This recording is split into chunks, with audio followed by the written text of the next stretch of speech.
Hi, welcome to Novel to Listen. Relax and enjoy. Chapter 331 to 350. Yu Xiaoxiao was currently thinking about what to do. This residence shouldn't only be used for half a month to live in while her brother took his exams. In order to get the most value from the purchase, she needed to do something else with it. Originally, she was thinking of renting it out to students who were taking exams. However, even with that idea, the residence would stay empty for more than 10 months out of the year. That was such a waste of an investment. She really wanted to go back to her roots and open a braised food store. However, right now was not the right season for this, as it would be hard to have a food-related business take off, especially something that relied on meat. It was just the start of spring, meaning it was the usual time for people to catch piglets for people to raise. Thus, there was a half-a-year delay before those piglets would be ready for slaughter. As for chickens and ducks, she also needed to wait for half a year. Forget it for now, there was no need to think so much now. Once she got home, the whole family could get together and decide what to do. The day of the prefectural exam approached quickly. With the experience of one set of examinations under their belt, little Shido and Xian Wen were both a lot more calm and collected this time around. At 5 in the morning, the doors to the prefectural examination yard opened. Because the exams were only across the street from them, the two of them ate breakfast and left the house at 5 in the morning. After undergoing inspections by the guards, they were seated according to their exam results. Everyone was given a small booth in the prefectural examination courtyard. This was another measure to prevent people from cheating.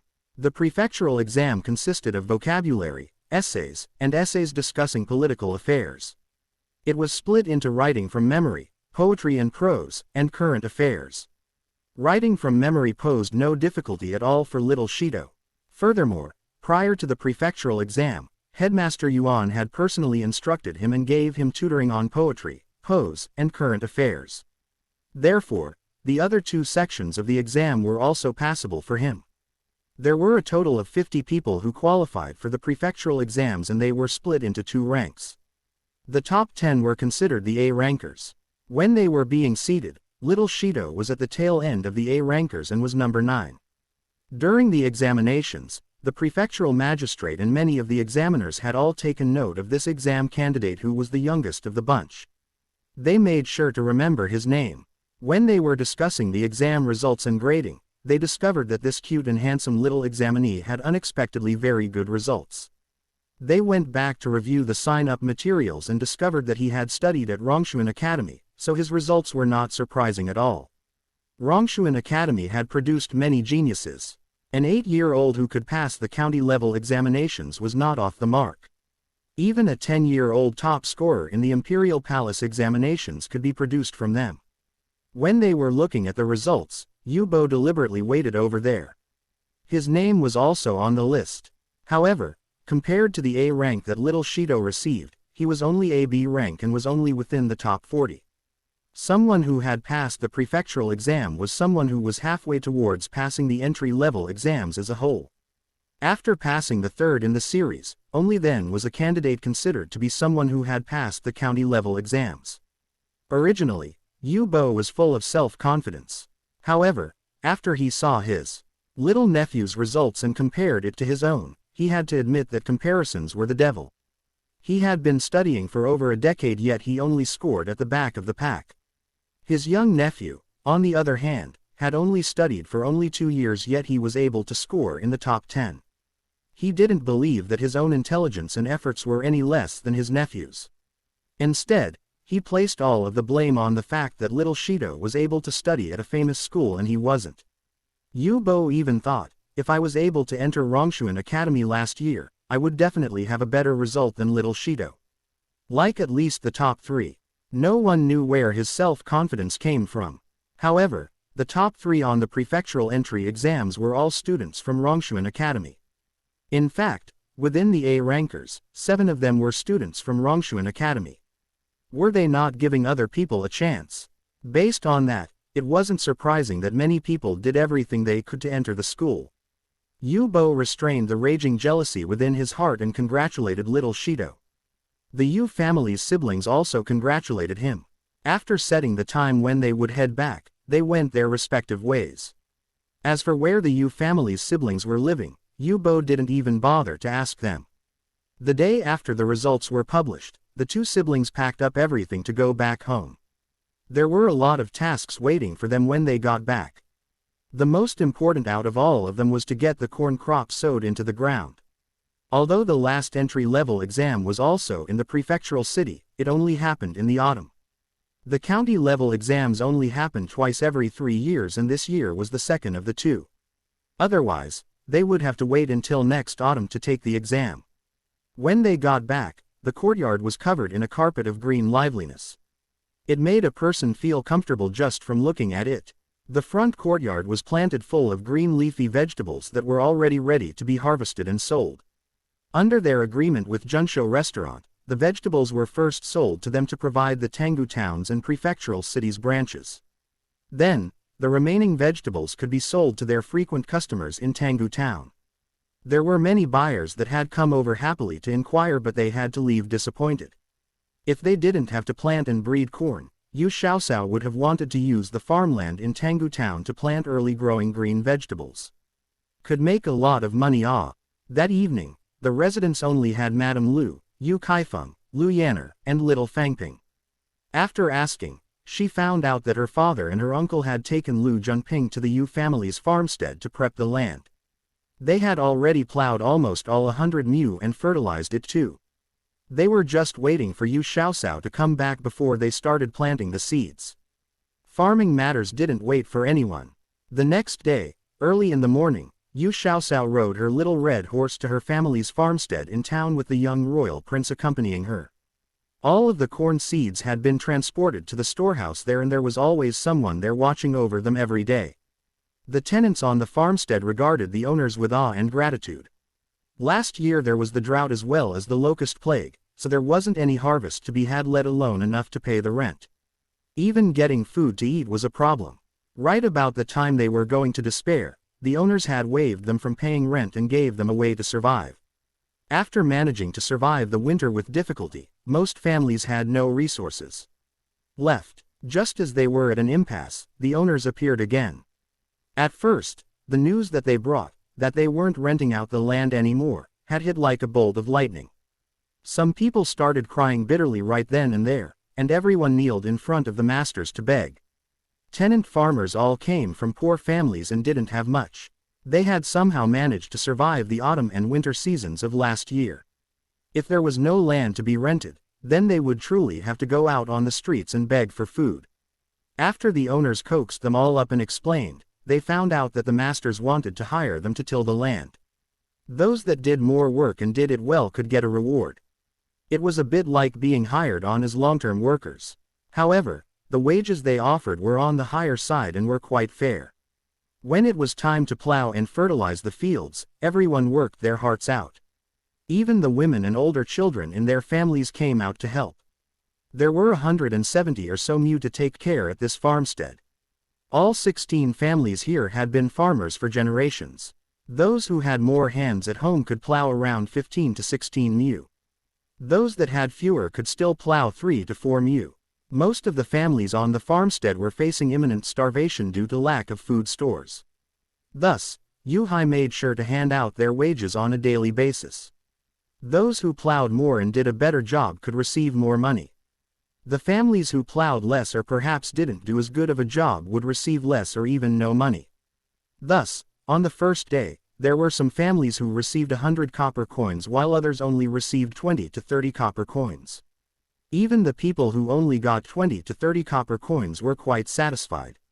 The current markets had reasonably priced grain.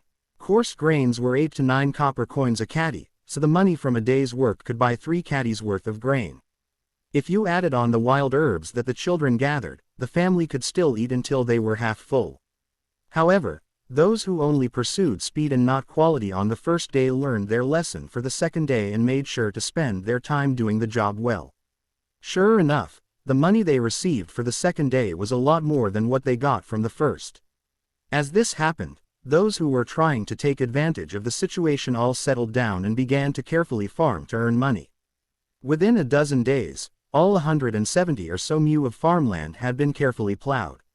Weeds had all been cleaned up and the land had been fertilized. The fertilizer used was all human waste that had come from each family saving it up at home. Yu Hai set a price of 5 copper coins a cart for the fertilizer and bought it from all of the tenant farmers.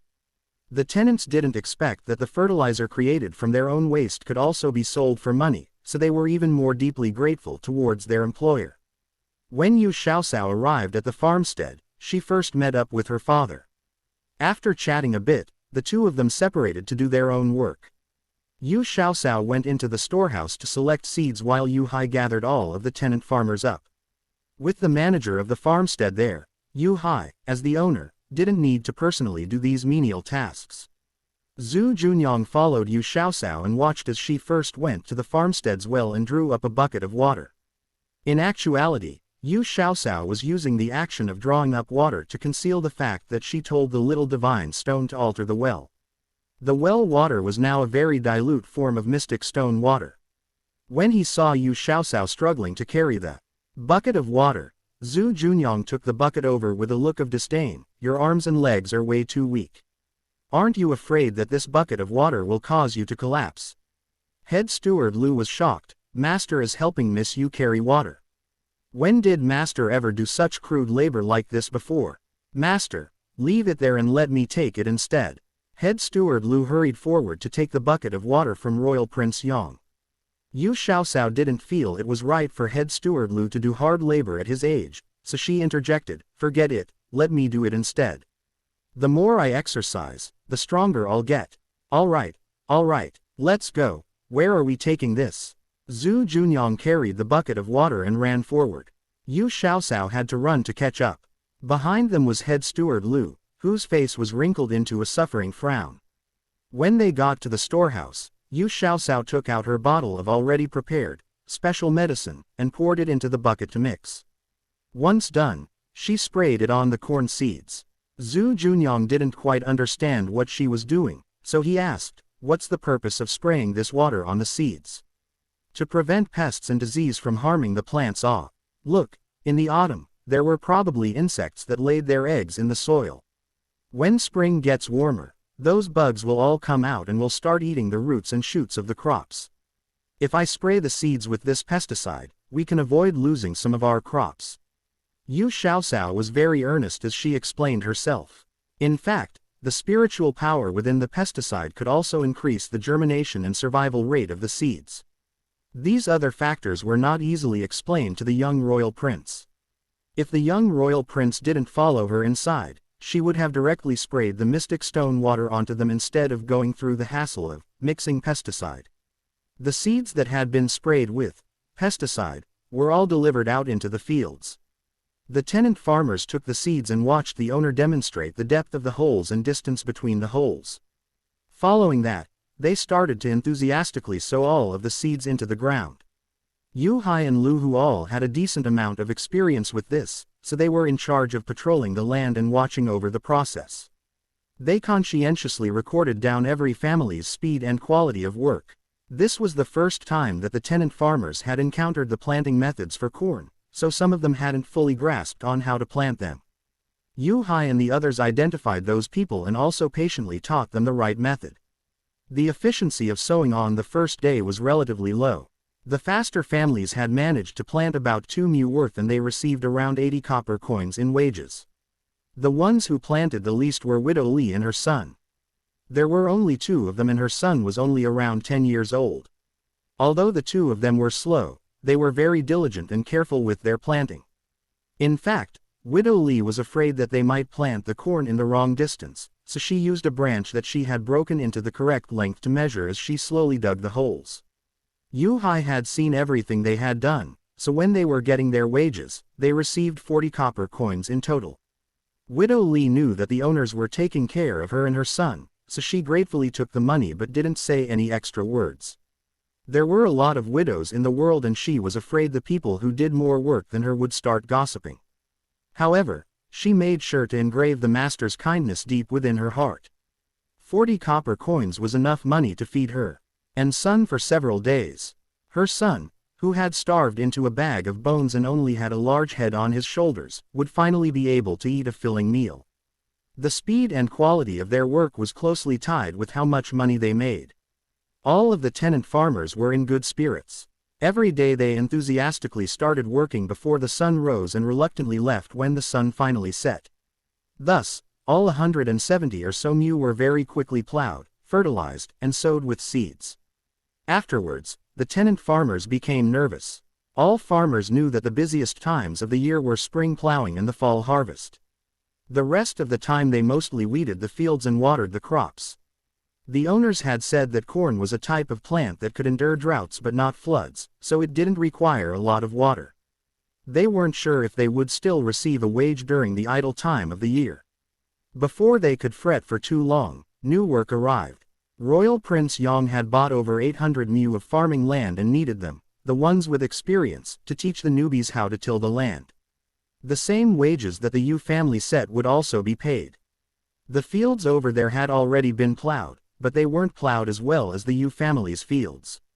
Furthermore, the lands weren't fertilized as much as the lands on the Yu family's farmstead. It was too late to buy more fertilizer, so Yu Xiaosao could only increase the concentration of the mystic stone water in order to guarantee that the output of the corn at harvest time wouldn't be too unsightly. When all of the corn had been planted, Yu Hai paid the tenants a monthly wage based on how many workers there were in each family in order to make sure they were all taken care of. An adult worker could receive 20 copper coins. During harvest time, those who had a higher output would get a higher reward. Royal Prince Yong naturally had his own managers to oversee his 800 mu. When he saw Yu Hai and his family making all of the management decisions, he wondered if he should give them a manager. In the future, they would have almost 1,000 mu of farmland in Tanggu growing corn. If they all relied on the Yu family to oversee them, would they be able to handle it?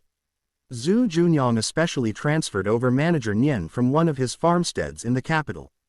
He solemnly instructed him that he needed to follow all of the orders that Yu Hai and his family gave. If any issues arose in the corn fields, he needed to ask the Yu family for guidance. Manager Nian noticed that his master highly regarded the Yu family, so he silently reminded himself that he must treat them with the utmost respect in the future. In Manager Nian's eyes, the Yu family were in the same boat as him. Both of them were helping his master handle affairs. However, in the master's heart, the Yu family was on a higher level than him. Manager Nian had been born and raised in Imperial Prince Jing's estate and had slowly climbed up the ladder. The higher-ranked servants at the estate had a lot of power, while the lower-ranked servants could only obey them unconditionally. When all of the seeds had been planted here, they received some news from the capital. The imperial farmsteads had also finished sowing corn in their fields. Royal Prince Yong was a bit worried now. Could corn seeds that hadn't been sprayed with pesticide grow as well as the corn crops in Tanggu town?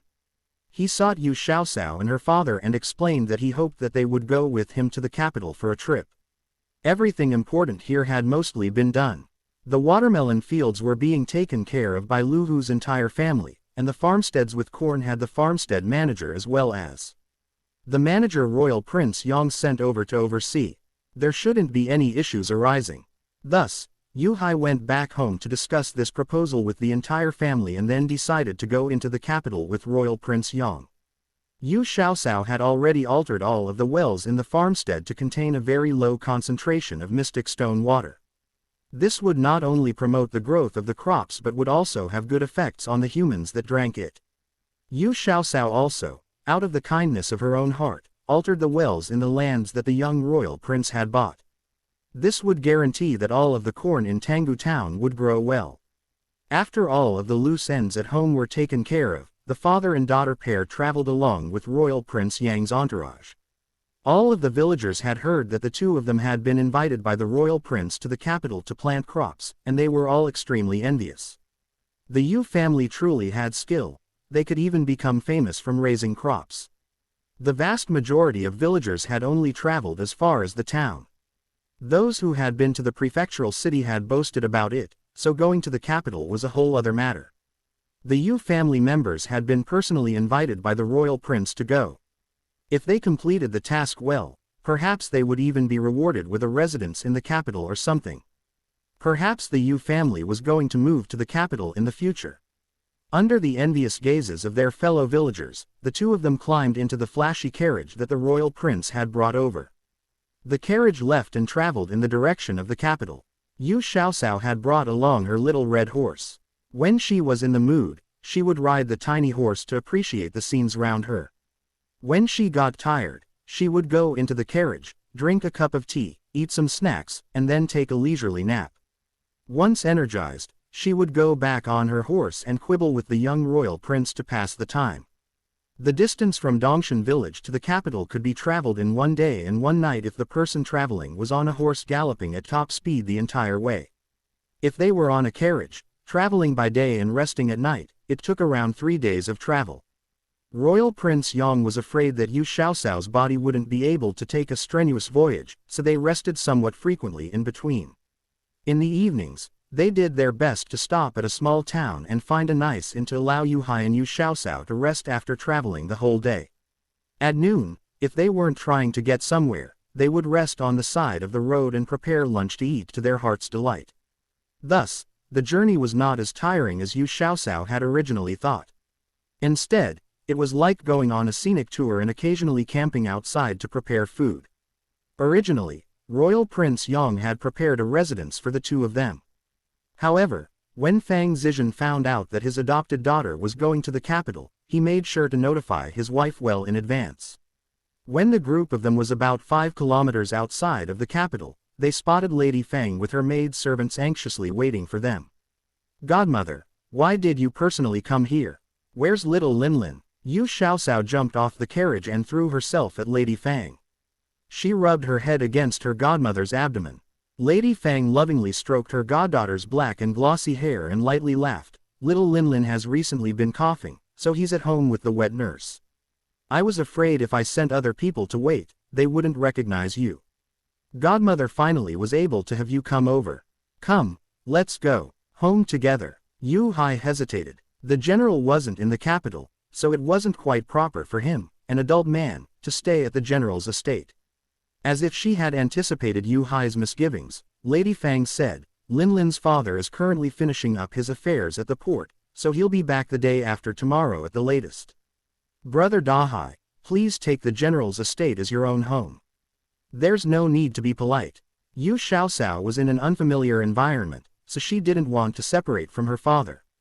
She also said, "Father, you can live in the guest room in the outer courtyard. In the morning, we'll need to go to the fields and we'll only get back late at night. If we get busy, we might even have to stay overnight at the farmsteads.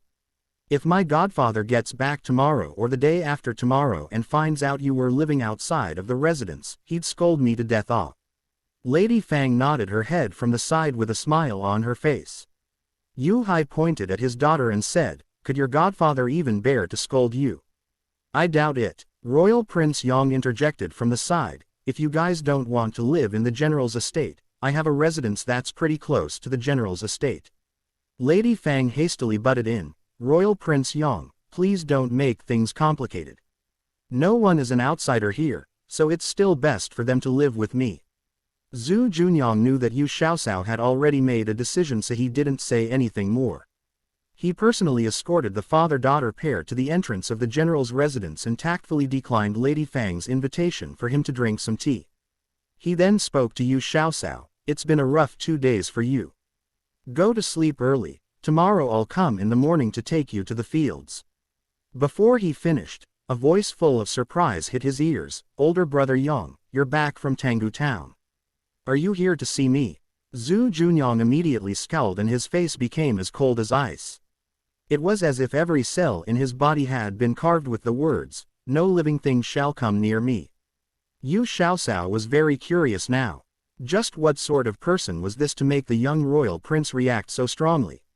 Xiaosao inquisitively raised her head to look towards the sound and saw that, far away, a slender and beautiful young maiden, dressed entirely in red, was coming over gracefully with a look of surprise on her face. She had a head full of fine black hair that was tastefully wound up and secured with a dragonfly hairpin made of jade. A piece of red coral that was carved into the shape of a butterfly dangled in front of the middle of her forehead. Her skin was as pale as fresh milk and seemed to glow underneath the sun. This contrasted alluringly with her small red lips. The maiden also had large almond-shaped eyes that stared fixedly at Royal Prince Yong, as if he was the only thing in the world worth looking at. Wow, she's so pretty. Young Royal Prince has such luck with women. Yu Xiaosao quietly quipped underneath her breath as she covered her mouth to conceal her sniggering. Zhu Junyang seemed to have heard her remark as he frowned even more deeply. His phoenix eyes slanted a warning glare at her. Just as he was about to say something, the young maiden clothed in red had already stopped in front of him. Her large eyes gazed at him with infatuation. The frostiness on his face became even more apparent, and Zhu Junyang didn't even spare the girl in front of him with a glance as he spoke to Lady Fang. Lady Fang, I've finished escorting them, so I will head out now. He shot another glare at Yu Xiaosao, who was snickering under her breath, and said, I'm going to pick you up early tomorrow, so don't sleep in. After he finished talking, he ignored the red-clothed girl as if she was thin air, went around her, and mounted his horse to leave. The young maiden swiftly threw out her hand and held on the reins in Royal Prince Yang's hands. She raised her delicate face and pouted as if she was wronged. Older brother Yang, what did Shaner do wrong to make you ignore me? Zhang Zixian was the youngest daughter of Princess Consort Jing's second older brother and was younger than Zhu Junyang by a year. Princess Consort Jing had a decent relationship with her second sister-in-law. When she gave birth to her oldest son, her second sister-in-law had helped her for an entire month. When Zhang Zixian was born, Zhu Junyang, who was only 1 at the time, vehemently stated that he wanted to bring his younger cousin home. At the time, Princess Consort Jing cracked a joke, why do you want to bring her back? Do you want her to become your little wife? Because Imperial Prince Jing had power as well as status, Princess Consort Jing's second sister-in-law was naturally eager to make a close connection with them. However, later on, Zhu Junyang underwent a shocking personality change at the age of 5 and became tyrannical and impetuous. He was willing to harm people at the blink of an eye. Princess Consort Jing's second sister-in-law used the excuse that the household had gotten more busy to avoid spending more time with her. Thus, the issue of a betrothal was left at that. However, in the past 2 years, Zhu Junyang had been awarded the title of a royal prince and had gone out to sea on behalf of the emperor to find high-yielding crops. He came back in triumph and the emperor rewarded him with many things. Furthermore, he had successfully grown corn and potatoes, which made the emperor regard him in a new light. Now he was the emperor's most highly regarded official. Consequently, Princess Consort Jing's second sister-in-law remembered the old joke from many years ago, so she would bring her youngest daughter over to visit Imperial Prince Jing's estate from time to time. Zhang Zixian had seen her older cousin once while she was in the garden. His handsome good looks caused her to become instantly smitten with him. From her mother's words, Zhang Zixian knew that they were hoping to betroth her to her older cousin, Brother Yang. The budding affections of the young maiden were soon all focused onto Zhu Junyang. One had to give the girl credit and nerve. She wasn't scared off by the notoriously temperamental and icy Zhu Junyang. In fact, she became bolder over time. Let go. Zhu Junyang didn't even look at her. From the corners of his phoenix eyes, he faintly scanned over Zhang Zixian's hand holding the reins. The veiled threat within his voice was plain to all. I refuse. Zhang Zixian, on the other hand, was not frightened off by his frosty tone. She puffed up her cheeks and her round eyes glittered with emotion, making her look miserable and pathetic. Yu Xiaosao, who was on the side watching all of this, felt pity rise up in her heart. The young royal prince was too cold-hearted. How could he treat such a beautiful maiden in such a coarse way? Zhu Junyang had nothing to say to Zhang Zixian. Young girls like her, who wanted to climb up the social ladder to get the lifestyle they wanted, were a dime a dozen in the capital. He had encountered way too many of them. What did it matter that she was his younger cousin? He could tell that she silently longed for the tasteful luxuries of Imperial Prince Jing's estate, envied the devotion that his lady mother received, and lusted for the rare flora in the garden. It was already merciful of him to not personally do something to a girl like her, who shamelessly threw herself at him, for the sake of their familial relations. On the outside, she pretended to be pure and kind, yet her heart hid an ambitious salivating wolf. This was the evaluation Zhu Junyang had of almost all of the well-born maidens in the capital. Zhu Junyang had run out of patience. He pulled the reins away with a gentle yet swift snap. Zhang Zixian only felt that her hand went numb and that she had lost control of herself.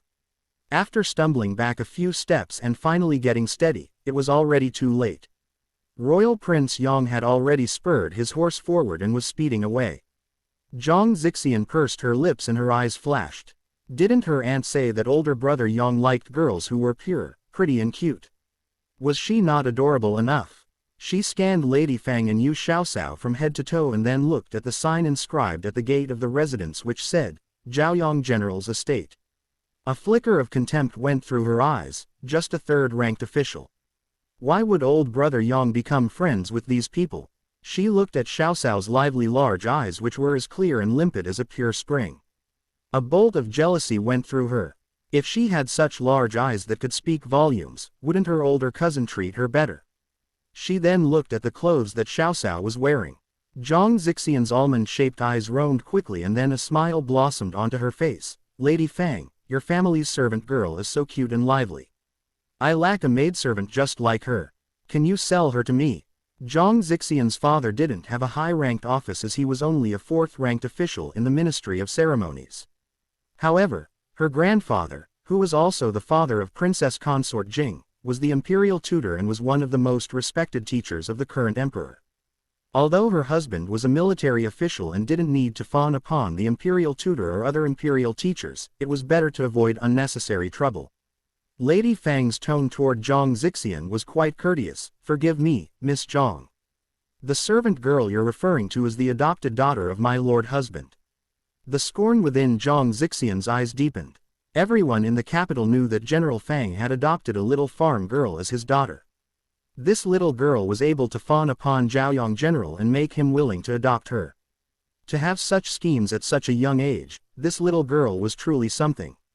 Thus, Zhang Zixian let go of the idea of buying the little girl to get into Royal Prince Yang's good graces. Yu Xiaoxiao raised an eyebrow when she saw Zhang Zixian leaving like an arrogant peacock. No wonder the young royal prince didn't like her. She acted one way towards him yet behind his back she was like an entirely different person. Were all of the noble-born maidens in the capital like her? Two-faced. Cower. Don't be angry. There are some people who love to brandish the authority of their own relatives around. Their eyes are at the top of their heads. You'll get used to it after encountering a few more. However, when you encounter people like her, you don't need to back off one bit. After all, you are the daughter of this general's estate. Lady Fang also disdained Zhang Zixian's actions and attitude. She was only the daughter of a fourth-rank official yet she acted as if she was an imperial princess. Did she truly believe that everyone would give way to her? After giving orders to the head steward of the general's estate to take good care of Yu Hai, Lady Fang led Yu Xiaoxiao through the drooping flower gate to the inner courtyard. There were winding corridors paved with small pebbles. On both sides, the pear and peach trees were blooming beautifully. The whole courtyard was filled with gorgeous flora and luminous colors. In between the flowers were decorative rocks, small pavilions, and other unique statuary. After passing by the second section of the residence, they arrived at a hall with 3 rooms. In the front was a large carved screen made of red sandalwood. They circled around the screen and arrived at the back hall that led to the entrance of the main wing's courtyard. The main wing had 5 rooms that were richly ornamented. On either side of the courtyard were the side wings. When they saw their mistress leading a little girl inside, all of the maid-servants who were clothed in red and green quickly came up to greet them. You must be the young miss. So happy that you're finally here. No wonder our mistress always misses you. When you two stand together, you truly look like mother and daughter. The maid who spoke was clothed in pink and was about 18 to 19 years old. This girl was most likely one of the other 2 head maids of Yu Xiaoxiao's godmother. As expected, Lady Fang pointed at the maid and laughingly scolded her, "You truly have a silver tongue. Everything you say makes people feel happy. But it is true. I, your mistress, and Cower have a relationship that is even better than most blood-related mothers and daughters. Cower, she is one of my head maids, her name is Linlang. There is also another head maid who is currently wearing green called Hupo. She has a quiet personality.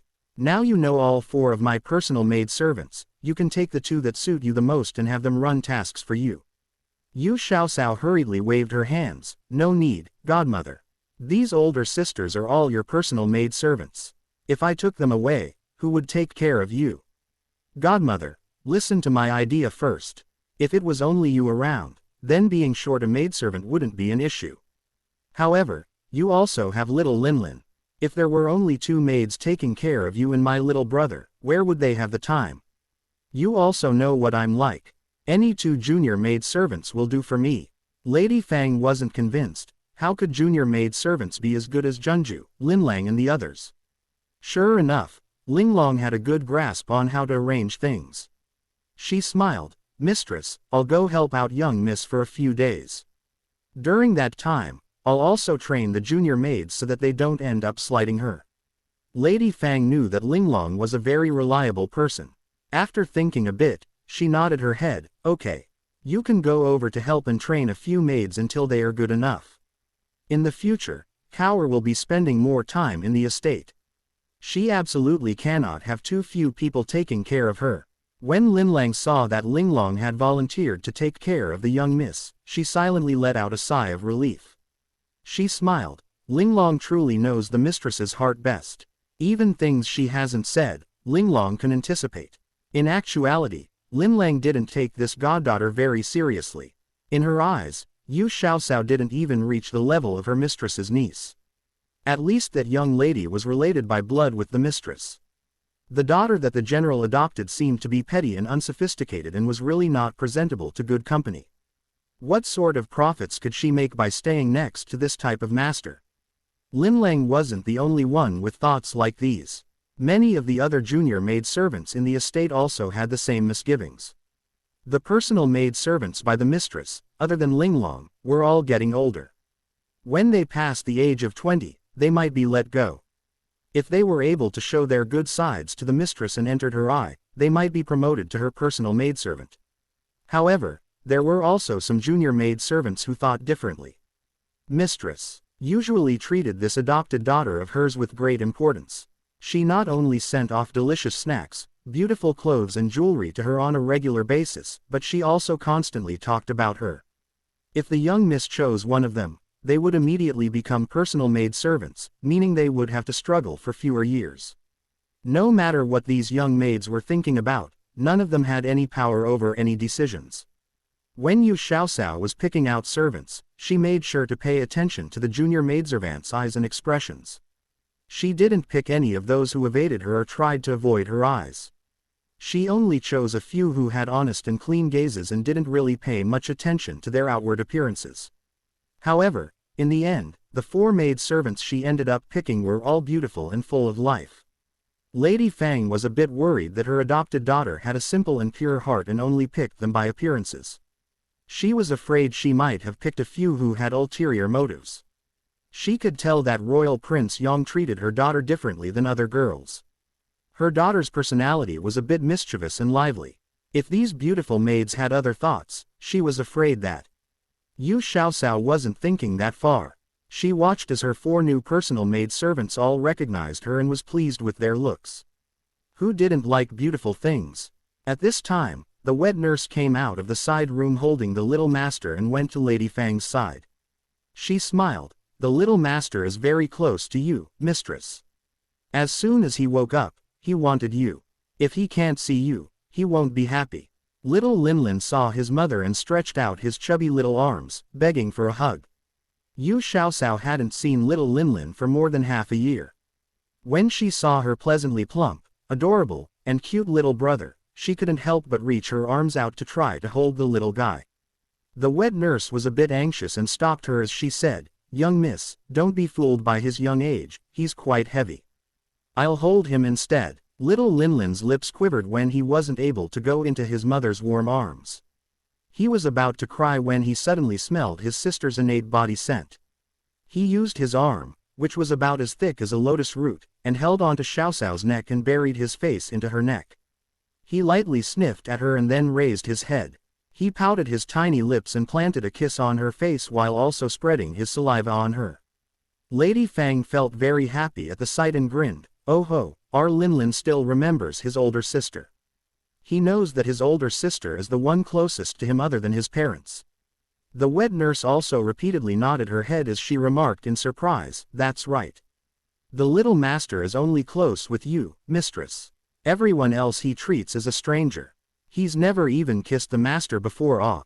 Lady Fang pulled Xiao Xiao and her son into her arms and kissed her darling son. "Liner and Cower truly are fated to be together. If I didn't know Cower, then I wouldn't be able to get pregnant with Liner. Isn't the fact that Liner is close to his older sister a sign that they were fated to be together?" When Lin Lang heard this, she was surprised. Something like this had also happened. It looked like the young Miss's status in the mistress's heart could not be underestimated. In the future, she needed to be careful and not slight this young Miss who just recently appeared. As these thoughts rolled in her head, the smile on Lin Lang's face became several times more sincere. "That's right, that's right. Our little master still remembers young Miss. This must be a sign of the fated relationship between siblings, right?" As the group of people laughed harmoniously, little Linlin was in the middle of giving his older sister a bath with his saliva. After coating her face, he tightly wrapped his arms around her neck. No matter what anyone said, he refused to let go. Lady Fang felt a bit jealous inside and gently patted her son's fat little butt a few times. Yu Xiaoxiao knew that when children were young, they perceived the world through their senses like animals. Little Linlin must have been attracted by the residual of spiritual power left behind by the little divine stone, and thus he unconsciously tried to get closer to her. Little Linlin was almost 1 year old and was still drinking milk. However, they gave him some complimentary food in addition to the milk. He had caught a cold in the past 2 days, so he began coughing. The best pediatrics doctor in the capital had visited them and prescribed some medicine for him. But the medicine was too bitter. Whenever he saw the dark substance in the bowl, he would start crying and refuse to cooperate. Even if they forced the medicine, he would cry, cough, and spit the medicine out. Therefore, he had been coughing for more than half a month, yet he still hadn't recovered yet. When Yu Xiaoxiao witnessed the tragic scene of little Linlin being forced to drink medicine, she hugged him distressfully. She asked the little divine stone to release some spiritual power in the sugar water and fed it to the little guy. The wet nurse standing by the side wanted to stop her. The doctor said not to give the young master too many sweet things. Lady Fang shook her head at her and said, "Cower has also learned some medical skills. Last time when Liner was coughing, it was his sister who had someone deliver the medicine over. The remaining half bottle of medicine was taken by the Empress and given to the little prince." The wet nurse's eyes brightened. She looked at Yu Xiaoxiao and said, "Young miss, you should prescribe some medicine for the young master again. The medicine you prescribed is sweet, so the young master doesn't reject it at all." Yu Xiaoxiao asked to look at the prescription the doctor had prescribed for little Linlin, confirming that the medicine was for fever, cough, and asthma. After thinking about it, she wrote down a prescription and asked a servant to get all the medicinal herbs in the prescription. Lady Fang took the prescription and looked at it. 5 caddies of fresh loquat leaves, 5 ounces of bulbous Fertiarii cerose, 10 ounces of lotus plumule, 10 ounces of dwarf lily turf, 10 ounces of jujubes, 5 ounces of Chinese asparagus, 10 ounces of Rhamania glutinosa, 10 ounces of Ningbo figwort, and 2 caddies of refined honey. Most of the medicinal herbs used in this prescription were present in the doctor's prescription, so she allowed the servant to get the medicinal herbs. Before dinner, Fang Zizhen rushed over. In the reception hall, they set up a table of a feast to entertain the father and daughter pair. Yu Xiaoxiao personally made a bowl of soft, tender, and smooth egg soup for little Linlin. She added some mystic stone water, so little Linlin happily ate it. The bowl of egg soup was quickly finished, and little Linlin let out an "ah" sound, indicating that he wanted more. The wet nurse, who stood on the side, smiled as she wiped her tears and said, "Young miss is indeed skilled in cooking. The young master has a bad appetite these days because we've been force-feeding him his medicine. He doesn't even want to drink milk." This servant's heart pained for the young master after seeing how much weight he has lost. This is the first time the young master has eaten so happily in more than half a month. After dinner, all the medicinal herbs had already been bought. Yu Xiaoxiao had the servants soak the medicinal herbs for 2 hours, and then boiled the herbs in a copper medicine pot. After that, it would be brewed on low heat while maintaining its boiling state. The medicine needed to be stirred from time to time and the floating suds would be removed. After boiling it for 2 hours, the liquid would be filtered out from the herbs, and then cold water would be poured into the medicinal dregs, so it could be reboiled. After boiling it in this manner for 3 times, the liquid medicine was poured all together and left to settle. Then the liquid medicine needed to be filtered 3 more times with 4 layers of gauze. These steps were done by the maid servants who were in charge of brewing medicine. They took turns to brew the medication for the entire night and finally completed it. Early the next morning, after Yu Xiaoxiao got up, she began condensing the liquid medicine without eating breakfast first. As it turned into a paste, she added honey and rock sugar into it. She boiled the paste on low heat and continuously stirred it with chopsticks until it became sticky.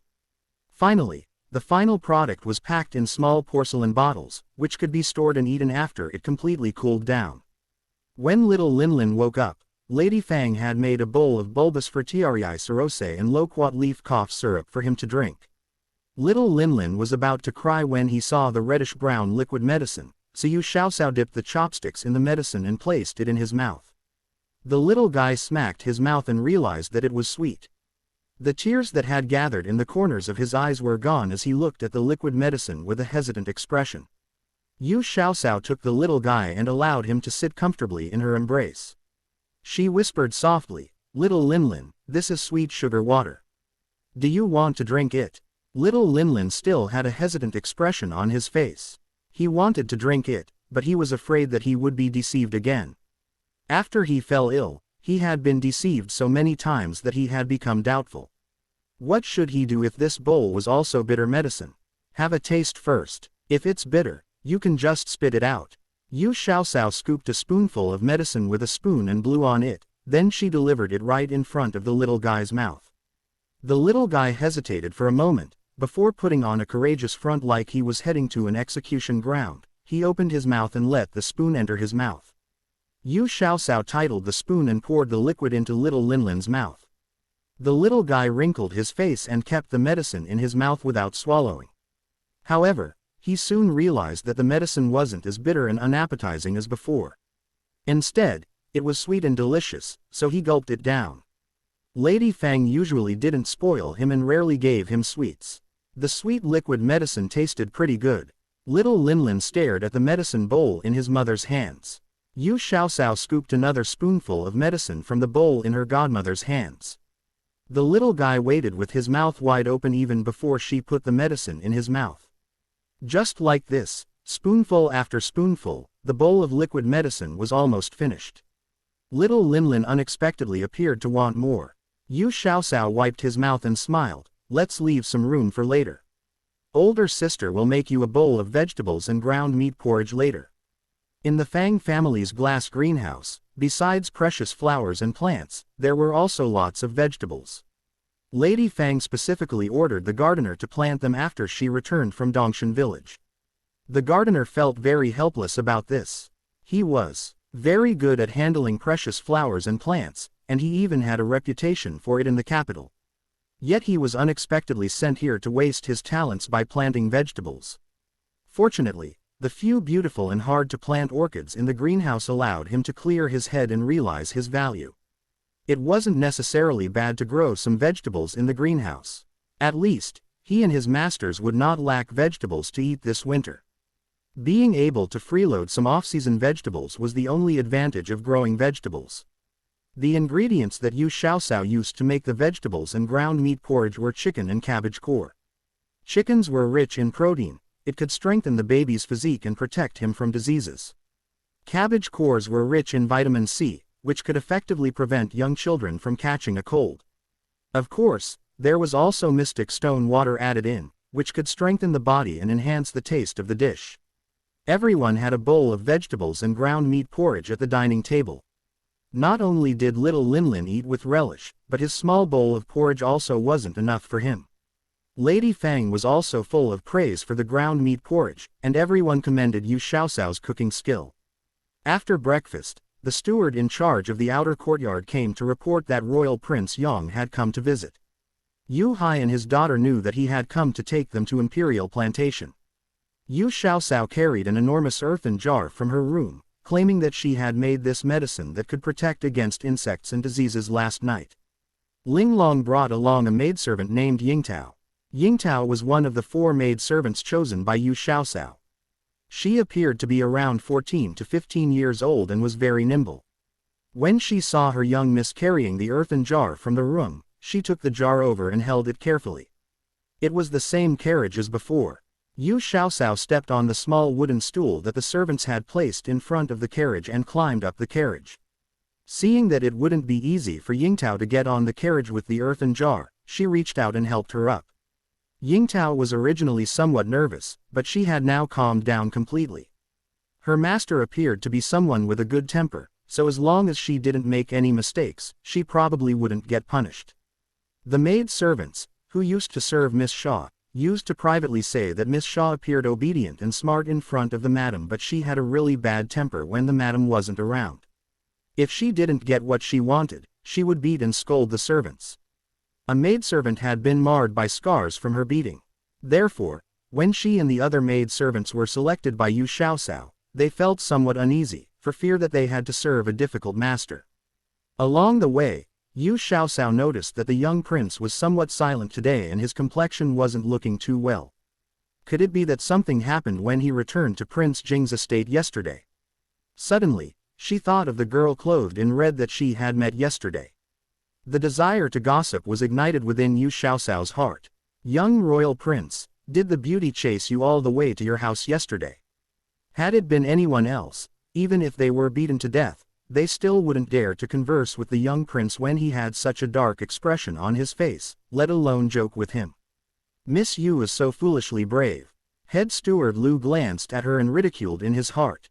Zhu Junyang's face became even darker. When he returned home yesterday, he first took a bath and changed his clothes. After that, he went to greet his lady mother but discovered that Zhang Zixian, that disgusting person, was also there. He didn't know what ideas she had, but she convinced his mother to let her stay as a guest. Wasn't this forcing him to stay outside? However, how could Zhang Zixian's thoughts escape Princess Consort Jing's eyes? But she still liked this little niece of hers. Her appearance wasn't bad and her personality was somewhat similar to Yu Xiaosao. Moreover, she wasn't afraid of her son's ice-cold face. Could it be that her young son liked this type of girl? Although Yu Xiaosao was good, she was very young. So it would take years for her to grow up. Zhang Zixian was about the same age as her youngest son. If it could work out between the two of them, Princess Consort Jing would be glad to see it happen. Therefore, during dinner, Princess Consort Jing intentionally arranged Zhang Zixian's seat to be beside Zhu Junyang. Zhang Zixian rarely had the opportunity to eat at the same table as Zhu Junyang, so she was eagerly and constantly adding more food to his bowl. She completely ignored the dark expression on Zhu Junyang's face from the beginning to the end. This was a welcoming feast for Zhu Junyang, but Zhu Junyang left the table with anger. Due to a certain person's presence at this meal, the meal tasted like he was chewing wax. He just picked out the food that a certain person had placed in his bowl and didn't take a single bite of it. Zhang Zixian, are you sure you're not messing with this prince? All the food she picked for him was food that he didn't like to eat. Even if there were some that he liked to eat, he decided that he wouldn't like them in the future. Seeing how her youngest son was forcing himself to be patient, Princess Consort Jing wondered if she had unintentionally done something bad while bearing good intentions. It didn't seem wise to let Zhang Zixian stay as a guest. Would her son come up with all kinds of excuses to not come home because she was here? Based on Princess Consort Jing's understanding of her son, he was very likely to do such a thing. He didn't have a good dinner last night, and he used work as an excuse to skip breakfast. Because he was hungry, it directly affected his mood. It would have been strange if Zhu Junyang's complexion had been good. When Yu Xiaosao asked this, Zhu Junyang felt even more gloomy and he coldly snorted, "Are you blind? She's considered to be a beauty. If all the beauties look like her, even a pig will be considered more attractive than Diao Chan one." Wow, she didn't expect the young prince's poisonous tongue to be quite effective. It seemed like he was normally quite merciful to her. Yu Xiaosao noisily asked, "May I ask you, young royal prince, what is your beauty standard then?" Zhu Junyang seemed to have never thought about this question. He frowned for a long time before he threw out a word, clean. Yu Xiaoxiao revealed a horrified expression on her face. Could it be that all the noble ladies in the capital appear bright and neat on the surface, but are actually sloppy beneath that facade? Did they not bath or brush their teeth? Zhu Junyang leaned forward and knocked her head that was outside the window of the carriage. The pent-up frustrations in his heart dissipated a little as he unhappily said, "What are you thinking? When I said clean, I don't mean on the outside. I meant their hearts. Their hearts have to be pure and they need to have a good temperament." "Oh, you also noticed that her intentions towards you aren't pure. But it's not surprising considering that you're handsome and have a very promising future. So it's very normal for you to attract the attention of young maidens, okay?" Yu Xiaoxiao explained to him. Zhu Junyang frowned slightly and said, "But, every time someone with ulterior motives approaches me, I feel irritable and I can't control myself. I want to pinch her throat and throw her out. What should I do?" Yu Xiaoxiao blinked her big eyes and suddenly appeared surprised. She hesitated for a long time before she whispered, "Young royal prince, are you only like this towards women? What about men? If a handsome-looking teenager approaches you, will you also become irritable and want to kill him?" "I do. As long as those guys with ulterior motive are within 3 steps of me, I can detect it. Since they're also men, I don't need to take too much into consideration and just throw them out." Zhu Junyang looked up with his chin pointing towards the sky with a proud expression on his face. Yu Xiaoxiao let out a big sigh of relief, patted her chest, and whispered, "That's good, that's good." Zhu Junyang seemed to have smelled that she was hinting at something, so he looked at her and asked in confusion, "What do you mean? Why do I feel like there's some other meaning behind your words?" After giving him a lovable eye roll, Yu Xiaoxiao said, "We have such an ironclad relationship between the two of us, what kind of conspiracy would I plot against you? I'm just concerned about your sexual orientation. I was just afraid that you'll mistakenly enter the chrysanthemum door and fall deep into the sea." Sexual orientation. Chrysanthemum door. What kind of nonsense are you talking about? I've realized that you often say words that others don't understand. You and the emperor must share the same language. Zhu Junyang squinted at her and guessed at the possibility of that being true. Yu Xiaoxiao shrank her neck and laughed dryly. "Young royal prince, you're wrong about that. The emperor is high above everyone else. He has a lot of knowledge from reading extensively. His mind holds more knowledge than anyone else. I'm just a small peasant girl who never studied and is illiterate. How could I share the same language as the emperor?" She reminded herself in her heart that she was now in the capital, so she had to be careful when she spoke or did something. This way the other transmigrated person wouldn't be able to get a hold of her weakness. He was the supreme ruler of this era. Killing her would be like killing a little ant.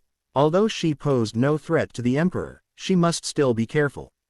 How could she know that the emperor had already long established and confirmed her identity?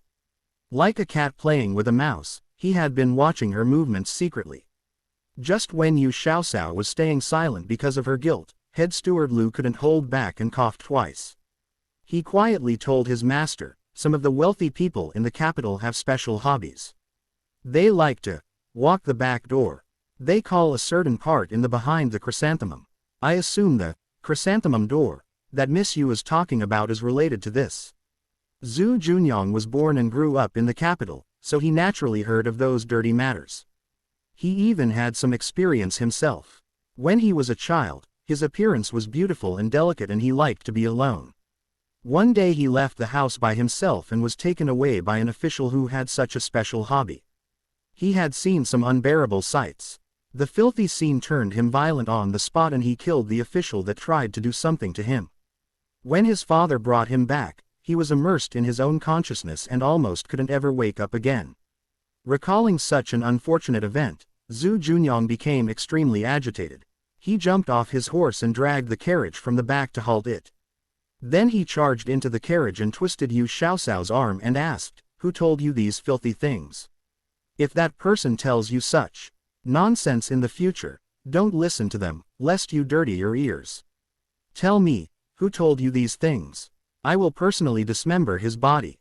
In Zhu Junyang's heart, Yu Xiaoxiao was a ray of light in the darkness. She was the warm sun in the severe winter. She was someone whom one could only meet by chance and not by force in this chaotic world. She was his only salvation. Whoever wished to pollute this simple and pure land will be his enemy forever. When head steward Lu saw that his master had almost turned violent, he couldn't help but slap his mouth. Why did he have to run his mouth? Yu Xiaosao felt very uncomfortable because her arm was grabbed by the young prince. She tried to shake him off, but she couldn't. She was annoyed. Let go. My arm is going to break, it's almost broken. Although Zhu Junyang was very clear about his strength and was able to control it within the range of what the little girl could bear, he still loosened his grip subconsciously. Yu Xiaosao successfully escaped and reprimanded him. Men and women shouldn't touch once they're over the age of 7. We're not related to one another, so it's best if you keep your distance, lest I depend on you. Yu Hai, who was sitting next to Yu Xiaosao, carefully separated the two, and said, Royal Prince, sometimes my daughter doesn't think before she talks. Please don't lower yourself to her level. Zhu Junyang pushed him away, and looked up and down at Yu Xiaosao's thin, weak, and small body. He revealed a disdainful expression, just based on you.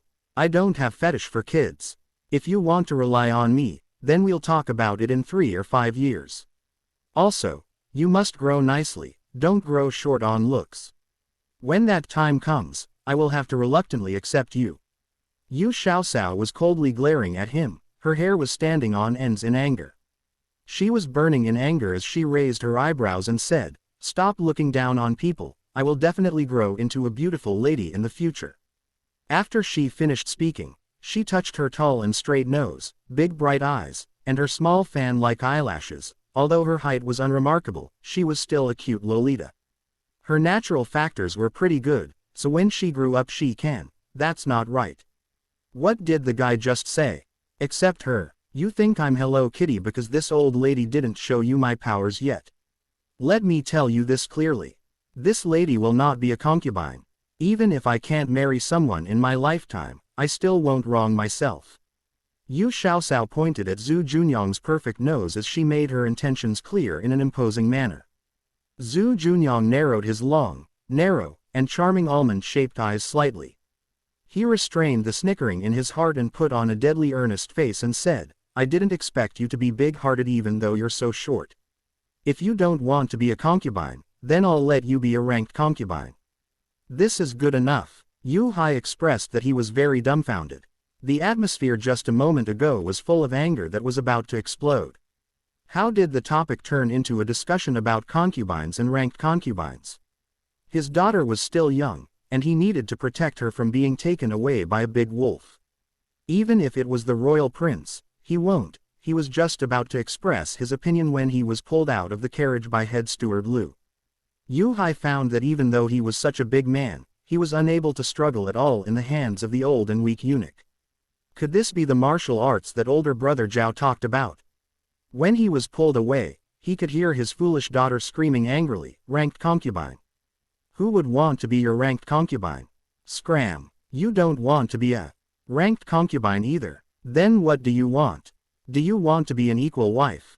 Zhu Junyang was in a good mood and the way he was speaking made her really want to beat him. Let me think about it for a second. Okay, equal wife then equal wife.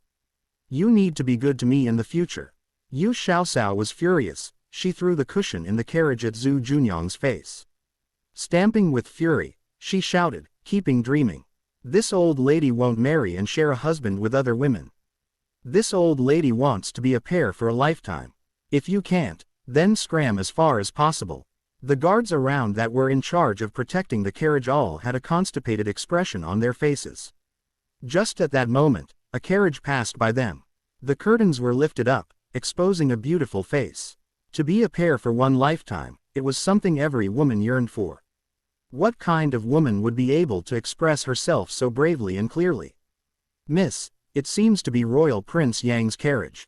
The old man standing by the side is Royal Prince Yang's head steward. People say he's a martial arts master. The servant beside the woman saw head steward Lu and stated this after pondering for a moment. Royal Prince Yang, wasn't it said that he was tyrannical and murdered people without blinking an eye? The woman frowned. It can't be, right? How could a person like that allow a woman to climb on his nose and scream in front of him? After thinking about it, She remembered that Royal Prince Yang's father and mother were an enviable pair in the capital. Maybe Prince Jing's affection had been inherited by his young son. The woman thought about her own situation and was envious. To be able to say those words in front of Royal Prince Yang, this murderous star, she must be someone reliable. For a woman to be able to do whatever she wanted in front of a man, it meant that she held a special place in his heart. The two carriages passed by and gradually got further apart. The woman could faintly hear the man's calm voice drifting in the wind. So you want to monopolize my favor? Then from now on, you will have to be nice to me. My shoulders are sore, give me a massage. Listening to the man's voice, she realized his voice was full of the desire to pamper. She didn't know who the blessed woman was to be favored by Royal Prince Yang. Yu Xiaosao, who was in the carriage, had just found out that she was being led by her nose. She calmed herself down and kicked Zhu Junyang out of the carriage and said coldly, "Dealing with you is beneath my dignity. In order to avoid arousing suspicions, please conduct yourself with dignity." Zhu Junyang expressed his regret and licked his tongue. No wonder those loose men liked to take liberties with a lady from a good family. The feeling he got from teasing people was so damn pleasurable. Wait, that was wrong. It was only enjoyable when he teased this little girl. It was a pity that she snapped out of it so soon. He thought he would have been able to get her to make promises with him. Okay, don't be angry. I'm just teasing you. You're just a tiny bean sprout. How could I eat you? Young royal prince, why do you sound so carefree and relaxed? We've arrived at Imperial Farmsteads. Get ready to get off the carriage. Yu Xiaosao was sulking in the corner with her arms folded. It was really like an 80-year-old mother being taunted by her child. If she combined her 2 lifetimes, then she had lived for more than 30 years, yet she was just teased by a hateful guy who was just 16 to 17 years old. Damn it, Zhu Junyang, wait for this old lady to deal with you. Your Royal Highness, you finally came. Lu Jiajun, the Minister of Revenue, welcomed him with a delighted expression. After they politely greeted each other, he eagerly asked, "Did anyone from Tanggu Town's Yu family come?" Since he received the official documents that Royal Prince Yang sent from Tanggu Town and found out that corn grown in Tanggu Town had been bred with pesticides that prevented pests and diseases, Minister Lu's heart couldn't stay calm as if it was being scratched by a cat. Last year, when they planted the corn, everyone on the experimental fields of the imperial plantation tended to the corn meticulously. Nearly all corn seedlings were carefully protected, but they still couldn't grow as well as the corn seedlings planted in the barren and sandy soil of Dongshan village. When the locust plague came, the capital wasn't considered one of the worst-hit regions. It was just mildly affected, but the yield of corn was low, and the seedlings looked as if they were malnourished. Over at Dongshan village, they had harvested the early matured crop in a rush and reaped around 1,800 caddies per mu. It was such a sharp contrast. Last year, they could say that they were inexperienced since it was their first time growing corn. But, if they still couldn't grow the crop better than those at Tanggu Town, where would he put his old face off? Therefore, when Minister Lu received the news, he immediately rushed to send a message to request for help. He hoped that the Yu family would send someone to check if there was a possibility of saving the corn at the imperial plantation. Zhu Junyang admired this white-haired old minister for his sincere concern for the livelihood of the common people. Originally, the Ministry of Revenue wasn't only in charge of agriculture. However, Minister Lu had devoted all of his energy into cultivating high-yield crops since last year. He wholeheartedly hoped that the common people could stop suffering from starvation a little bit earlier. Minister Lu was born in a poor family. Perhaps, he was able to understand the life of the common people due to his childhood experiences, and thus he was able to become an official who truly cared about the common people. Yes, she's on the carriage. Zhu Junyang had just finished speaking when Minister Lu reached the side of the carriage. The first to come down was Yingtao, who held a crook. Minister Lu looked at her and wondered when the Yu family had a daughter so big in their family. At this time, he heard Yingtao voice a reminder, "Young miss, be careful. The ground isn't very even, so let older sister Linglong support you." Just as she finished speaking, Yu Xiaosao had already jumped down from the horse carriage and giggled, "The ground here is considered pretty good already. When I went to catch wild hares in the mountain forest in the past, There were some places that were really hard to walk. Official Lu, how are you? We meet again. For some unknown reason, Minister Lu's anxious heart calmed down when he saw Yu Xiaosao. He said with a smile, Miss Yu also came. This is great. Our corn can be saved. Yu Xiaosao looked at the corn sprouting at the side of the road and reassured him, Official Lu, you don't need to be too worried. The pesticide is only a preventive measure. If the corn is grown well, then the possibility of them being harmed by pests and diseases will be reduced. Minister Lu stared at the jar in Yingtao's hands and somewhat anxiously asked, is this the pesticide that Miss Yu made? There are over 1,000 mu of corn and over 50 mu of potatoes planted in our plantation, is there enough pesticide? Yu Xiaosao didn't even need to think about as she said, this is a highly concentrated pesticide. We only need to add 1 drop of pesticide into each bucket. Adding too much, on the other hand, wouldn't be good for the corn seedlings. Official Lu, can you first show me the water source of the plantation? Minister Lu nodded and said, Miss Yu, please.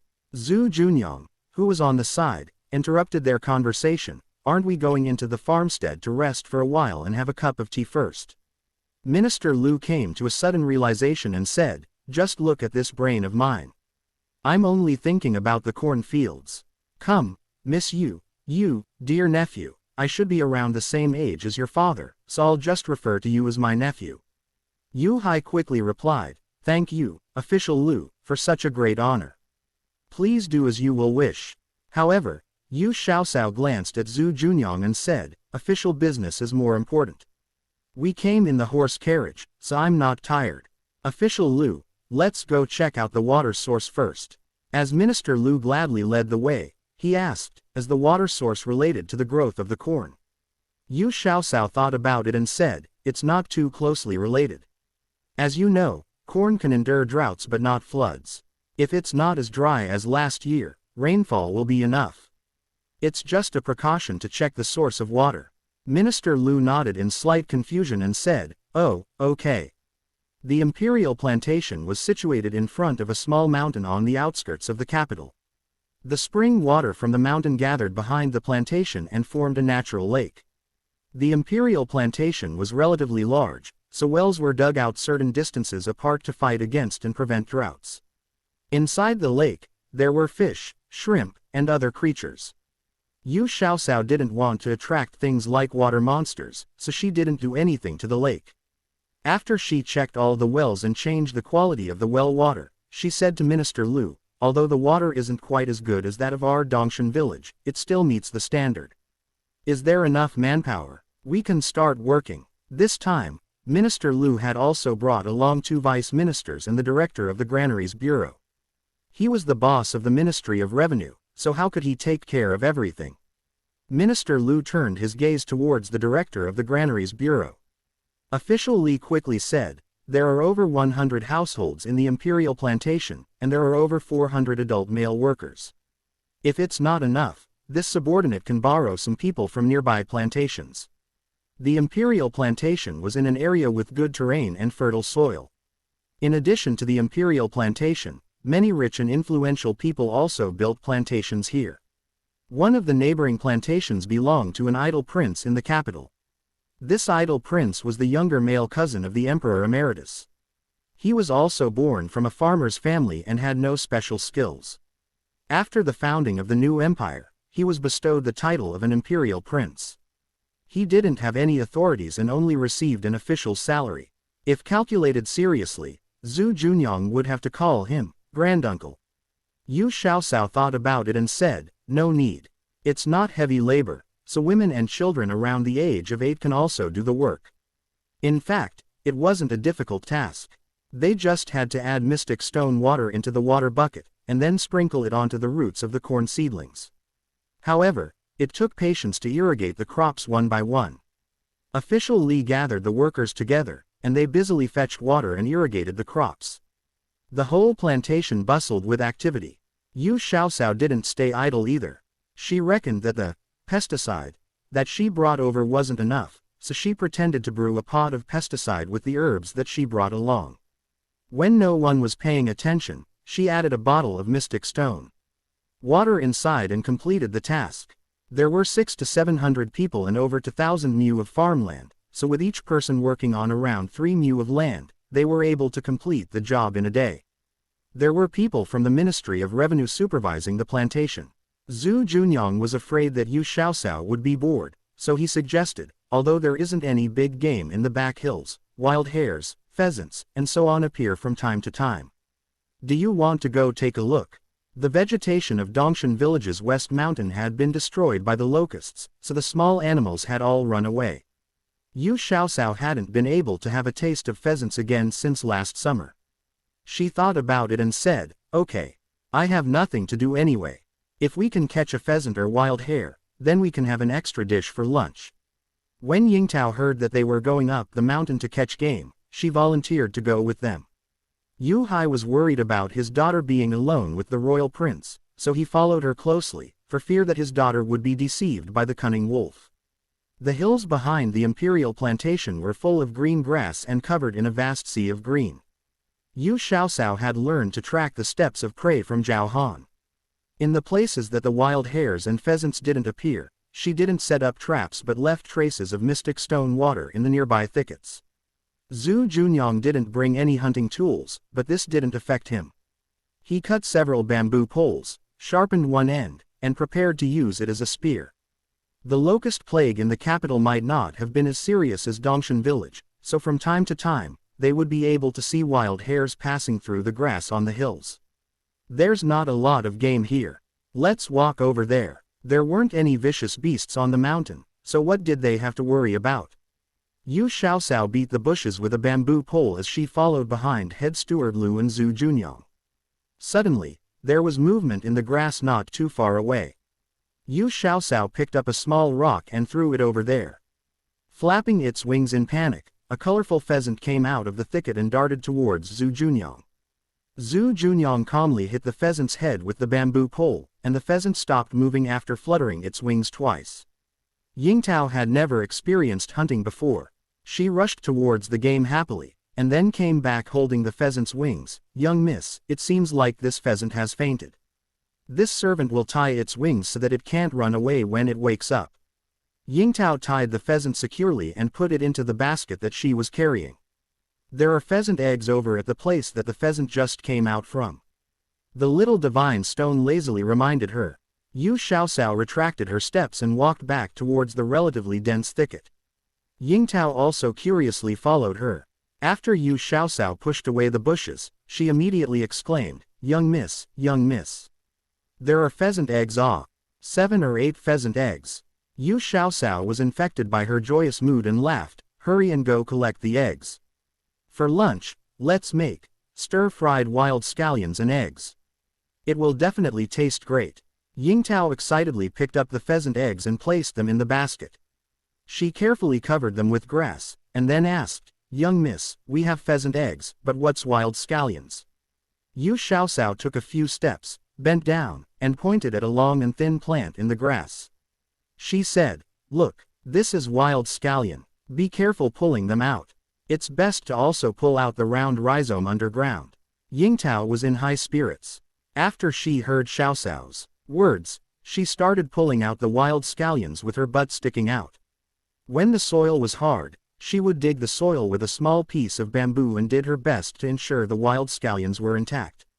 Seeing that Zhu Junyang and his servant had walked far away, Yu Xiaoxiao stayed to wait for Yingtao. This girl had never been in the mountains, so Xiaoxiao was afraid that she would get lost. This small mountain wasn't much compared with Dongshan village's west mountain, but if she really got lost, it would be troublesome to find her. Zhu Junyang walked slightly deeper in and caught 2 wild hares and a pheasant. He also got a white-fronted pig out of its hole. A white-fronted pig was actually a ferret badger. It was a small animal that lived in a cave and had delicious meat, and thus it was a good game. At this time, Yingtao had already dug up quite a lot of wild scallions. Yu Xiaoxiao looked at the sky and then walked down the mountain along the path that they came from. When she passed by the places that she set traps in, she harvested 2 more living hares. In the spring, the mountain was lush with vegetation and had no lack of food. These wild hares and pheasants were very plump. At noon, the officials of the Ministry of Revenue were also able to eat a sumptuous meal of game thanks to them. In the afternoon, there wasn't much that Yu Xiaoxiao needed to help with, so she walked around the imperial plantation like she was on a tour.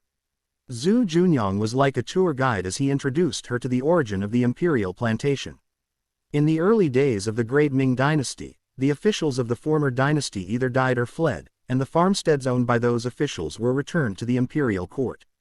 Most of the farmsteads were rewarded to meritorious officials. The former chief court eunuch, Chief Steward Cao, owned the largest plantation at that time. It had a total of over 18,000 Qing yuan. It was difficult for the Emperor Emeritus to reward such a large plantation to others, so it was taken under the imperial treasury as the imperial plantation and managed by a trusted eunuch. In the imperial plantation, there were also a supervisor of the tenant farmers, low-ranking officials, and so on. Therefore, the eunuch was merely in charge of overseeing and hastening their work. The work in the fields still relied on the experienced supervisor and tenant farmers. Along the way, corn and potatoes were planted in a small number of fields, and the rest were planted with spring wheat and rice. The imperial plantation had fertile soil, so the crops grew very well. In the evening, most of the corn and potatoes had been irrigated with the pesticide. Thus, Yu Xiaoxiao and her father went back to the general's estate on their horse carriage. Zhu Junyang didn't want to go back to face that disgusting woman, so he stayed at the general's estate for dinner and dawdled for a long time before returning home. When he returned to the estate, Princess Consort Jing had already finished washing up and was preparing to go to bed. Disregarding the hints of Meixiang and the others, Zhang Zixian chatted with her paternal aunt with a flower-like smile.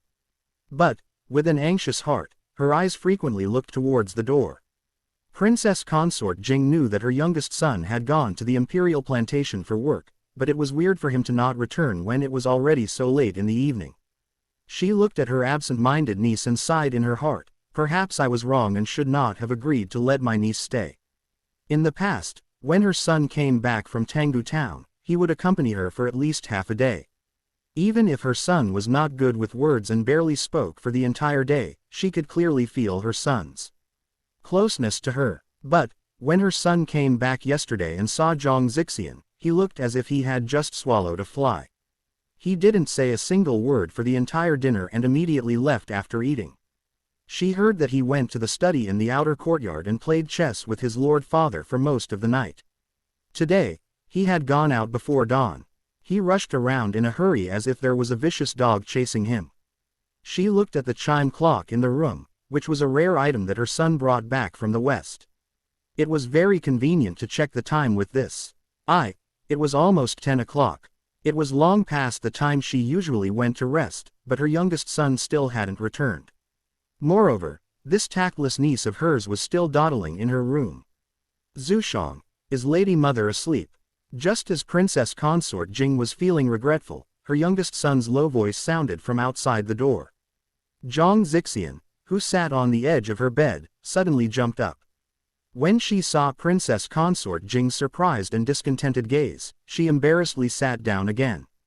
She said with slight embarrassment, "Older aunt, Brother Yang's work is too tiring, and only came back at this time. The emperor believes in him, and thus entrusted him with the important task of growing corn and potatoes.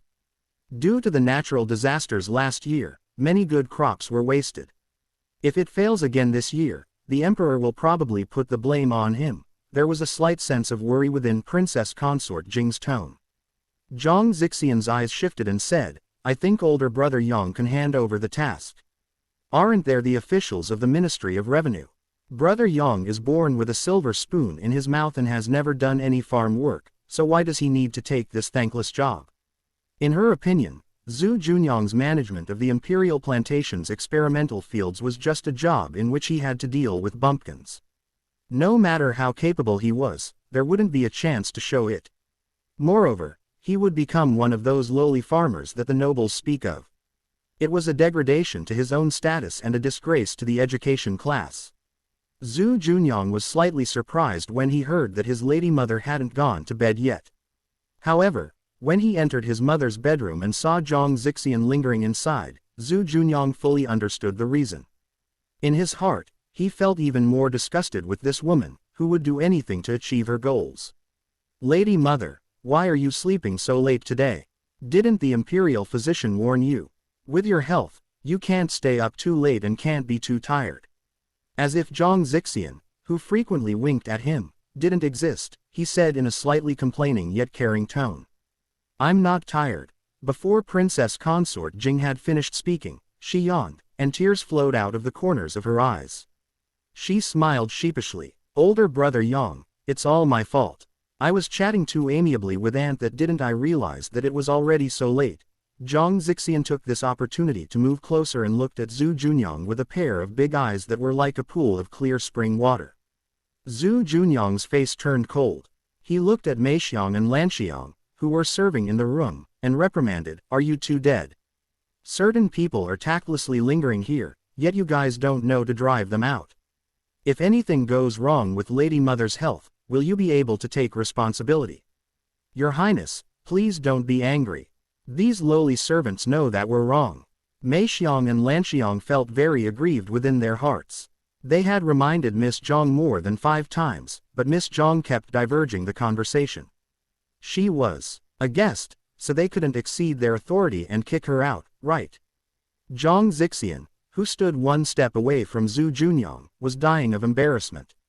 Older brother Yang was too inconsiderate of other people's feelings. No matter what, she was still his younger cousin. Why did he have to speak so unpleasantly? Zhu Junyang still treated her like air and said to the 2 maidservants, "Since it's the first offense, I will let you guys go this time. If it happens again, you two will definitely be severely punished." Princess Consort Jing saw her 2 maidservants kneeling on the ground and shivering like frightened quails. Although her heart slightly ached, she knew that her son was just using this matter as a pretext to vent his anger in front of Zhang Zixian. "Thank you very much, Your Royal Highness." Mei Xiang trembled with fear as she stood up. She walked to Zhang Zixian and said in a low voice, "Miss Zhang, Her Highness needs to rest now. Please come back tomorrow." Zhang Zixian felt as if she had been slapped in the face and it burned painfully. She didn't have any face to continue staying here, so she hastily bid farewell to her aunt and quickly left. If it had been other people, there was no way that they could continue staying in the Prince Jing's estate after this incident. However, Zhang Zixian was too eager to climb up the social ladder, and thus shamelessly stayed. Princess Consort Jing looked at her niece's back figure and lightly sighed. Last Xian was such a lovely child. How did she turn out like this after growing up? Yanger, don't worry. In a few days, Lady Mother will find an excuse to send her back. Lady Mother, why are you letting just any random cat and dog stay at home? If you're bored, then you can have younger Uncle Xiao's family's Las Yu accompany you. Zhu Junyang expressed the dissatisfaction in his heart. Princess Consort Jing knew that the Las Yu, who her son mentioned, was the legitimate daughter of her youngest full-blooded brother. She had just turned 9, and she was clever, sensible, and very likable. If her son said that Las Yu was a good person, then it must be true. Yanger, do you dislike Las Xian because she fancies you? Princess Consort Jing teased. With a face of disdain, Zhu Junyang said, if she simply liked me, I wouldn't hate her so much. She is filled with ulterior motives, yet she still feigns an ignorant and innocent appearance, which is so sickening to see. Princess Consort Jing wanted to put in a good word for her niece, but when she remembered her son's special ability, she swallowed back her words. After a moment of silence, she said to her son, who was about to stand up and leave, I heard that Las Yu has come to the capital. Invite her to the estate someday. I've been eating the medicinal meals that she prescribed, but I keep feeling that it's not as effective as the meals that I ate in Tanggu Town. If she doesn't mind, I want to ask her to check my pulse and see if we need to change the prescription. As she spoke, she observed the details of her son's expression. Sure enough, when she mentioned the little girl of the Yu family, the expression on her son's face softened and his gaze seemed to have become warmer. There was always one thing to overcome another. It seemed like her son had completely fallen into the hands of the lass of the Yu family. How old is that young girl this year? 11, right. It doesn't seem like she understands these matters yet. My son also isn't someone who knows how to coax women. He seriously makes me worry. Lady Mother's health is important. Tomorrow, I'll personally go invite her over. Xiao Sao is always thinking about Lady Mother, and she even asked about you today. Zhu Junyang couldn't help but put in some good words. For Yu Xiaoxiao in front of his mother. Princess Consort Jing looked at him meaningfully, and then said, I heard that Dongshan village was one of the major disaster areas of last year's locust plague. I don't know what happened to the flowers and plants in the valley. Did they also get destroyed? Yanger, how is our mountain manor in the West Mountains? It would be nice if we can go there to avoid the heat in the summer. Zhu Junyang replied, the construction of the mountain manor is almost completed. If it hadn't been delayed due to the locust plague last year, we would have been able to move in already. A wolf pack came down the mountains last autumn. If Sun hadn't just happened to be there, I'm afraid that the Yu family would have also been harmed. Fortunately, the dozen or so wolves have been wiped out. The wolf fur mattress that Sun brought back was a present from Yu Xiaoxiao to show her respect to you. Princess Consort Jing already knew about the wolf pack incident, but she still had lingering fears when hearing about it again. Although it's convenient to dig wild herbs and hunt for game when living at the foot of the mountains, it's still quite dangerous. Tell your Lord Father to send a group of guards to defend the mountain manor. If the Yu family needs help, we can help them out since we're living close by. Yanger, was there a lot of work today? Are you tired? I'm not tired. I was just accompanying them. We mostly relied on Xiaoxiao's pesticide. Lady Mother, it's getting late, so you should quickly rest. If there's anything else you want to say, we can continue talking tomorrow. Zhu Junyang saw Princess Consort Jing's face appeared slightly tired, so he quickly helped her lie down and covered her with the brocade quilt. Princess Consort Jing enjoyed her youngest son's rare thoughtful action and said with a smile, good, the experimental fields in both locations have been cultivated. You should be able to stay in the capital for a few more days this time, right? Zhu Junyang thought about it and replied in a slightly sly manner, if there aren't any irrelevant people being an eyesore in front of me, then I can spend more time accompanying Lady Mother at home. If Lady Mother has someone to accompany you, there's still some matters that I need to take care of at Tanggu Town, so Sun will have to stay there until there is complete peace and quiet at the home. Princess Consort Jing jokingly scolded, stinky brat, you dared to threaten your Lady Mother. Be careful of your Lord Father spanking your bottoms. All right, Lady Mother understands. I will send your younger cousin back as soon as possible. Looking at her youngest son's broad and straight back, Princess Consort Jing's heart was filled with emotions. Her son had finally grown up.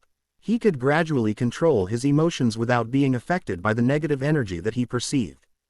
Didn't her son appear quite cunning and amusing with his childish threat earlier? Early the next day, Zhang Zixian missed another opportunity at the dining table again. Her aunt told her that older brother Yang had gone out early in the morning. Was older brother Yang really this busy? He must be avoiding her. She refused to accept this. With her beautiful appearance, alluring figure, and excellent schemes, there was no way that she couldn't get Royal Prince Yang. In the main courtyard's parlor room of the general's estate, Yu Xiaoxiao carried the chubby little Linlin with slight difficulty to the dining table. She looked strangely at Royal Prince Yang, who sat calmly at the table, and joked, young Royal Prince, could it be that the breakfast at the Prince Jing's estate doesn't suit your taste so you're bumming a meal at our general's estate? This child, is that how you should speak to Royal Prince Yang? Lady Fang glared at her in disapproval, and then smiled at Royal Prince Yang. This lass is used to speaking casually, so please don't take it to heart. Zhu Junyang's gaze didn't even shift as he nodded seriously and said, the chef in the Prince Jing's estate is definitely not as skilled as Xiaoxiao. Yu Xiaoxiao rolled her eyes at him and said, who are you coaxing? You think I don't know that your family's chef came from a family of imperial chefs? His culinary skills are even higher than that of the chefs at Junshou restaurant. Haha, are you hiding here because you can't endure the attention of the beauty? Zhu Junyang looked at her, raised his eyebrows, and said, can't endure the attention of the beauty. Where did you learn such an impudent remark? It's enough to just mention it here in this parlor room, lest other people heard you and say that the young miss of the general's household acts in an undignified manner. Yu Xiaoxiao curled her lips, made a funny face at him, and said, since you're evading the topic of our discussion, I must have guessed correctly. Who would have thought that the young royal prince has the potential of being a handsome man who causes calamity? Ah. Seeing that she was speaking more and more outrageously, Lady Fang patted her shoulders twice and said, "What, a handsome man who causes calamity? I have only heard of a beauty who causes calamity. Why do you have so many weird phrases in your brain? Cower, if you continue to speak so recklessly, I will invite a senior palace servant to teach you some proper etiquette." "There's no need, right? I have a new project, so I need to go back to Dongshan village in 2 days." Yu Xiaoxiao's face instantly turned pale. When she heard about a senior palace servant teaching her manner, she thought of the scene of the ugly old palace servant pricking the female lead with needles in My Ex-Princess. Zhu Junyang thought of those noble young ladies who all seemed as if even their breathing were calculated. They all seemed to be exactly the same, which was extremely boring. Hence, he said, "Actually, Xiaoxiao is very good right now. She's carefree like a little wild horse, so there's no need to restrict her." Yu Xiaoxiao blinked her eyes at the young royal prince and nodded in agreement. "Yes, that's right. I think that those so-called noble young ladies are all really fake, like they're wearing masks. They're not living in an unrestrained and free manner at all, so there's nothing to be envious about." Lady Fang also felt that her daughter's temperament was pretty good and was just somewhat eccentric at times. She thought about it and said, "After this year's autumn harvest and when it isn't as busy at home, you come to the capital again. I'll teach you how to engage in social activities and some etiquettes of interaction. You should also know some of the rules of the imperial palace. There's nothing bad with learning a little more." Zhu Junyang nodded and said, That works." Yu Xiaoxiao lowered her head to look at little Linlin's chubby hands and thought, "We can think about the matters in autumn when it's autumn." The project that she had in mind should be implemented by autumn. At that time, she could just come up with another excuse to avoid coming again. Little Linlin, who was nestled within his older sister's hands, saw the fish porridge in front of himself. His eyes immediately lit up, and he stared at the bowl of porridge without blinking. He patted Yu Xiaoxiao's arm with his plump little hands and mumbled, "Eat, eat." Little Linlin, who was almost 1 year old, had begun to learn to speak. Lady Fang never expected that she had taught him to say, "Father," and "Mother," for such a long time, but her son's first word ended up being "eat." He would definitely grow up to be a foodie. Seeing the skinny Yu Xiaoxiao holding a chubby baby and her fair hands had turned red from the patting, Zhu Junyang felt somewhat displeased in his heart. "Isn't there a wet nurse? Why are you always taking other people's jobs? Would they be able to take their wages with ease?" The wet nurse, who stood on the side, sweated profusely within her heart. She quickly tried to take the young master back, but little Linlin didn't cooperate. "Older sister's embrace is so comfortable. It's fragrant and soft. Older sister feeds me yummy food. I don't want the wet nurse. I want older sister." Little Linlin desperately pushed away the wet nurse's hands, and anxiously cried, "No, no."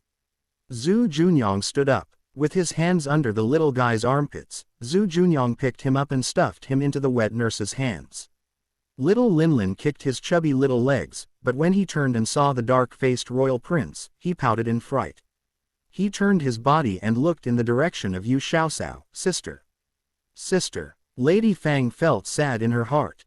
She took her son and carried him in her embrace. She tapped his small nose and said, "You little heartless fellow. Your older sister has only come for 2 days, yet you already got bribed by her tasty food. I have taught you to say, 'Mother,' for so long, but you still haven't learned it. However, you can say, 'Sister,' quite clearly." Linglong laughed on the side. "Madam, this shows that young miss and young master are fated. You should be very happy that they have such a deep sister-brother relationship." Yu Xiaoxiao picked up little Linlin's personal bowl and broke the fillet into smaller pieces. She scooped up a spoonful and carefully checked whether there were any bones inside. The fish porridge was made with snakehead fish, which didn't have a lot of bones. However, it was still better to be more careful since it was being fed to a child. "Come on, follow older sister and call, 'Mother, mother,'" Yu Xiaoxiao lured the little fellow with the fish porridge. Sure enough, little Linlin was lured by the fragrant smell. All of his attention was focused on the spoon, which he was very familiar with. "Eat, eat, sister, eat." His cute appearance was seriously too adorable, but Yu Xiaoxiao didn't compromise. She suppressed her smile and said, "You can only eat the fish porridge if you learn how to say, 'Mother.'" Come, follow me, mother, don't grab it. If you don't call, mother, older sister will eat up all of the fish porridge. As she said that, she delivered the spoon to her own mouth. Seeing this, little Linlin immediately became anxious and turned to look aggrievedly at Lady Fang.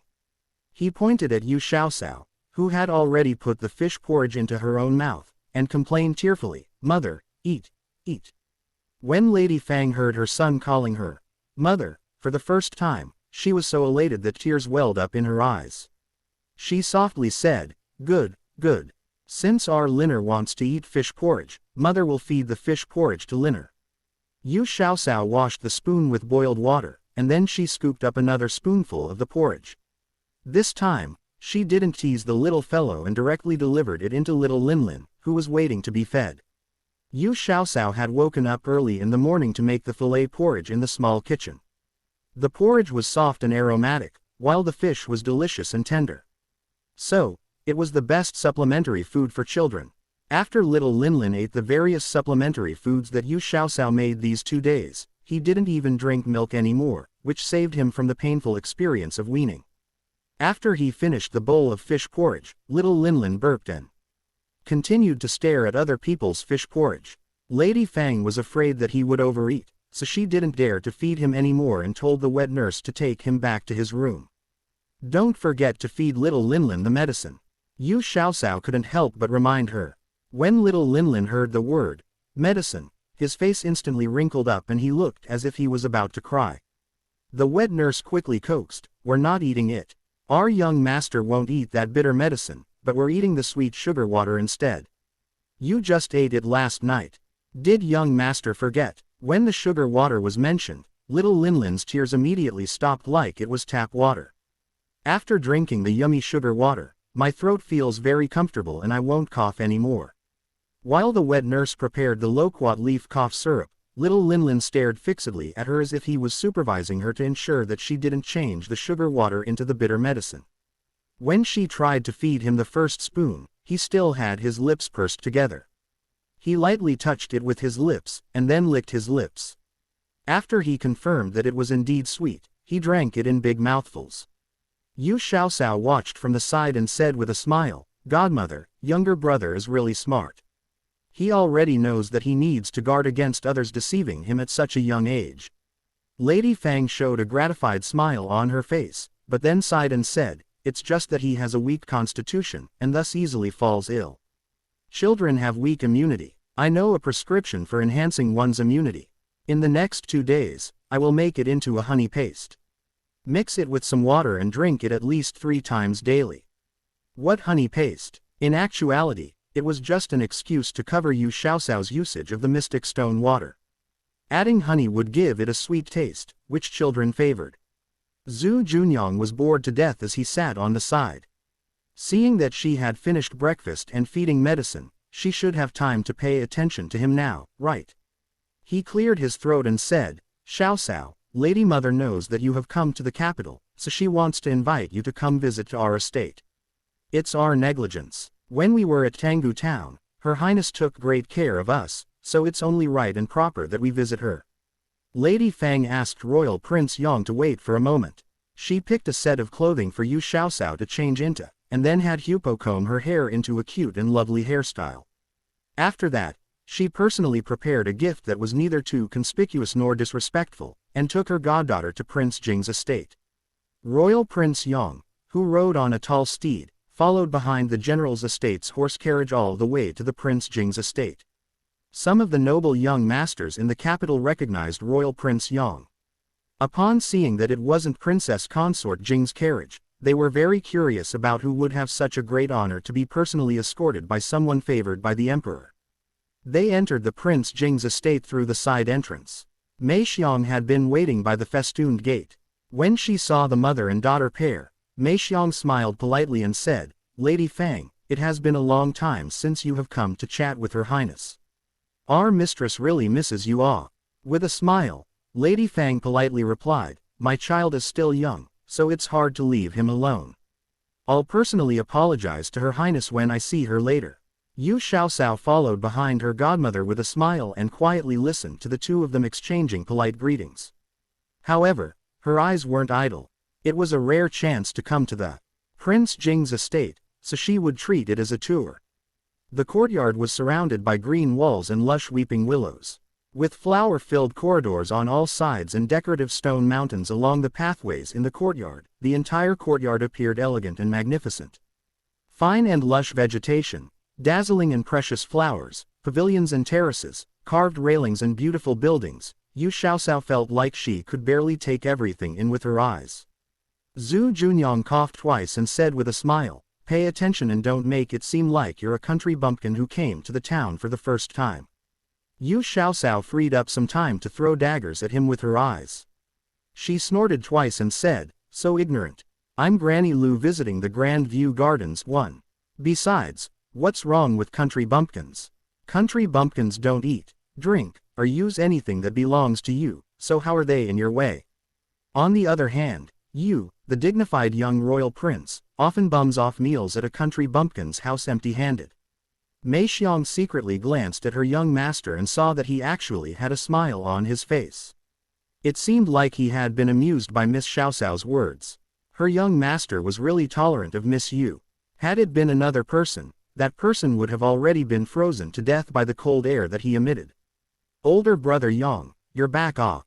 Zhu Junyang was just about to say something when a red cloud drifted out of the flowers and trees, and rushed directly at him. "Ah, save me. Brother Yang, quickly catch me." Based on the distance that Zhang Zixian calculated, if older brother Yang stood at the same place without moving, she would be able to fall right into the strong arms of older brother Yang. However, it was under the premise that Zhu Junyang didn't move. Could he not move? Of course not. Zhu Junyang had long detected Zhang Zixian's little plan. Before he got attacked by the fragrant wind, he gently grabbed onto Yu Xiaoxiao with his right hand and moved to the side. Yu Xiaoxiao felt a tight grasp on her left arm, and her feet didn't even touch the ground as she drifted a few steps to the side. When she looked down at her feet, she saw a girl dressed in red lying face down beside her feet. She knocked her forehead on the small path paved with blue stones and emitted a loud, bang, sound. Tisk tisk, it must hurt a lot. Yu Xiaoxiao grimaced and quickly moved several steps to the side, lest she got caught in the crossfire. Seeing stars before her eyes, Zhang Zixian felt stinging pain on her knees, arms, palms, and forehead. What happened? She was somewhat muddled due to the fall. She was about to fall into older brother Yang's embrace and was just about 2 centimeters away, so how did she fail? That wasn't right. Zhu Junyang practiced martial arts, and thus he could jump onto the roof in a blink of the eye, let alone merely moving a few steps to the side. Zhang Zixian's maidservant was also stunned for a moment. She hastily went forward and hurriedly helped her young miss stand up. Zhang Zixian's carefully matched clothing had become untidy, and her meticulously combed hair had become disheveled. Her makeup had also gotten dirtied by the soil on the ground. Most importantly, there was a scratch on her nose and a bruise on her forehead, which made it appear as if she had a horn on her head. Zhang Zixian couldn't pay heed to the pain on her forehead and nose. Her almond-shaped eyes brimmed with tears as she looked pitifully older brother Yang, who was 1 step away from her. She choked with sobs. "Older brother Yang, why didn't you help me when you saw me falling? It really hurts." She said the last sentence with a whiny tone that had quite a dramatic effect. When accompanied by her dirty face, Yu Xiaoxiao quickly hid behind her godmother with her head bowed and shoulders shaking uncontrollably. She knew that it wasn't nice to laugh at others at this time, but she really couldn't help it. Zhu Junyang turned a blind eye to the pitiful-looking young girl in front of him. Instead, he looked at Zhang Zixian's 2 maidservants with cold eyes and said with an icy tone, "Is this how you two serve your master? It's such a flat bluestone path, yet you can still let your master trip. Such incompetent servants, shouldn't you two get flogged and sold already?" As if they were suffering in the bitter cold and surrounded 10,000 years of ice, the 2 maidservants felt piercingly cold from the outside to the inside. They kneeled down in front of everyone and shivered like frightened quails. They could hardly speak and could only repeatedly ask for forgiveness. "These lowly servants know our mistakes. Young royal prince, please spare these lowly servants this time." Zhu Junyang snorted coldly, and with a toss of his sleeves, he walked past them, saying, "You two aren't servants of the Prince Jing's estate, so there's no point in begging me. Lady Fang, Xiaosao, Lady Mother is admiring the flowers in the rear garden, so let's go over. Young miss, please spare us. Young miss. When the two maid-servants heard this, they hastily kowtowed to Zhang Zixian. Zhang Zixian covered the bump on her forehead with her hand as she looked at Zhu Junyang's back obsessively and muttered, "Older brother Yang was angry at you guys because he was worried about my injury, right? That must be it. What are you two wretches still doing on your knees? Hurry up and help me freshen up again. I still need to go accompany my aunt to appreciate the flowers." While Zhang Zixian returned to her room to wash up, Mei Xiang had led the group to the rear garden of Prince Jing's estate. In the garden, a clear stream, which appeared like a jade belt, zigzagged through the depth of the flora and under the various arched bridges. It moved towards the decorative stone mountains and flowed swiftly into the gaps. With holed cornices, carved ridges, and painted sills, the pavilion was faintly discernible among the rich flowers and trees in the garden. In the pavilion, a woman dressed in purple took fish feed from her maidservant's hands, leaned against the white jade railing, and watched the various koi carps fight for food. With a somewhat leisurely expression, she appeared even more graceful and poised. "Your Highness, Lady Fang and Miss Yu are here." Mei Xiang's crisp voice sounded along with the melodious sound of birds. The bird in the cage stopped singing for a few seconds and then started singing again. "Chushui, you haven't visited in a long time. I almost thought that you have forgotten about me, this friend of yours." At Tanggu Town, Princess Consort Jing and Lady Fang interacted frequently and became close friends. Thus, they intimately called each other by their names. Lady Fang smiled and said, "Your Highness must be joking. No matter who I forget, there's no way that I'll forget you. You borrowed several pots of rare orchids from me, so how can I forget?" Princess Consort Jing laughed and said, "Well, Sha Chushui, it seems like you only care about those several pots of flowers. Could it be that the affection between the two of us can't even compare with several pots of orchid flowers?" Lady Fang jested, "How could that be? With our deep friendship, Your Highness will definitely be willing to lend me your 18-scholar camellia and Camellia japonica to appreciate for a few days, right?" Princess Consort Jing regarded the 18-scholar camellia and Camellia japonica as treasures. After she returned from Tanggu Town, she had specially invited two florists, who were skilled in cultivating camellias, to tend the flora. Even Lady Feng had only seen them once or twice. Normally, Princess Consort Jing seldom showed them to others and treated them like precious treasures. Princess Consort Jing glanced at Lady Fang with her phoenix eyes, HMPHED twice, and said, You're someone who won't let yourself be taken advantage of at all. What's the big deal with lending you the 2 pots of camellias for several days?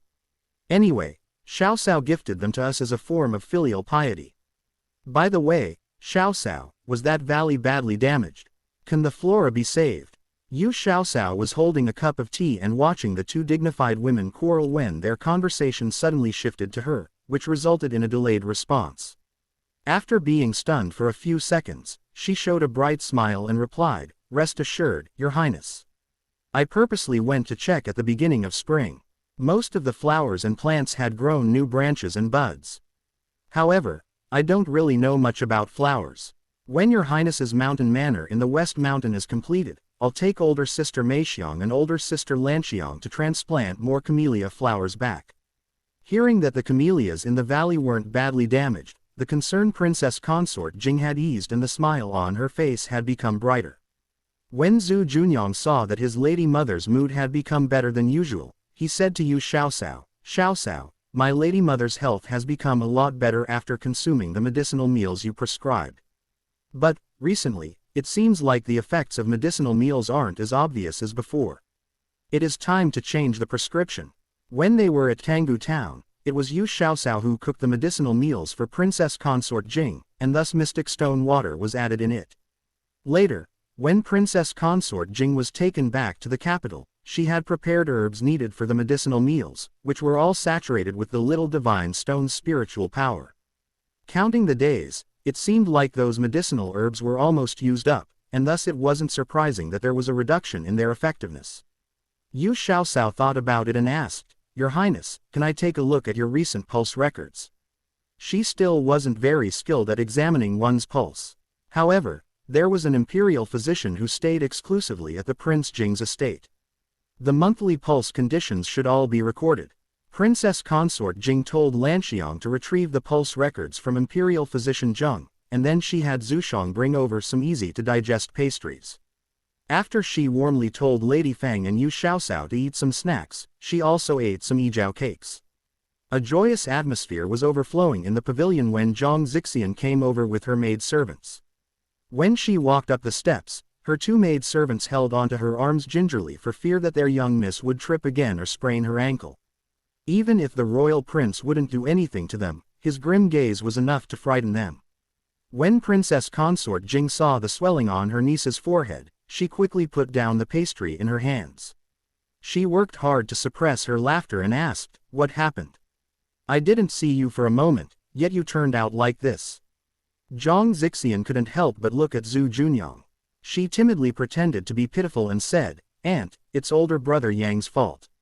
He clearly saw me falling, yet he didn't even help me. He caused me to fall and end up like this, it really hurts ah."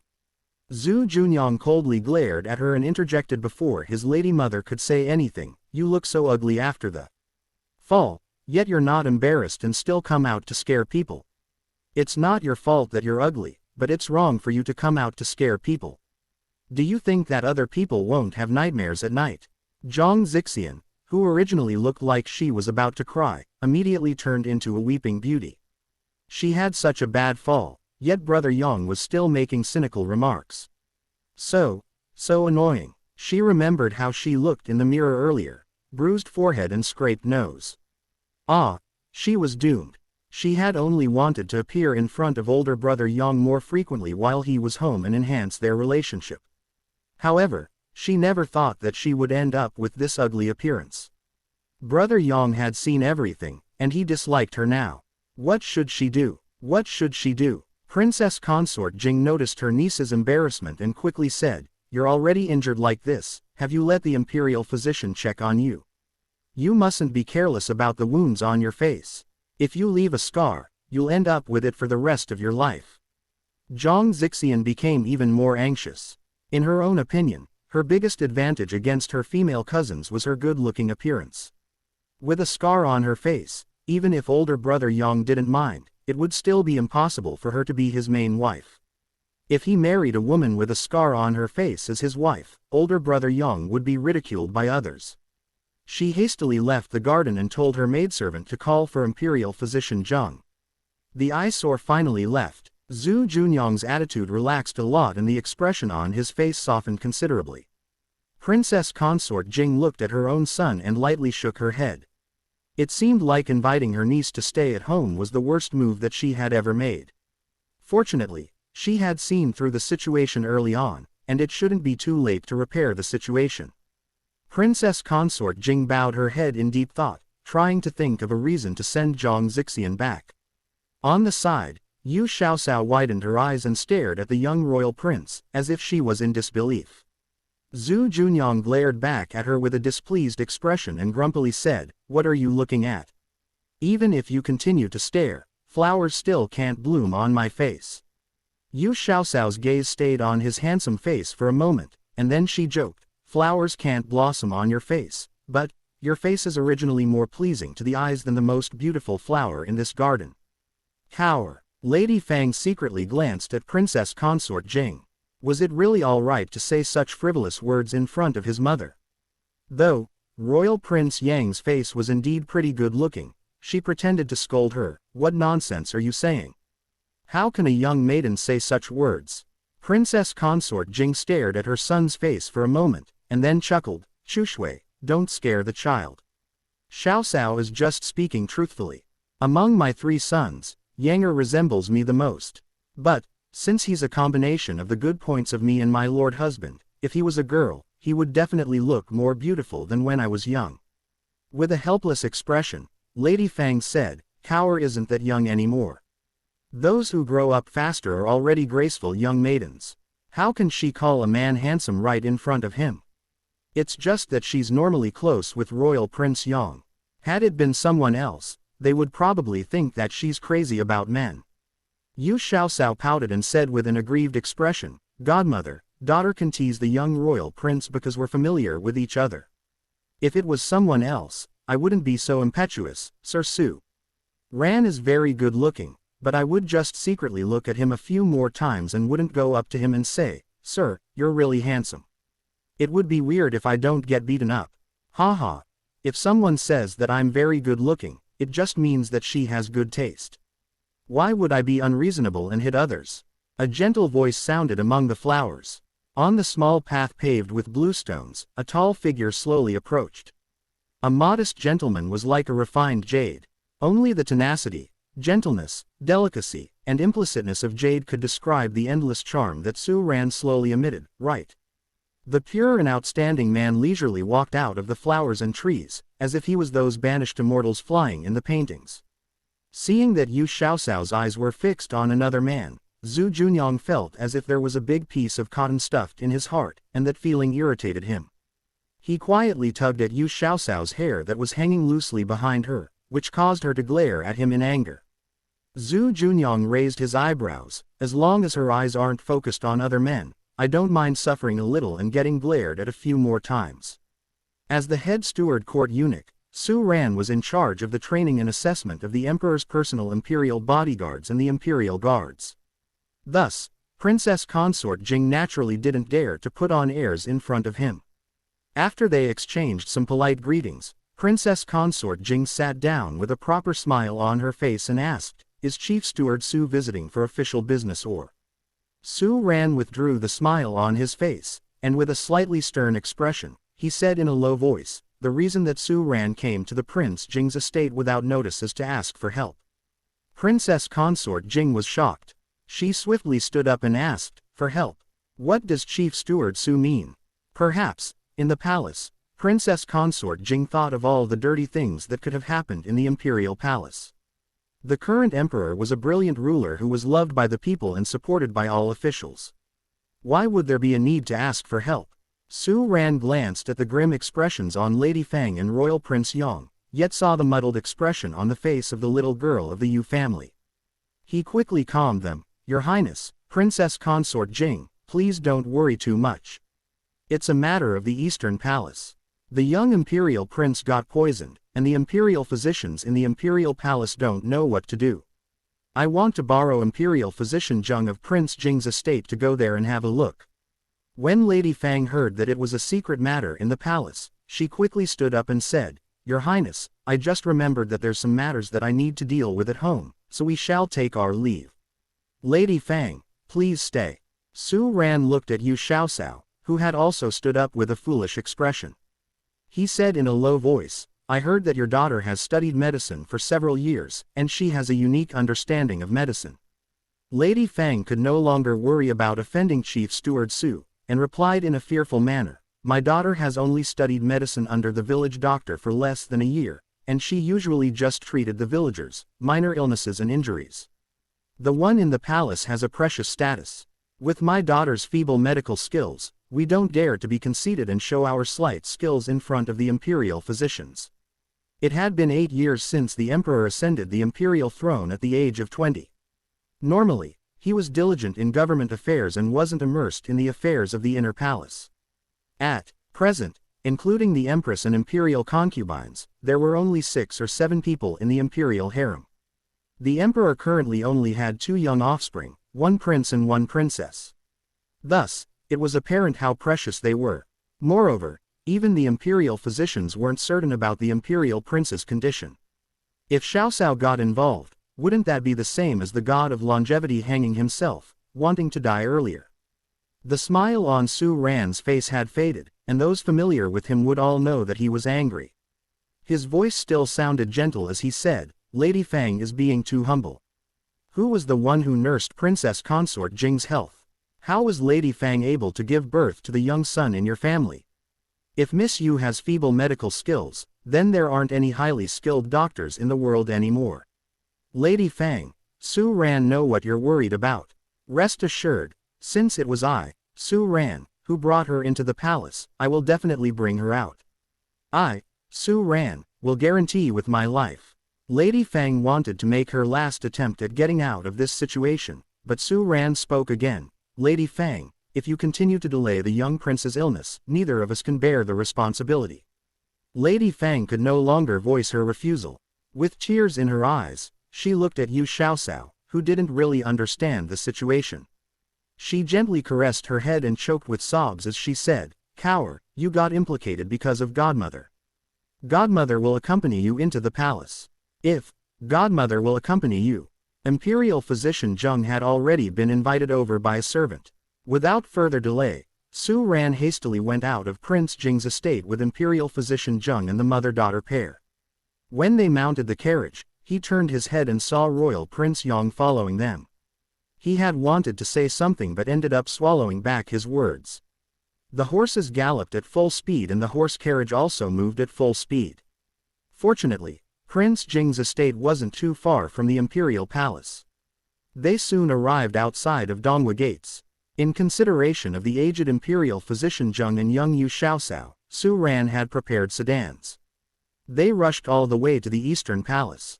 Lady Fang had already patiently explained the situation to Yu Xiaoxiao when they were on the carriage. The young imperial prince was poisoned, but the imperial physicians didn't dare to make a rash conclusion. Thus, they wanted to consult with imperial physician Zheng, who was born of a family of imperial physicians from the previous dynasty. She, on the other hand, was unlucky to have been at Prince Jing's estate at that time, and thus was taken as an extra helper. Yu Xiaoxiao stared at the multicolored stone on her wrist and communicated with the little divine stone in her mind. After she received the guarantee, as long as there's still one breath, this divine stone will be able to drag him back from the King of Hell, her anxious heart finally relaxed. However, it was quite exciting today. It was her first time visiting the Prince Jing's estate and she got to tour around. Was she going to have a one-day tour for her first visit to the imperial palace? Yu Xiaoxiao felt strangely excited at the thought that she was about to see a real-life emperor, empress and imperial prince. Zhu Junyang noticed the change in Yu Xiaoxiao's emotions. He bent down and whispered into her ears, "Don't be scared, this prince is here. No one will dare to do anything to you. At that time, if you can treat him, then do your best. If you can't, then just stand on the side. This prince will support you regardless." The emperor was a wise monarch, so he definitely wouldn't do the same thing as the emperor of the previous dynasty, killing multiple people for the sake of one person. The empress might act irrationally because of grief, but even if he had to give up his position as the royal prince, he would still protect Xiaoxiao. Besides, there would be a lot of imperial physicians there at that time. He reckoned that Yu Xiaoxiao wouldn't be needed. She was just a random passerby. Jingyang Palace was the palace hall that the empress resided in. The imperial prince was still young, so he lived with his imperial mother. In a couple of years, when he was bestowed the title of crown prince, he would have to move to Zonghui Palace next door. When imperial physician Zheng entered the door, he was taken to the dragon and phoenix bed by the other imperial physicians to examine the unconscious imperial prince. With reddened eyes, the empress appeared haggard, and her eyes were fixed on her son, for fear that something bad would happen to her son the moment she looked away. The emperor stood behind her and held onto her shoulders, as if he was conveying strength and courage to her. Su Ran walked to the emperor and whispered into his ears. Zhu Junfan looked towards Yu Xiaoxiao, remained silent for a moment, and then nodded. Since Yu Xiaoxiao entered the imperial palace, she held her hands in front of her abdomen and looked down with her head bowed. She had the appearance of, "I'm a good kid and you guys can't see me." Su Ran came up to her and softly said, "His Majesty called you to go over." "Emperor, oh my god, I'm going to see a real-life emperor soon." Yu Xiaoxiao was so excited that she could barely walk. Su Ran thought that she was scared, so he kindly comforted her, "Don't be afraid. The emperor is very approachable. You're just being called over to answer a few questions." Yu Xiaoxiao looked back at Lady Fang and saw a slight trace of fright in her eyes, yet she still tried to calm down and give her a comforting smile. She turned her eyes to Zhu Junyang.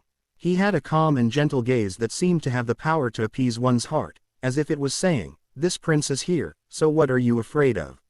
Yu Xiaoxiao's heart slightly relaxed and her steps also became lighter.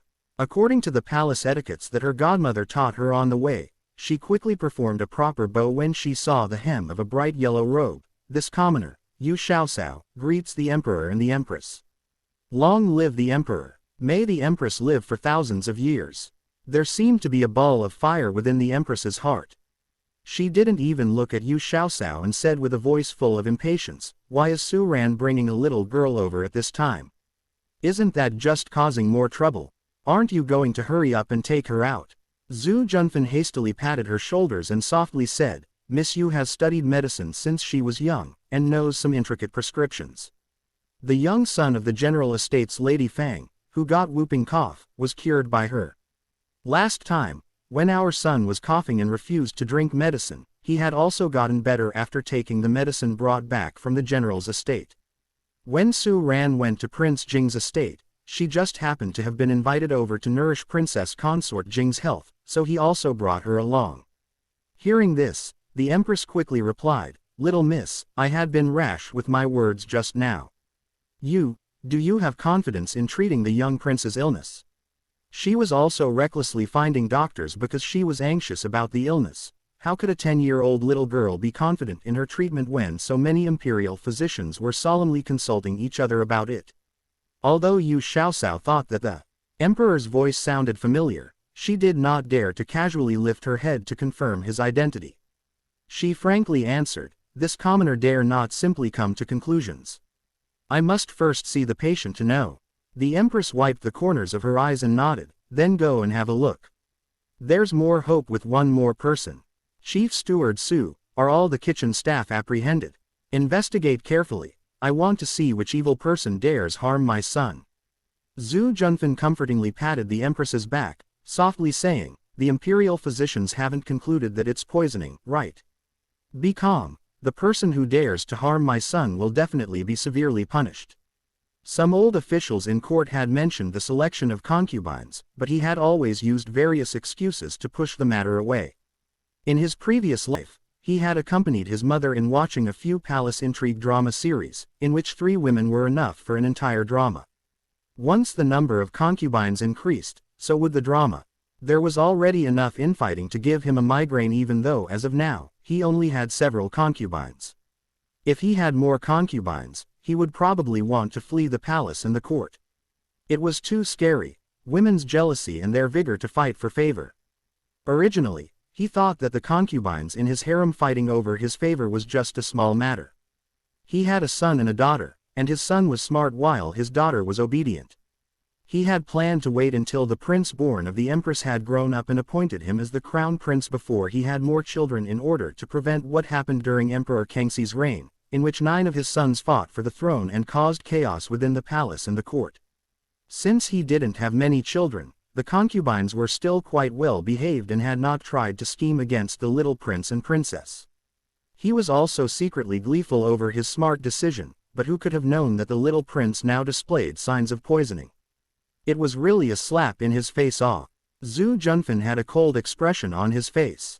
If this really was a plan that stemmed from his imperial harem, he would definitely not be lenient in the punishment. Yu Xiaosao took 2 steps forward and stood beside Imperial Physician Zheng. Imperial Physician Zheng had already checked on the little prince and took his pulse, and he was currently discussing his opinions with the other imperial physicians. Seeing Yu Xiaosao approach, Imperial Physician Zheng did not scrunch up his face like the others. Instead, he warmly spoke, "Miss Yu, what are your thoughts on this matter?" Yu Xiaosao had already heard most of the imperial physician's discussions. The young prince only started showing symptoms yesterday, when his condition escalated quickly with fever and convulsions. Now, the little prince was unconscious. His breathing was faint, and he would occasionally go into shock. The signs of poisoning were obvious throughout his entire body.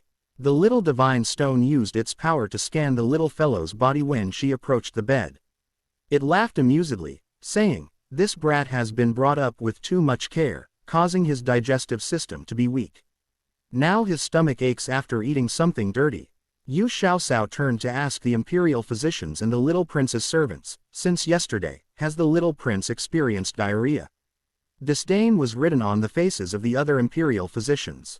Of course, a young girl, who was around the age of 10, could only diagnose the illness as diarrhea. It was too bad that the little prince had not shown any signs of diarrhea ever since his illness began. The palace servants also answered. As such, Yu Xiaoxiao furrowed her brows, remembering that in her previous life, the child of her neighbor also once suffered from these symptoms. When they visited the district hospital, the doctor said that it was a more serious case of pediatric dysentery. She noticed that the imperial physicians continued to discuss what kind of poisoning the little prince had gotten, and how they should cure it. Yu Xiaoxiao paused for a moment, then whispered to Imperial Physician Zheng, "Imperial Physician Zheng, perhaps, the little prince hasn't been poisoned." Imperial Physician Wang, who was most knowledgeable on poisons among the rest of the imperial physicians, laughed. "Little miss, this is the imperial palace, not somewhere you can simply fool around. You are responsible for every word you say. Will you be able to hold responsibility if the young prince's treatment was delayed because of you?" Imperial Physician Zheng knew that Yu Xiaoxiao had a certain grasp of understanding on some trickier diseases, so he patiently asked, "Miss Yu, what is your opinion?" Yu Xiaoxiao thought carefully before saying, "I think the little prince has pediatric dysentery." The other imperial physicians looked over with an expression of disagreement. Imperial Physician Wang even disdainfully said, "Pediatric dysentery. Little girl, is your head in the clouds? We just told you that the young prince had no signs of diarrhea, and all symptoms point to poisoning."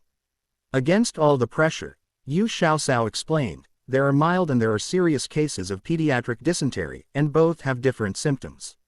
The symptoms of normal dysentery are fever, constipation, mucus and blood, and nausea. In mild cases of dysentery, there are no obvious constitutional symptoms as the patient defecates 3 to 5 times a day and their feces are accompanied by mucus or a little blood. In serious cases of dysentery, the constitutional symptoms are a little more obvious, where the patient defecates at least 10 times a day and his feces contain mucus and blood. He also experiences abdominal pain, nausea, and dehydration." Imperial Physician Wang impatiently interrupted her, "We all know of these simple pathologies, so don't waste our time. The little prince isn't experiencing stomachache, nor did he show any signs of diarrhea, not to mention mucus and blood accompanying his feces. How did you come to the conclusion that the young prince has pediatric dysentery?" Yu Xiaoxiao looked at him solemnly. "Besides those that I have listed, there is also a kind of pediatric dysentery called bacillary dysentery. It's abrupt and accompanied by symptoms such as fever, convulsions, unconsciousness, shock and breathing difficulty. The symptoms regarding the patient's digestive system usually only appear after 24 hours or sometimes 36 hours. This illness is more serious and is usually seen occurring in children aged from 2 to 7 years old." Hearing her speak confidently, Imperial Physician Wang asked hesitantly, "Is there actually such an illness, or did you make it all up after hearing our discussions?"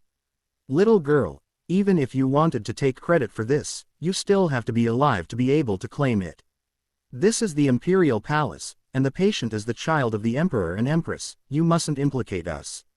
Seeing as no one besides Imperial Physician Zheng believed her words, Yu Xiaoxiao retreated, saying, "Since Imperial Physician Wang said it so, I'll value my own life and stop commenting.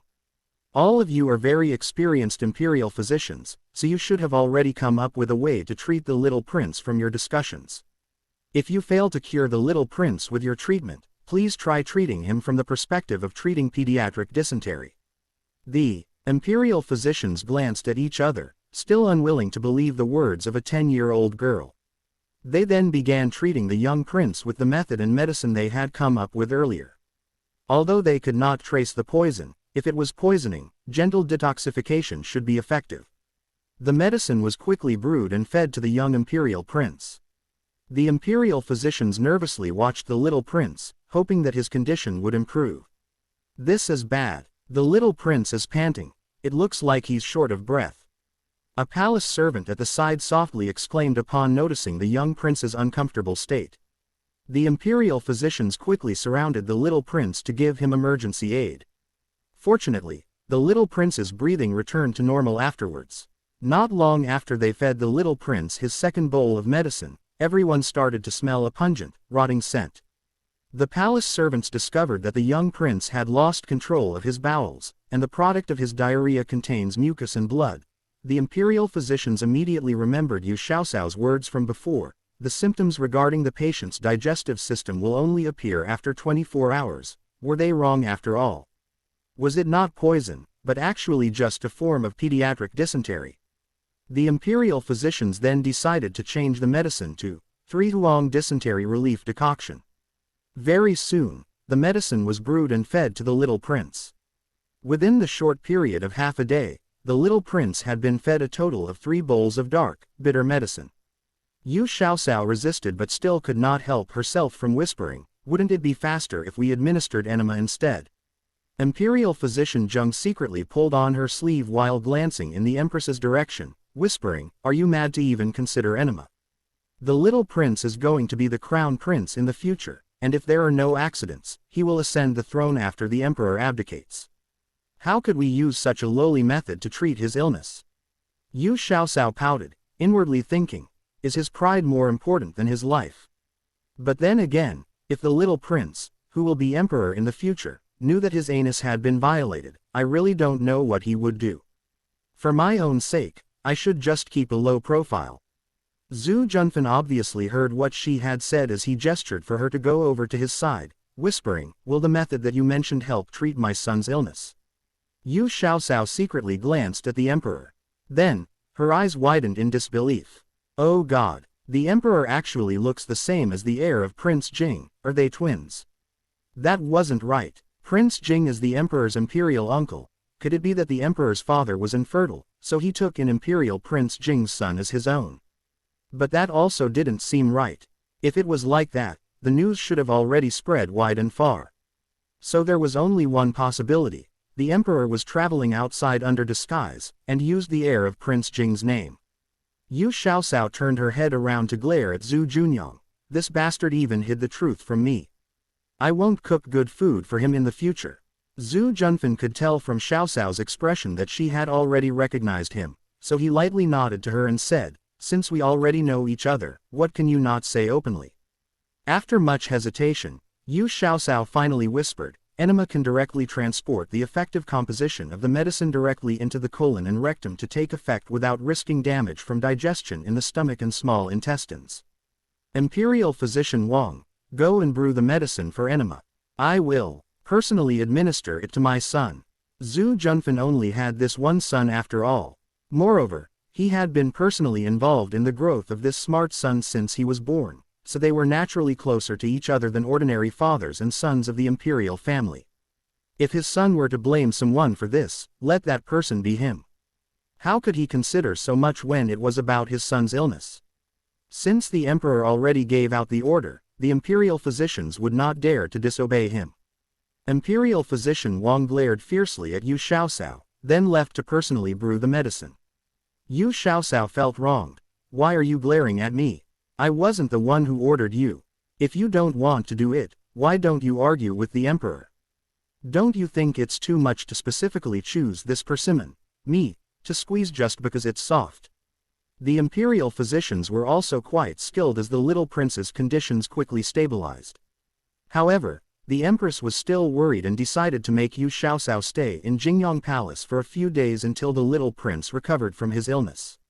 In her heart, although Yu Xiaosao was young, she was still experienced in certain complex and difficult illnesses. Take this case for example. It seemed like it was poisoning, but even with the involvement of all of the imperial physicians, they still could not identify the disease. When Yu Xiaosao came, she knew with only one look that it was not a case of poisoning, but instead was pediatric dysentery. Even in surgery there were specialized departments. Perhaps she was more knowledgeable in aspects to pediatric conditions. The imperial kitchen was falsely alarmed, and the concubines that had been suspected by the empress all let out a sigh of relief. If anything went wrong with the little prince, they would have to suffer the consequences. Although their conscience was clear, they still would not be able to pass their days peacefully if the empress hated them. Once his son's condition stabilized, Zhu Junfan immediately began investigating into the cause of his illness. The little girl of the Yu family had already said that the digestive tract symptoms only showed after 24 hours. If he thought back a day, his son seemed to have left the imperial palace for the maternal home of the empress, the Meng residence. He called over the people of the Meng residence to be questioned and found out that when the little prince was there, the direct nephew of the empress, Meng Shuhuan, had brought him to visit the temple fair and they ate quite a lot of street food.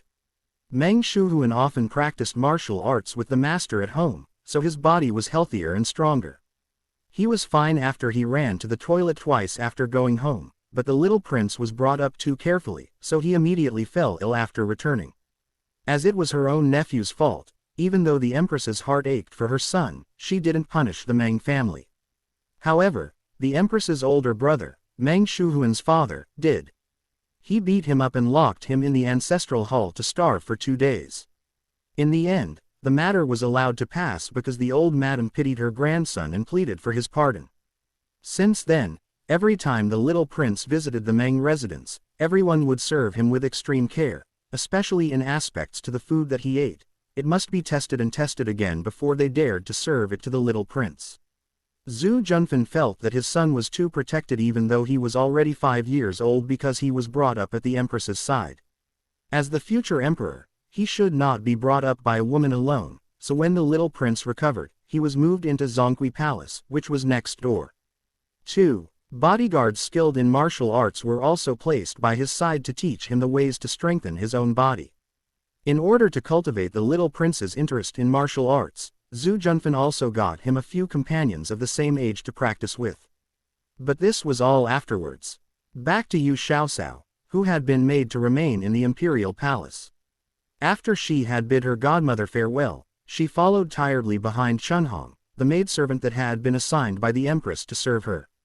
Zhu Junyang thought that she might be unfamiliar with the environment of the imperial palace, so he hurriedly said, "Don't worry. You're the honored guest of the empress. If the servants dare to neglect you, just tell me. I'll seek justice for you from the emperor." Chunhong, the maidservant, looked oddly at Royal Prince Yang. This well-known cold-faced royal prince of the capital even had such a considerate side to him. She then looked at the small Yu Xiaosao beside her who held a childish aura and thought, so Royal Prince Yang favors this type, isn't she a bit too young? Yu Xiaosao's gaze was filled with gratitude as she nodded, many thanks to the young royal prince. The little imperial prince's condition has already stabilized, so he should be able to wake up tomorrow. I can then leave the imperial palace when he's about recovered. Older sister Chunhong, would you happen to know an abandoned courtyard in the imperial palace that's full of weeds? Chunhong stopped in her steps and looked at her weirdly, asking, "Miss Yu, whatever for do you ask for this place? This servant will daringly advise you, it's better to be ignorant of the matters of the imperial palace's inner court." Royal Prince Yang was also puzzled. "Xiaosao, what do you want to do with a courtyard full of weeds?" Yu Xiaosao smiled. "I remember there's a prescription that helps in treating pediatric dysentery, and one of the ingredients is a kind of common wild herb. There's a high possibility that I can find this type of wild herb in a courtyard full of weeds, that's why I asked." Chunhong was one of the empress's most competent maidservants. Once she heard it was to find an ingredient that could aid in the treatment of the little prince's illness, she naturally did not dare to delay. "Miss Yu, this servant will go and inform the empress. I will bring you there once I get the entry plate." As long as it was beneficial towards the little prince's condition, there was nothing the empress would not agree to.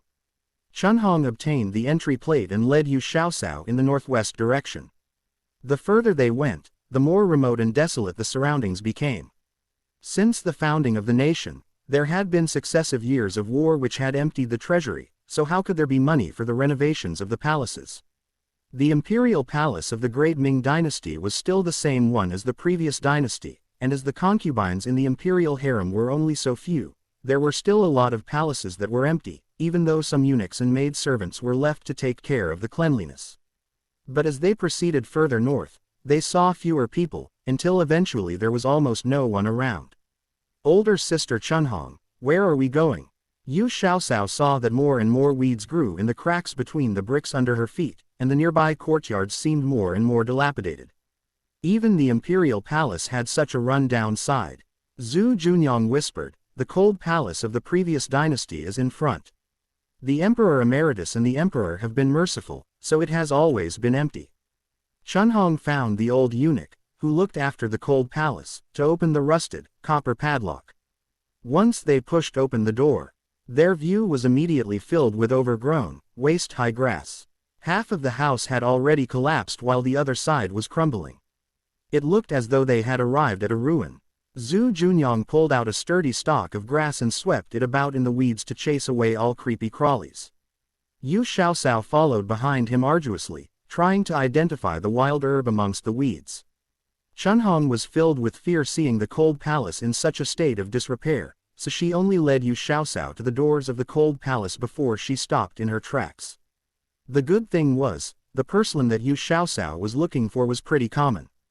Very soon, she found porcelain among the weeds and speedily harvested it.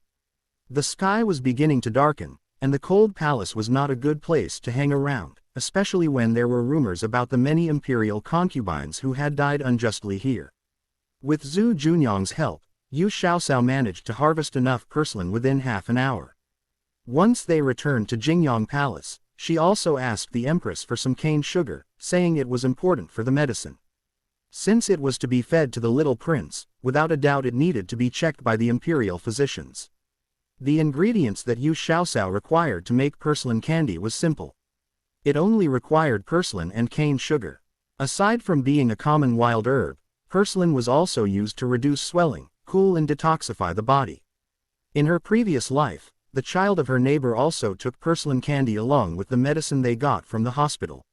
It was said that porcelain also had antibacterial properties, so it was quite useful to suppress the Shigella bacteria. Porcelain and cane sugar could not kill anyone anyway, so she might as well give it a try. With some mystic stone water, the effect would definitely be enhanced. Yu Xiaosao followed a 5:1 ratio by first pounding the porcelain to juice and boiling it with mystic stone water. She then added cane sugar to the mixture, made it into a candy bar, and cut the candy bar into smaller pieces each weighing about 3 grams. When the porcelain candy was brought to the empress, she saw that it did not look pleasing and asked doubtfully, "This candy can really treat my son's illness?" Yu Xiaosao smiled, "Rest assured, your imperial majesty. This candy is extremely helpful for the little prince's illness. Moreover, the taste is sweet and will be easily accepted by the little prince. If you feel uncertain about this, it can be taken along with the medicine prescribed by the imperial physicians. There are no side effects." The imperial physician added, "Your Majesty, porcelain is indeed beneficial towards alimentary diseases, especially dysentery. The common folk often consume porcelain as a wild vegetable. Since the commoners could eat porcelain as a wild vegetable, then it was definitely not poisonous." The empress then put down her worries and carefully asked about the dosage of the candy. Yu Xiaosao thought about it for a moment after inquiring about the little prince's age, then said, 3 pieces per dose, and 3 doses a day. The little prince should recover after 7 days. At this moment, a booming voice resounded from outside the palace door, "How is little Hanwen? My good great-grandson, your great-grandfather has come to see you. What have his servants been doing, to let my good great-grandchild suffer so terribly?" Hearing this voice, the empress hurriedly stood and went up to plead guilty. "Imperial grandfather, it is I who had been unthorough and caused Hanwen to suffer. Please lay down your punishment, imperial grandfather." Seeing the empress's tired complexion, the emperor emeritus, Zhu Huaiyang sighed, "Rise up. Although the illness is on the child, the pain is on the mother's heart. It's been hard on you these past few days. Has little Hanwen's condition improved? What do the imperial physicians say?" The empress explained in detail to the emperor emeritus about the little prince's illness and the treatments. Zhu Huaiyang's worried heart finally settled down after he knew that the little prince was out of danger. This little girl, isn't this the daughter of the Yu family in Dongshan village? You're finally willing to come to the capital. What good food did you make today? Let me taste." As he said this, the emperor emeritus snatched a piece of candy off the plate that Yu Xiaosao was holding and popped it into his mouth. It's quite sweet, although it's still somewhat lacking in comparison to the desserts served in the palace. Empress, the reason you called her into the imperial palace couldn't possibly be to make these few pieces of candy, right?" While he was talking, the emperor emeritus picked up another piece of candy again and chewed on it. The empress helplessly reminded him after a moment of hesitation, "Imperial grandfather, that is the medicinal candy that Miss Yu had made for Hanwen. It can cure pediatric dysentery." The emperor emeritus felt embarrassed once he heard this. He actually took the medicine for his great-grandson as candy. He coughed a few times and glared at the silent Yu Xiaosao. "You little girl, why didn't you tell me?" Seeing the emperor emeritus's true identity, Yu Xiaosao couldn't complain at this point. Why did these imperial personages all like to travel to Tanggu town? First, it was the heir of Prince Jing, who had turned into the emperor. Now it was Fifth Lord who revealed himself as the Emperor Emeritus. Yu Xiaosao felt wrongly accused at the Emperor Emeritus's words. Your old hand is too fast, all right. You've already swallowed the candy even before anyone could remind you. You have quite a sweet tooth, even though you're so old. It was already past dinner time, and the Emperor and Empress worried that their son wouldn't be in the mood to eat. The chefs in the imperial kitchen, who were still badly shaken, began to arrange for the dinners for their masters in the imperial palace. Tonight, the meals for all palace halls were nearly an hour late, but no one dared to have any complaints. Chunhong led Yu Xiaosao to the side hall of Jingren Palace, which was the palace hall that she was going to temporarily stay at. The layout of the side hall was simple and elegant. A gold incense burner had smoke curling out of it, emitting a sandalwood fragrance. The hollowed-out, carved lattice window had shadows of swaying flowers passing through it. The tables and chairs were made of red sandalwood with extraordinary and exquisitely carved designs. In the inner chamber, there was a bamboo bed with a light green double-sided embroidered sheer curtain sewed with patterns of flora and insects. A brocade quilt embroidered with clouds and flowers covered the bed along with a pillow of the same color. Beside the bed, there was a carved shelf that was as high as the roof. All of the exquisite patterns on the shelf was a work of art. In the room, there were 2 rows of autumn yellow-colored yellow pearwood chairs carved with 6 horned dragons and longevity patterns. Beside the chairs, there were fruits and snacks placed on top of the lacquered water chestnut flower-shaped high-end table. With one glance, one could tell that this room had been meticulously cleaned up. Chunhong pointed to the 2 palace maids behind her, who were wearing pink palace maid outfits. She smiled and said, "These 2 were sent by the Empress to serve you, Miss Yu. The taller one is named Shin Yu, and the shorter one is named Sizu. Miss Yu, are you hungry? Eat some snacks. First, Xing Yu, go to the imperial kitchen with Sister Xiaozi of Jingren Palace to get Miss Yu's meal." Yu Xiaosao was really hungry. Since morning, she'd only eaten a bowl of fish porridge and a couple of small steamed meat buns. At noon, the Emperor and Empress didn't mention eating since they were too busy saving the little prince. Who would dare say they were hungry at that time? Now, she was so hungry that her chest was stuck to her back.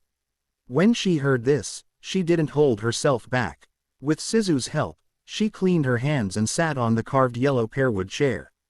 She picked up the pastry that was on a blue and white porcelain plate decorated with twining lotuses and began eating it with small bites. It was made by an imperial chef, so of course, the taste of the pastry was very good. It had much smoother and finer mouthfeel than many of the pastries outside. After eating the snacks and drinking a cup of scented tea, her stomach finally felt better. About an hour later, Xingyu brought back the dinner. It might be because the meal was prepared in a hurry, so there were only several simple dishes in the food box. It tasted so good that Yu Xiaosao accidentally ate until her tummy was bloated. With a full stomach, she took a pedal bath and changed into new white underclothing under the care of Sizu and Xingyu. At this time, Chunhong came in with a small package in her hands. She smiled and said, "The general's wife sent someone over with a change of clothes for Miss. The underclothing you are wearing was made in a hurry by the sewing department. If you aren't used to wearing it, this servant will help you change it." Yu Xiaosao watched as Xingyu took the package from Chunhong and placed all of the clothes inside into the large cabinet one by one. The maid servants in the palace were indeed well trained. They were better at serving than her maid servants. When she thought of how she had to do everything by herself in Dongshan village, Yu Xiaosao couldn't help but think, it's good to have money and power off. I can just be a lazy worm who bum meals without doing anything. So happy. Yu Xiaosao fell asleep in the soft and fragrant bedding. Xingyu and Sizu, these 2 little palace maids, watched her happy sleeping posture and smiled secretly. They helped cover her with the quilt and quietly closed the door as they left. She slept till dawn. After eating breakfast, Yu Xiaosao was taken to the Empress's palace with a happy and glowing complexion. As soon as the Empress saw her, the smile on her face became even brighter. She waved at Yu Xiaosao to come closer and gently held her hand. She said with a smile, "I didn't expect a little girl like you to have such skills." The young prince woke up in the middle of the night and made a racket over being hungry and wanting food. I was afraid that his stomach was still too weak, so I didn't give him anything but 3 pieces of the candy you made. This morning, the imperial physician said that he could eat some porridge, and that the young prince seemed to be in good spirits. This was all thanks to you all. Yu Xiaoxiao was terrified, so she said modestly, Empress, you're overpraising me.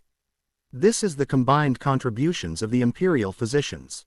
Xiaoxiao dares not claim credit. Xiaoxiao, was it? Don't be so humble. I have a clear view of the situation. The Empress had some lingering fears in her heart. If they had followed the detoxification method given by the imperial physicians, she didn't know how much her little prince would have to suffer. When she gave birth to the prince, she had harmed her body and might not be able to have another child in her life. If something happened to Hanwen, she didn't know if she could endure it. Fortunately, when Chief Steward Su went to invite Imperial Physician Zheng, he also brought along the little lass of the Yu family. This little girl from the Yu family was her son's lucky star. The Empress immediately rewarded Yu Xiaoxiao with many precious jewels, jade pendants, and valuable fabrics. Yu Xiaoxiao shyly thanked her for her kindness and asked Linglong, who Madame Fang had left behind to serve her, to help her put them away. Yesterday, when Madame Fang left, she was afraid that Xiaoxiao would be lonely and that the maids serving her wouldn't be useful, so she left Linglong in the palace to accompany her. Empress, the little prince has woken up and wants to see you. Chubai, the Empress's head palace maidservant, came in and said with a smile, as the Empress was lovingly holding Yu Xiaoxiao's hand and talking to her. The Empress took Yu Xiaoxiao's hand, stood up and said, Xiaoxiao, come with me. Hanwen should meet his savior. Upon hearing this, Yu Xiaoxiao hurriedly said she dared not to consider herself as the young prince's savior. The little prince was resting in the side hall beside the Empress's palace hall. Imperial physician Zheng and the doctors of the imperial hospital saw the Empress come in and hurriedly kneeled. After the Empress said, Rise, she asked about the little prince's health in detail. Imperial physician Zheng replied, the young prince is no longer in danger. However, the symptoms of dysentery haven't all been cured yet, so he still needs to take several doses of medicine. The Empress nodded and said, I understand the principle of, illnesses come quickly and go away slowly. Just try your best to cure the little prince's illness as soon as possible. After she said this, the Empress walked into the inner room and saw the little prince leaning against a pillow with an unhappy and foul expression. My dear son, what's wrong? Who made you unhappy? The Empress's soft voice was filled with love.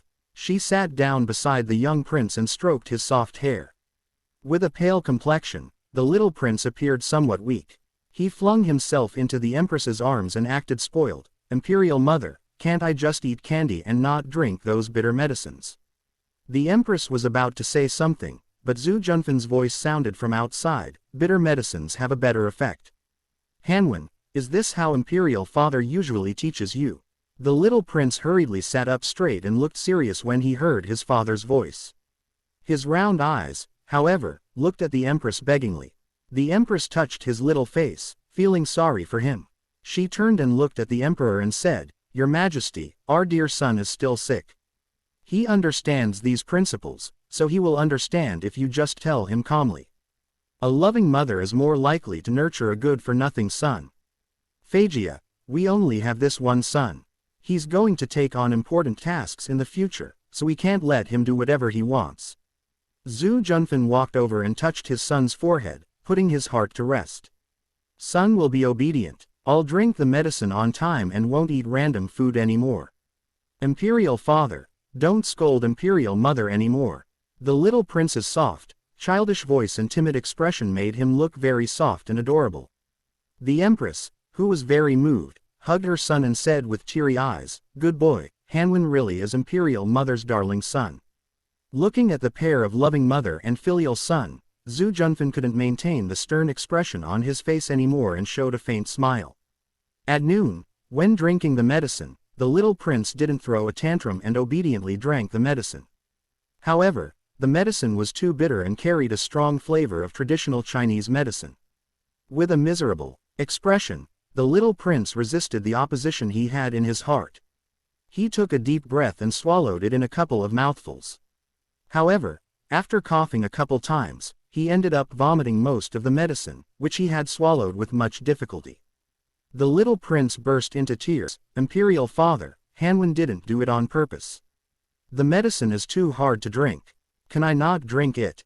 Tears also flowed down the empress's face.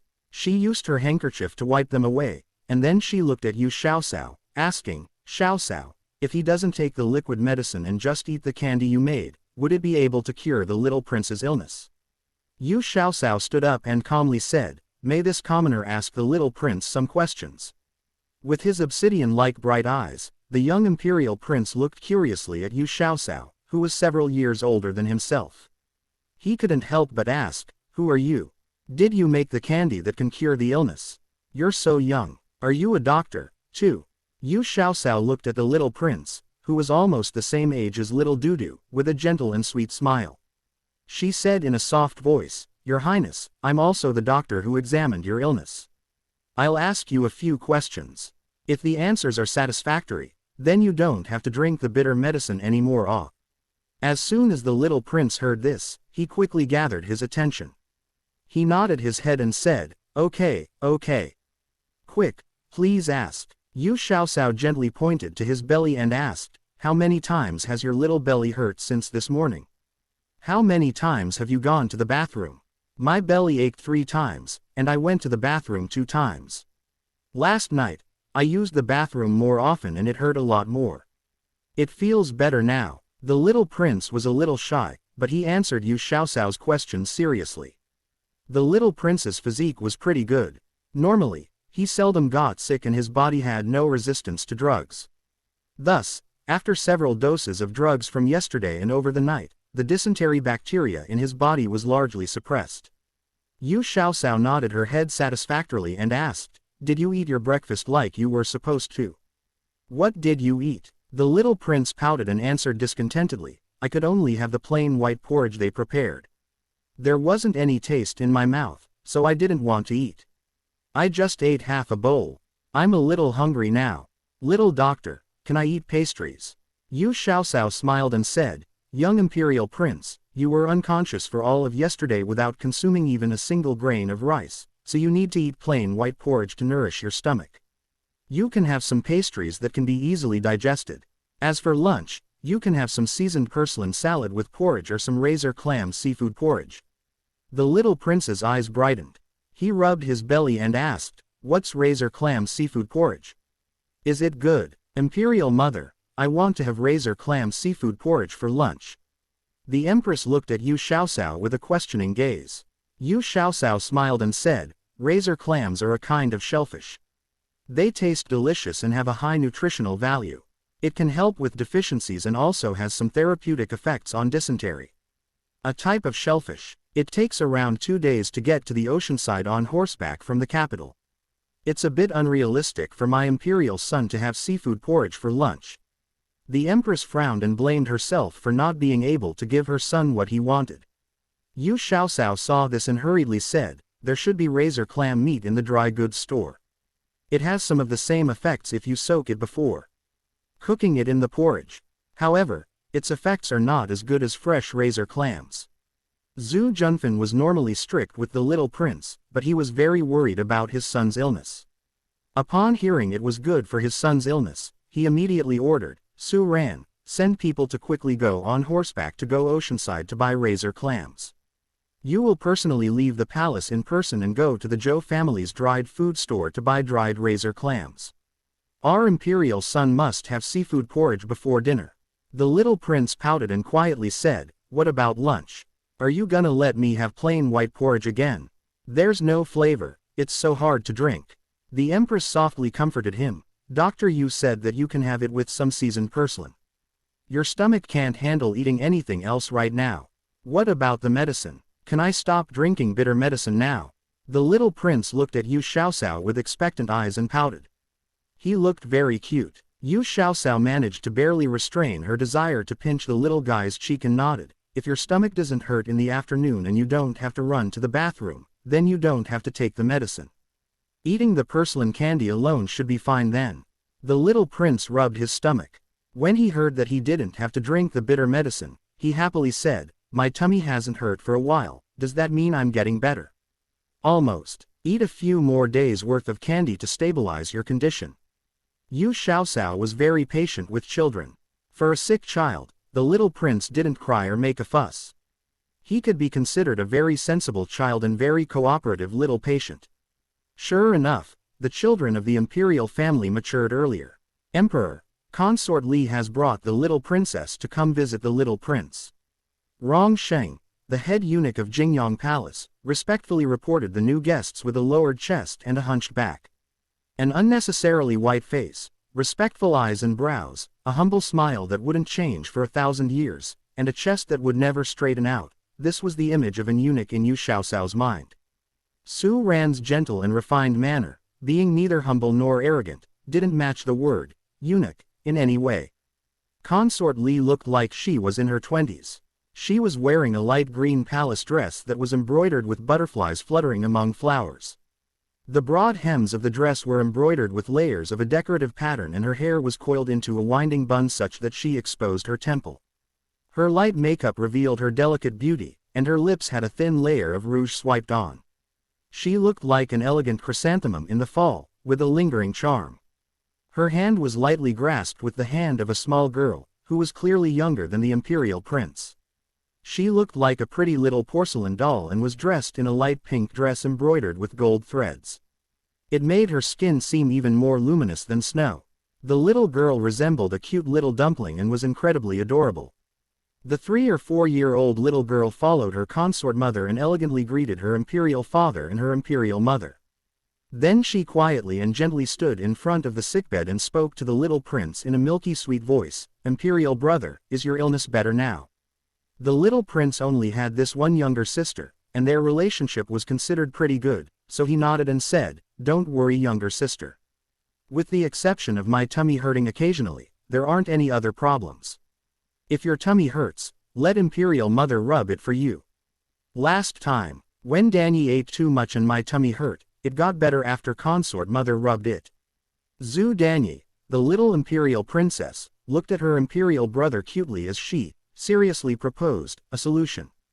Was younger sister being gluttonous again? You must have sneaked behind Consort Li's back to eat. Don't do it in the future.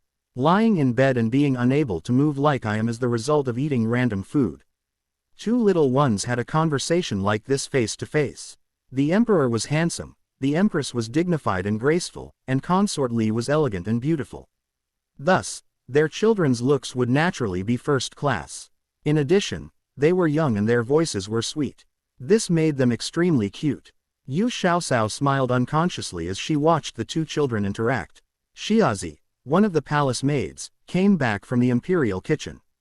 With a puzzled expression, she said, "Empress, the chefs in the imperial kitchen have never seen porcelain and don't know how to prepare it. In your opinion?" The empress looked towards Yu Xiaoxiao and earnestly said, "Xiaoxiao, it seems that I will have to trouble you again." Consort Li had a surprised expression on her face. When did the empress ever treat someone so politely? The other was still a child who was only around 10 years old.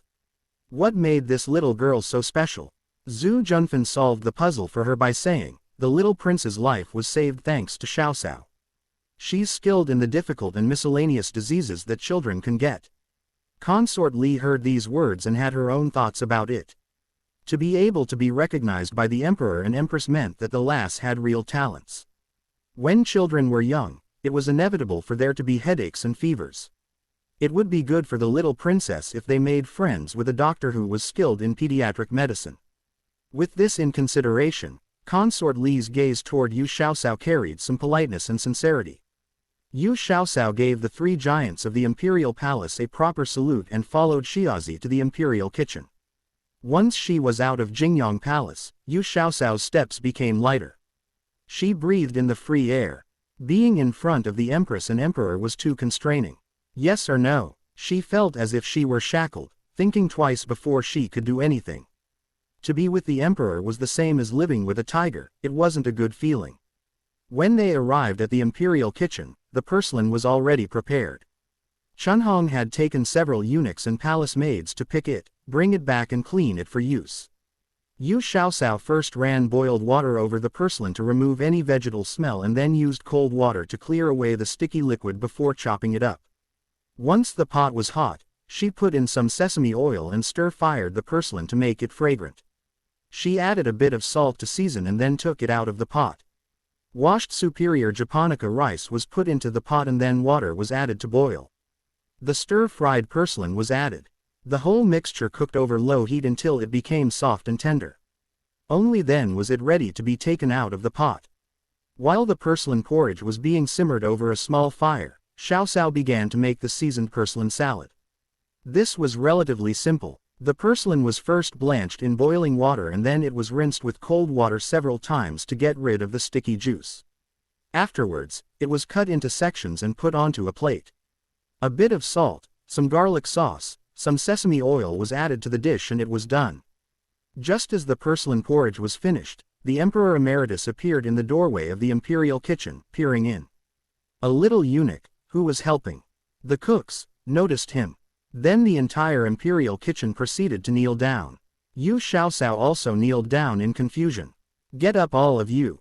Continue with what you have to do. The Emperor Emeritus noticed Yu Xiaoxiao in the crowd. His eyes brightened and he scooted over to her with a smile. Looking at the food box held by Xiaozi, who was beside her, the Emperor Emeritus coughed softly and asked, "Is this meal personally made by that girl Yu Xiaoxiao?" Xiaozi hurriedly replied, "Yes, Your Imperial Majesty."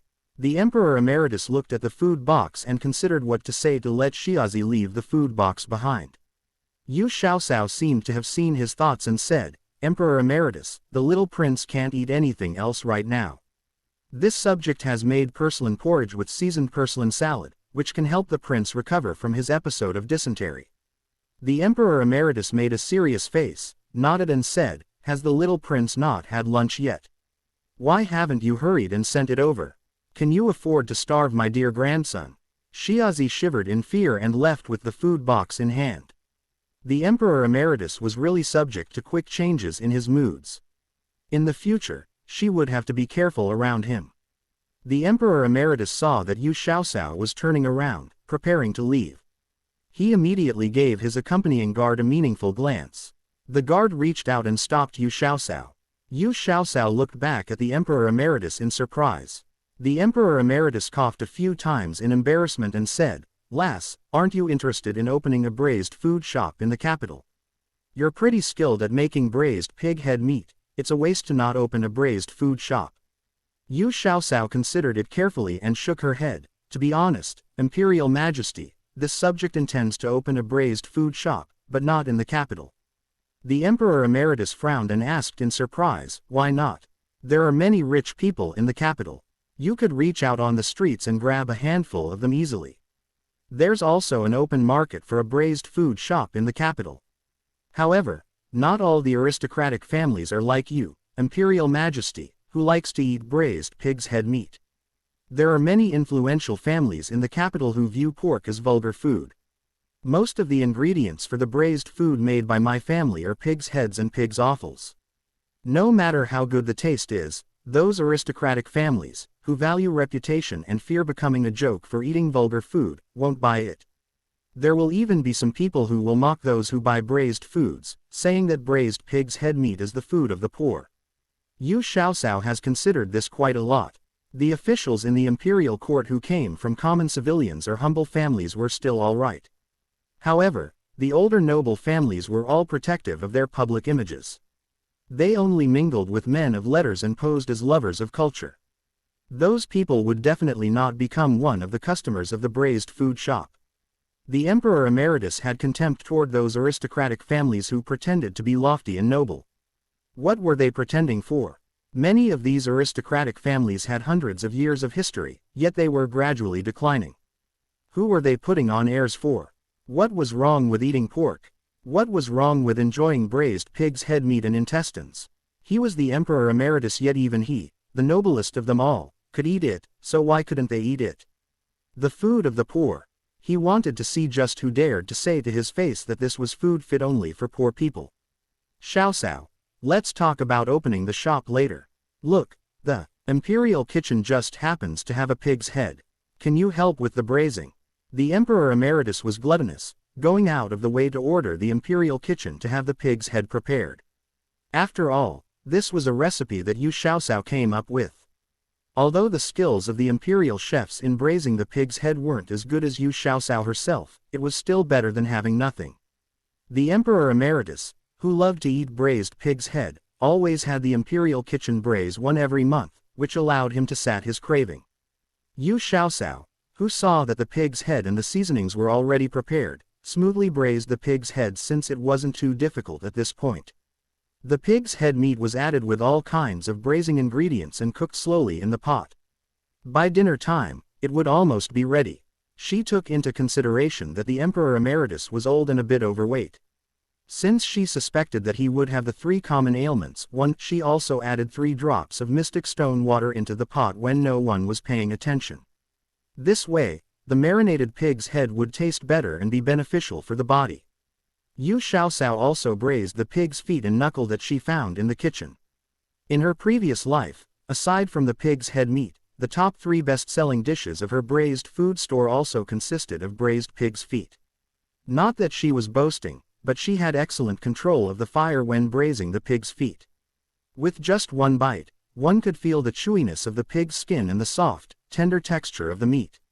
Every mouthful was filled with flavor and it was a guarantee that whoever ate it once would definitely want to eat it again. As for the braised pig's knuckle, it glistened golden red, the bone was fragrant while the meat was tender and delicious. It was intact and the soup was thick but not greasy. The Emperor Emeritus would definitely like it. Once she finished instructing the imperial kitchen staff to watch over the fire, Yu Xiaosao left, following behind the Emperor Emeritus.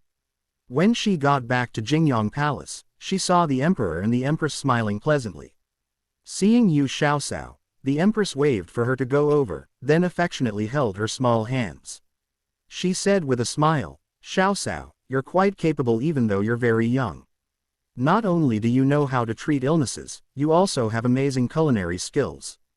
Hanwen had thoroughly enjoyed the porridge and small dishes that you made. Although there wasn't a lot of porridge, there were still 2 bowls of it and one was afraid that he would stuff himself full, so I didn't let him finish it all. When Hanwen ate the porridge, he said that his stomach felt warm and it was very comfortable as the slight pain in his abdomen also receded. This folk remedy is still quite effective even though it doesn't use expensive herbs. Yu Xiaosao humbly replied, "The little prince is just sick of eating plain porridge. Purslane is just a type of common wild vegetable, and its texture and taste are also just so. However, a lot of wild vegetables also have some medicinal qualities. Many civilians who cannot afford a physician will counter the illness with these wild vegetables and herbs. Over time, they slowly became remedies for certain diseases." The Empress smiled as she looked at her, feeling that although this little girl was young, she was tactful in the way she spoke and acted. So she became more sincere and affectionate towards Yu Xiaosao. Waking up from his afternoon nap, the young prince was more spirited and, after taking another 3 pieces of purslane candy, he eagerly asked Yu Xiaosao, "My tummy doesn't hurt anymore, so does it mean I don't have to drink that bitter medicine anymore?" Yu Xiaosao nodded and spoke in a gentle voice, "It's all right to not drink the bitter medicine, but I have to check your tummy." "All right, you can check my tummy. I've really recovered, I don't need to drink the medicine anymore." The little prince also risked everything just so he could avoid drinking the bitter medicine. Yu Xiaosao glanced at the Empress. Once she got her approval, she lifted the little prince's shirt to reveal his small, round belly. Inwardly, she came to an understanding with the little divine stone and placed the multicolored stone on her right wrist on the little prince's lower abdomen. If someone else saw this, they would surely notice that the multicolored stone emitted a golden ray of light that slowly enveloped the little prince's abdomen. Yu Xiaosao pretended to check him as she pressed on a spot and asked him if it hurt, and pressed another spot a moment later and asked if he had the feeling of wanting to defecate. The little prince felt as though her touch was magic, as wherever she pressed, the discomfort of his abdomen would disappear, as if all of it was brought away by her small hands. Only after the little divine stone used its power to treat the little prince did Yu Xiaosao say to the eager empress and young prince, "You're almost completely recovered. Medicines are also part poison, so you can stop the intake of medicine. The medicinal diet will be enough for the next few days." At this time, the eunuch of Jingyang Palace reported the arrival of Su Ran and Royal Prince Yang. Zhu Junyang focused his gaze on Yu Xiaosao the moment he entered Jingyang Palace. Seeing that she was all right and even smiling, he nonchalantly shifted his gaze away. After he greeted the Empress, he gifted the bedridden young prince an automatic toy horse to relieve boredom. The toy horse was about the size of an adult's palm, and inside it there was a mechanism that, after being wound up, enabled the little horse to walk by itself on a table. The new toy quickly gained the attention of the little prince as he played with it and laughed from time to time. Su Ran brought with him a bag of dried razor clams. Once the Empress saw that, she turned towards Yu Xiaoxiao and said apologetically, "Razor clam porridge. I still have to trouble you, Xiaoxiao." Yu Xiaoxiao hurriedly stood up and said, "It's not a bother. However, the razor clam porridge will need some time to cook, so this commoner girl will take my leave first." Even though the Empress was amiable towards her, living in a society where social class was extremely strict and facing the class with the authority to control the life and death of other people still made Yu Xiaoxiao uncomfortable. She would rather stay in the imperial kitchen and suffer the grease and smoke than converse another word with the Empress. Seeing Yu Xiaoxiao leave Jingyang Palace, Zhu Junyang also took his leave. With large steps, he caught up to Xiaoxiao, who was being led by Xiaozi to the imperial kitchen. Hesitantly, he said, "Actually, it's all right if you don't want to do it." Yu Xiaoxiao glanced at the astonished Xiaozi, and then smiled at Zhu Junyang. "Don't you know me?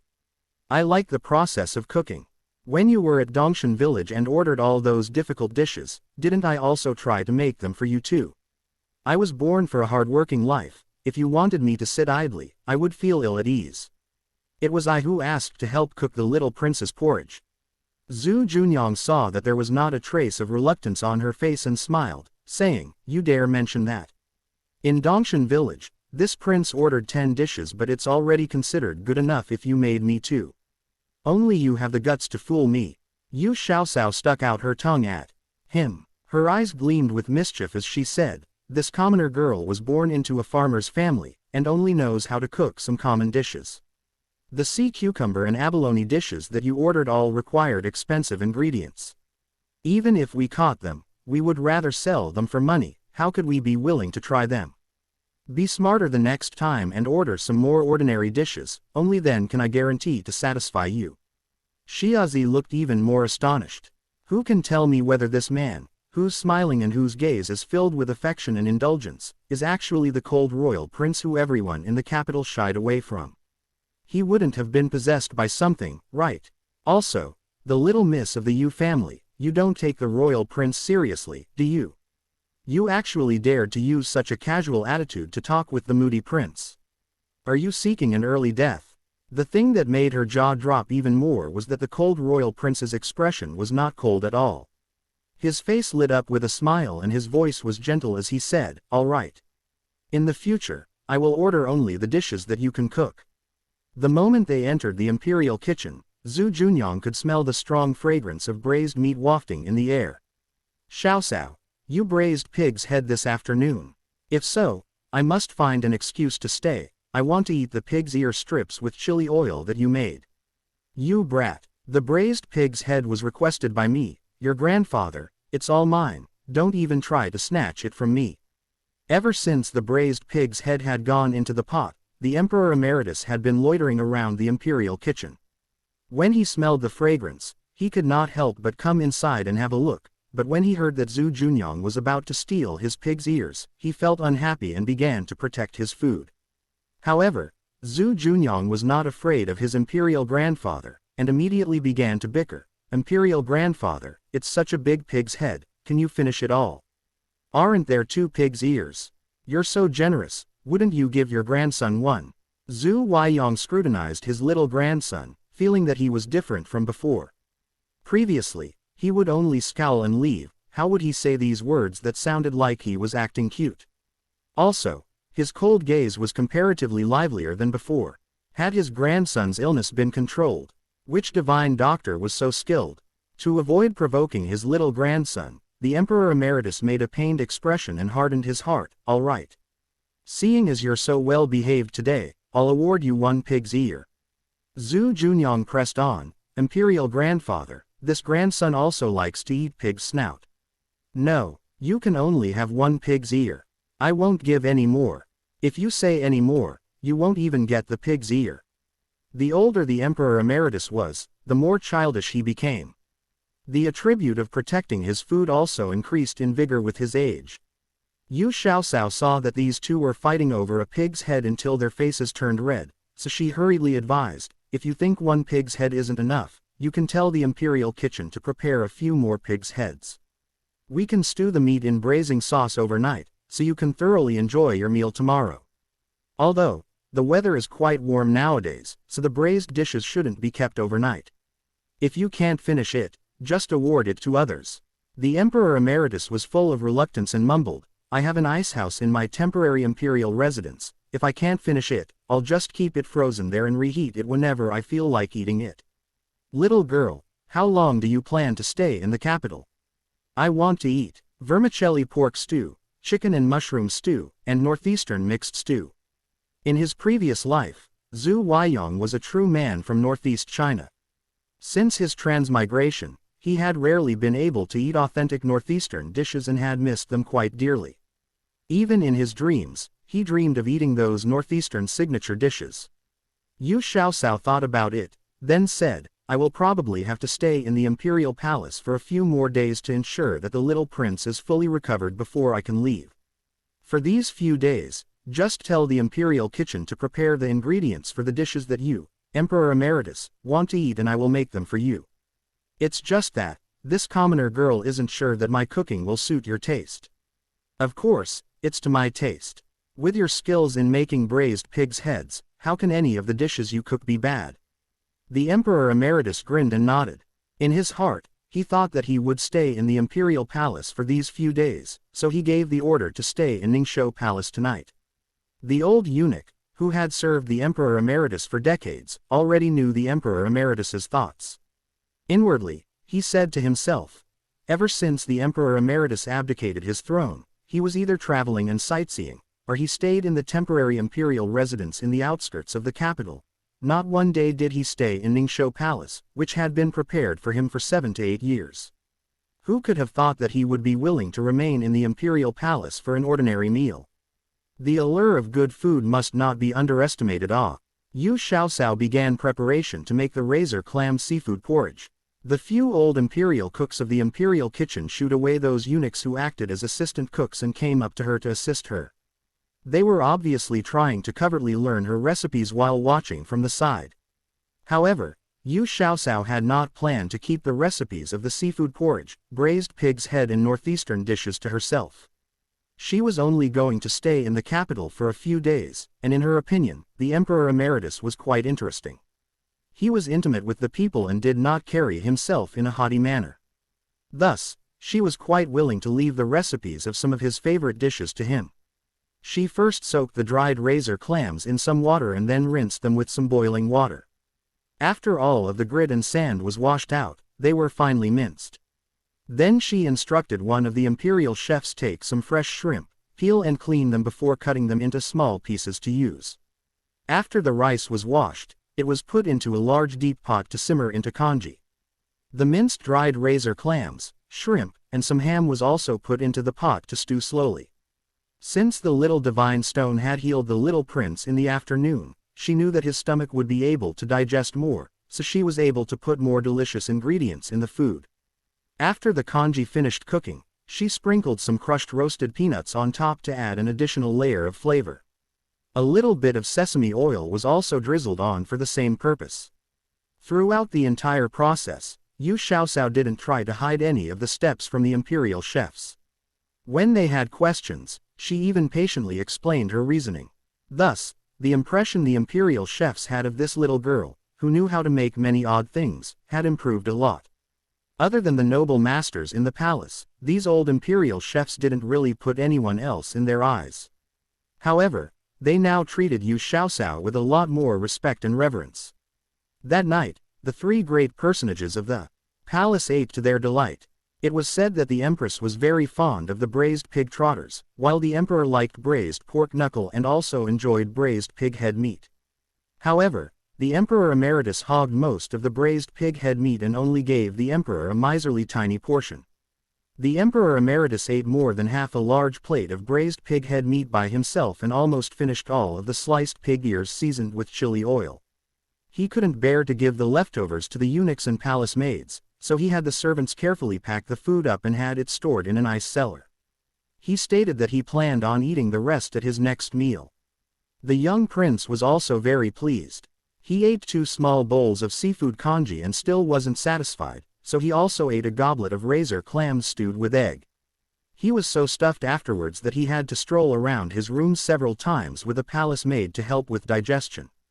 Only then was he allowed to go to bed.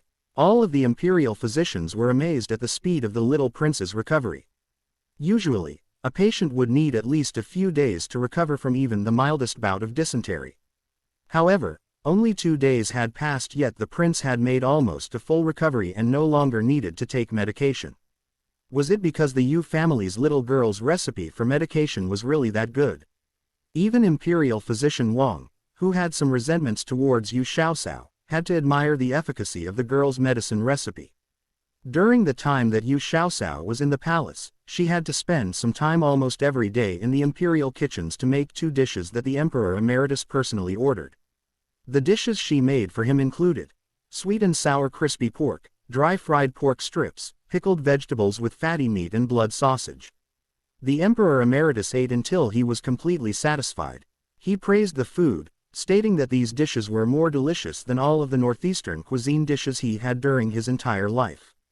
In fact, the Emperor Emeritus had previously traveled all throughout the country in an effort to find the taste of his hometown. Unfortunately, he was never able to satisfy his cravings before. There was a reason why Yu Xiaoxiao knew how to cook northeastern cuisine dishes. In her past life, her mother was from the northeast. Before her mother passed away, the family's financial circumstances were considered decent, so her mother often made some authentic northeastern dishes to eat. She had helped her mother cook in the kitchen and learned the ways to make this type of cuisine. Many years had passed then and she was now finally able to recreate the foods from her memories. These dishes all held the flavors of the food her mother used to make, such a good memory. She taught every single northeastern cuisine dish she knew to the imperial chefs.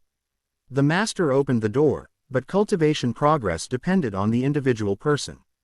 It was up to the chefs to rely on their own talents to see if they were able to make these dishes up to par with the Emperor Emeritus's tastes. The young prince had his common porcelain rock candy as treatment. In addition, Yu Xiaoxiao created menus of food for him, so gradually his body recovered. In the imperial kitchen, Yu Xiaoxiao came up with some new snacks, such as animal crackers, cakes filled with jam, sheep's milk pudding, and egg tarts. The food she made changed almost every day and never repeated itself. Once the young prince was able to get out of bed, he followed Yu Xiaoxiao like a little tail every day. When he saw her, he was even more happy to see her than when he saw his father or mother. The empress felt some pangs of jealousy while the emperor laughingly scolded him for being a foodie and an ungrateful brat. After her 6th day in the palace, the imperial physicians announced that the young prince's illness had completely healed. Thus, Yu Xiaoxiao also took her leave and left with a bunch of valuable presents given to her by the emperor and empress. The young imperial prince reluctantly said farewell to her at the steps of Jingyang Palace and waved his little hands, looking forward to her next visit. Prior to entering the imperial palace, Yu Xiaoxiao had been preoccupied with the conundrum on what to do with the Yu family's residence in the prefectural city. It had a very good location, so leaving it empty was such a waste. Now, she finally came to a decision. She decided to open a braised food shop in the prefectural city. It would be a regular shop and would have a place to also sell roasted chicken and duck as well. However, the thing giving her the most trouble at the moment was where to get the raw ingredients. The locust plague had just happened. Although the prefectural city's area wasn't particularly hard hit by the disaster, there were still significant losses. Almost all of the farmlands had sharp decreases in their crop outputs. Without grain on hand, the families that raised pigs and chickens had all slaughtered their animals prior to the start of winter. Although the weather had been good at the start of spring and the grass had started growing, how could families that raised poultry rely only on grass to feed their livestock? Spring was a time when people still relied on their stores of food, and many commoners were having trouble filling their stomachs, let alone have any extra grain to raise chickens. Thus, she had a problem. If she wanted to open her braised food shop, she needed to start raising chickens and pigs now. However, Her family had over 100 mu of fields to tend and their vegetable stand to manage. If they started to raise a lot of chickens and pigs, she was afraid there wouldn't be enough people at home to do the work. After thinking things through, she finally came to a decision. She was going to write a letter to her father, who had gone back home after escorting her to the capital, to tell him to buy some land near the foot of the mountain from the village chief so they could construct a piggery. Enclosed with the letter was also a blueprint she drew for the piggery. Spring plowing had just ended, so her 3 maternal uncles weren't very busy. Thus, she planned on having them go to the villages that weren't as hard hit by the disaster to buy and catch as many piglets as they could. Afterwards, they could spread the piglets among families they were close to raise. The Yu family would provide the food to raise these pigs. Once construction on the piggery was finished, they didn't need to worry about getting more piglets in the future. As for who would take charge of raising the pigs, she had also thought this through. Currently, the business at the docks was slow, so she was planning on having Shaolian bring eldest maternal aunt and her youngest daughter over to help with managing the piggery. As for compensation, if eldest maternal aunt didn't want to get paid on account of familial relations, then she planned on giving her 2 large fat pigs at the end of the season. Right now there was a shortage of grain, so there weren't many people raising pigs. Thus, pork prices would only continue to rise and not fall, at least until the next year. 2 large fat pigs could be sold for at least a few dozen taels each. A thick envelope was soon delivered into Yu Hai's hands in Dongshan village. The Yu family always completely supported his daughter's plans. Before long, the piggery was quickly built up. Yu Hai took some strong fellows from the village and together they worked to build a tall stone wall around the piggery. The stalls of the piggery were simple. They were constructed with lower stone walls and on top was a wooden roof to shield the stalls from rain and snow. There were a total of 40 some small stalls constructed in the end. At the perimeter wall, they also constructed a simple 2-room dwelling for the people looking after the pigs that was built completely of stone. Inside was also a kong bed and everything was constructed very sturdily. Yu Xiaosao longed to go back home, but she still couldn't leave the capital because her younger brother's first birthday celebration was around the corner. Her godfather and godmother both treated her like their true daughter. When she was in the imperial palace for those few days, her godmother was so worried that she didn't sleep well and ended up with canker sores in her mouth. She also became markedly thinner. Yu Xiaosao had previously missed little Linlin's 100-day celebration. If she missed his first birthday as well, it wouldn't be good. Before long, it was the day of Fang Haolin's birthday celebration. Because Fang Zizhen had been well regarded by the emperor this year, other than his close friends and family, there were a lot of other colleagues who came by to participate without an invitation. Zhu Junyang had come over early in the morning and he was currently in the kitchen being used as hard labor by Yu Xiaosao. He, head steward Liu, and 2 bodyguards were all assigned a large basin of cream for them to beat. That's right, Yu Xiaosao was planning on giving an enormous 3-layer cake to little Linlin as his birthday present. How could she make a birthday cake without whipped cream frosting? If she was able to buy whipped cream frosting in the Great Ming Dynasty, that would have been the best. However, since none was available to buy, she could make it herself. When she was in the imperial kitchen, Yu Xiaosao discovered they had cow's milk there. It was rumored that the emperor had brought over dairy cows from foreign countries to the country when he hadn't taken the throne yet. These cows were all raised in the capital's farmstead and provided the imperial kitchen with different types of dairy products. Yu Xiaosao had asked the empress to give her a lot of cow's milk from the imperial kitchen. Making whipped cream required a lot of milk. Furthermore, she also needed eggs, vegetable oil and white sugar. Other than the milk, the rest was easy to obtain.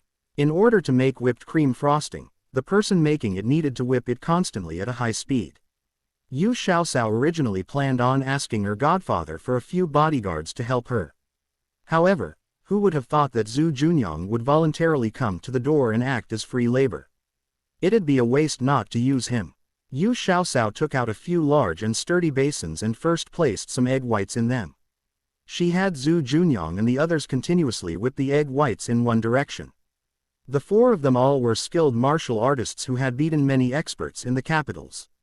They all stone-facedly used the bamboo tools in their hands to whip the egg whites. Once the egg whites were foamy, Yu Xiaosao told them all to stop. She added a bit of milk, oil, and sugar and then had them continue. Zhu Junyang leveled an angry glare at her. If he wasn't looking forward to trying her new food creation, he would have long thrown a tantrum and stopped working. Anyone who was willing to give him orders willy-nilly truly had guts. Zhu Junyang vented all of his pent-up anger into whipping the egg white mixture. When Yu Xiaosao saw him working so hard, she heavily praised him and instructed the other people to follow his lead in order to work hard to reap rewards. Head steward Lu had a face full of suffering as he thought, "My little ancestor please stop adding fuel to the fire.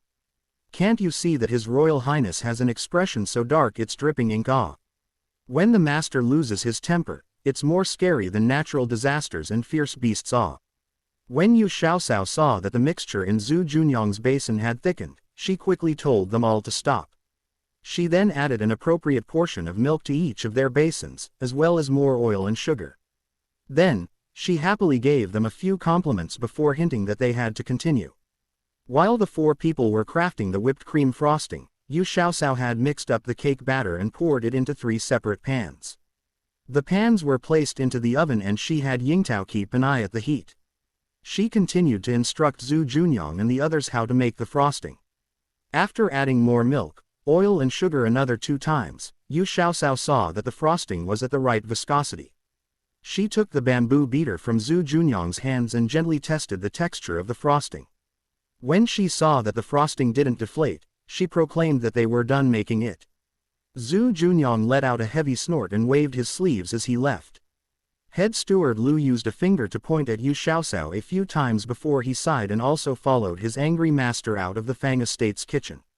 Yu Xiaosao pursed her lips and quietly muttered, "Didn't he just whip some frosting up? Is it necessary to be this angry?" Yingtao cheerfully stated, "Miss, you're the only one who can order Royal Prince Yang to do things. Although His Highness looks quite scary, I never would have thought that he's that easy to talk to." Easy to talk to. If the people who had been beaten up by Royal Prince Yang could hear her say this, they would have all retorted vehemently, "Are you blind? How can Zhu Junyang, that black-faced devil, be easy to talk to? You're not the one who was beaten until you were bedridden for a few months, right?"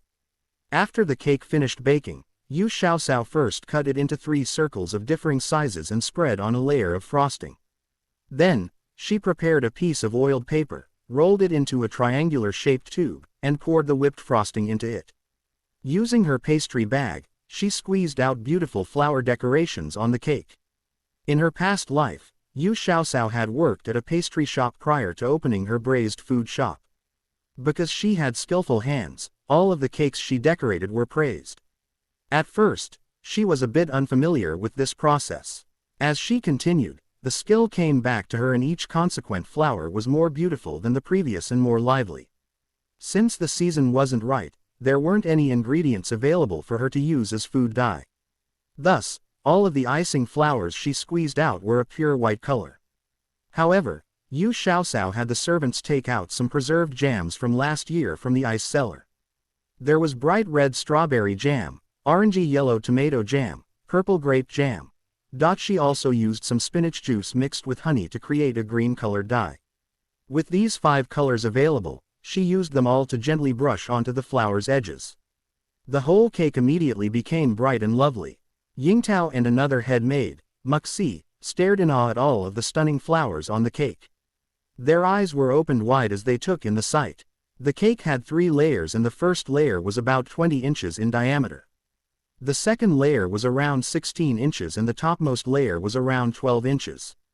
Each layer was decorated with carefully crafted icing flowers. The top layer had some writing on it, written in red jam that said, "Happy first birthday to Fang Howlin." In addition, there was a cartoon figure underneath the words that was colored with different jams. It looked almost exactly like little Linlin. The grabbing ceremony had already finished. Fang Howlin had lived up to expectations and grabbed a tiny wooden knife.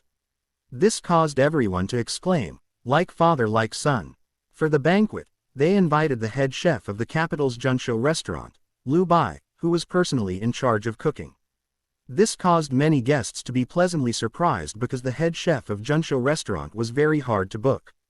He only took 3 jobs in a month and the waiting list had already extended to next year. The banquet for the Fang family was crafted at the highest standards offered by Junsho Restaurant. Roasted chicken, fruit-scented roast duck, saltwater duck. All the hit dishes were available. Thus, the guests ate until they were stuffed and complimented the food endlessly. The last course that came out was the present that Yu Xiaoxiao had prepared for her younger brother, whipped cream cake. When the gorgeous and elegant cake was presented out to the guests, everyone was stunned silent. They were speechless not only because the cake was beautiful and incredible beyond belief, but they were also silently ashamed that they had never heard what a whipped cream cake was before. The cake was quickly sliced into small triangular pieces and every guest was given a piece. The guests, who were originally stuffed beyond comparison, all tasted a bite. The rich flavor of the cream and the sweet delicate taste of the cake melted into their mouths. The cake had a bouncy texture that they had never had before. Thus, how could one small slice satisfy the craving of everyone? The whipped cream cake was most favored by the female guests. After finishing one slice, the noble madams and young maidens were all too embarrassed to ask for a second helping. However, they all clamored to know where this cake was bought from. The texture of the cake was divine and the look was elegant and beautiful. They needed to know where to get this all. However, when they found out that this cake was a present given by the Fang family's adopted daughter to her little brother, all of their hearts fell down. If this cake was bought from a shop, it didn't matter if the price was high and the demand was outrageous, they would still be able to buy it one day. However, the creator was the daughter of the Fang family. Although she was only adopted, they couldn't just demand her to spend half a day to craft another cake just to sat their cravings off. When they left, all of these ladies and maidens had a bit of regret on their faces. When their husbands and fathers asked them why, they could only laugh helplessly. Fang Zizhen was a rough person, yet the daughter he had adopted had some skills. She not only cured the young imperial prince's illness, bringing her to the attention of the empress, but she also had culinary talent. Even the old glutton, the Emperor Emeritus, unceasingly praised the food she made. Now she had the ability to make novel desserts that had never been seen before. The fact that Zhaoyong General's daughter had great culinary skill quietly spread throughout the noble and wealthy families of the capital. That same day, the master of the imperial palace, Zhu Junfan, had also heard of the whipped cream cake that Yu Xiaoxiao made. He raised an eyebrow. Looks like I have another clue. Such a good old transmigrator friend. Just as he was about to summon Yu Xiaoxiao to the palace again to have a deep conversation with her, the girl had already said her farewells to her godmother and left the capital with Fang Zizhen, who was going back to the harbor. The two of them were on the road back to Tanggu town. When Zhu Junfan got the news, he silently cursed inside, "Little lass, you're escaping quite quickly. However, I'm not in a hurry. It's not like the little lass can run away forever. In the future, I'll have to slowly punish her." Yu Xiaoxiao was riding on her little red horse next to her godfather. Behind them were some of Fang Zizhen's personal bodyguards. The little red horse wasn't very big, yet it had a lot of energy and was able to keep up with the pace set by Fang Zizhen's beloved horse. Fang Zizhen's beloved horse wasn't as valuable as the legendary Fergana horses, but it was still a good horse. The little red horse that Yu Xiaoxiao rode was the one that he gave her. However, at the time, he had thought that his daughter was young, so he mostly picked out a horse that had a gentle and serene nature. Who would have thought that his daughter had picked up a diamond in the rough? The little red horse was quite a good horse. Since Yu Xiaoxiao was worried about her family's piggery, they spent the entire journey on horseback and they even ate lunch on horseback. At night, even Fang Zizhen's beloved horse was already exhausted, let alone the horses of his bodyguards, which were on the verge of collapsing. However, that little red horse that caught no one's eye was still going on strong and full of energy. Naturally, this was definitely related to the fact that Yu Xiaoxiao had raised this horse of hers on mystic stone water for a long time. At the speed that they were traveling, they would be able to get to Dongshan village by noon the next day. Yu Xiaoxiao had noticed that the horses the bodyguards were riding on were not up to par and was afraid they would delay her journey, so she secretly gave them some mystic stone water that night. The next morning, the bodyguards, who were certain they couldn't travel at the same pace as yesterday, were all startled to see that their horses were acting as if they had eaten a bunch of stimulants as they were full of energy. It was quite a surreal experience. Did people come over at night and switch their horses over for fresh ones? Fang Zizhen looked at his daughter, who was currently grooming the little red horse. In his heart, he had a feeling that the changes in the horses had to be related to her. His daughter was skilled in medical arts. Perhaps she fed them some medication to relieve fatigue. Fang Zizhen was the same as Yu Hai and doted upon his daughter to his bones. Although he had his doubts in his heart, he didn't voice them. For the past 2 years, he had discovered that his adopted daughter had out-of-the-ordinary abilities, so he was sure she had a big secret. However, none of this influenced the love and trust he had in her. They had been in the capital for more than half a month. Before they left, Yu Xiaosao went to the imperial plantation with Royal Prince Yong to see that the corn and potatoes were growing very well. With the wells of mystic stone water at the farmstead, it'd be more surprising if they didn't grow well. However, the spiritual energy at the wells could only last for 1 year. She would have to deal with the following year when it came. When they got to Tanggu town, neither of them stayed somewhere to rest. Instead, Yu Xiaosao and her godfather went their separate ways. Fang Zizhen went to the docks to oversee the continued construction while Yu Xiaosao went back to Dongshan village. Fang Zizhen was a bit worried about his daughter going back alone, so he sent a bodyguard with her. They traveled at top speed. By the time they got to Dongshan village, they were just in time for lunch. When Yu Hai and his wife saw their exhausted and travel-worn youngest daughter, they both put down their bowls to help. Madame Lu went into the kitchen to heat up some water for her daughter to wash herself while Yu Hai led the bodyguard to take a seat to eat some food. "Grandfather, everyone should eat first and don't let the food get cold." Yu Xiaosao laid down in exhaustion on a chair under the grape trellis in the courtyard and gulped down a few mouthfuls of mystic stone water. Gradually, she felt the bone-deep fatigue disappear from her body. Madame Lu swiftly heated up some water and had her daughter wash her hands, face, and neck. After Yu Xiaosao changed into a clean set of clothing, Madame Lu quietly asked, "Are you hungry? If you want to eat something, Mother will make it for you." "Mother, there's no need. Lunch is already made, so I'll just eat with everyone else, okay? It's not like I'm a guest." Yu Xiaosao wiped her body quickly. After changing into a set of clean clothes, she stretched leisurely. It was still best to be at home. In the capital, she had to be aware of her every word and action at all times as she didn't want to lose face for her godparents. It was quite exhausting. Now that she was home, it was as if the air was filled with the smell of freedom and comfort. Madame Lu had a smile full of tenderness as she said, "You truly aren't a guest, but isn't there a guest waiting outside?" Yu Xiaosao had to admit that was true. The bodyguard had given his all to escort her back home, so she should make something good to thank him for his work. She left the room and saw that the bodyguard was already sitting next to the table full of food and eating happily in the open courtyard. The capital didn't have many fresh vegetables around. Those who were able to have green vegetables at the table either had lands with hot springs or greenhouses to cultivate vegetables. In front of a table full of fresh green vegetables that were tasty and well cooked, the bodyguard couldn't stop himself from eating.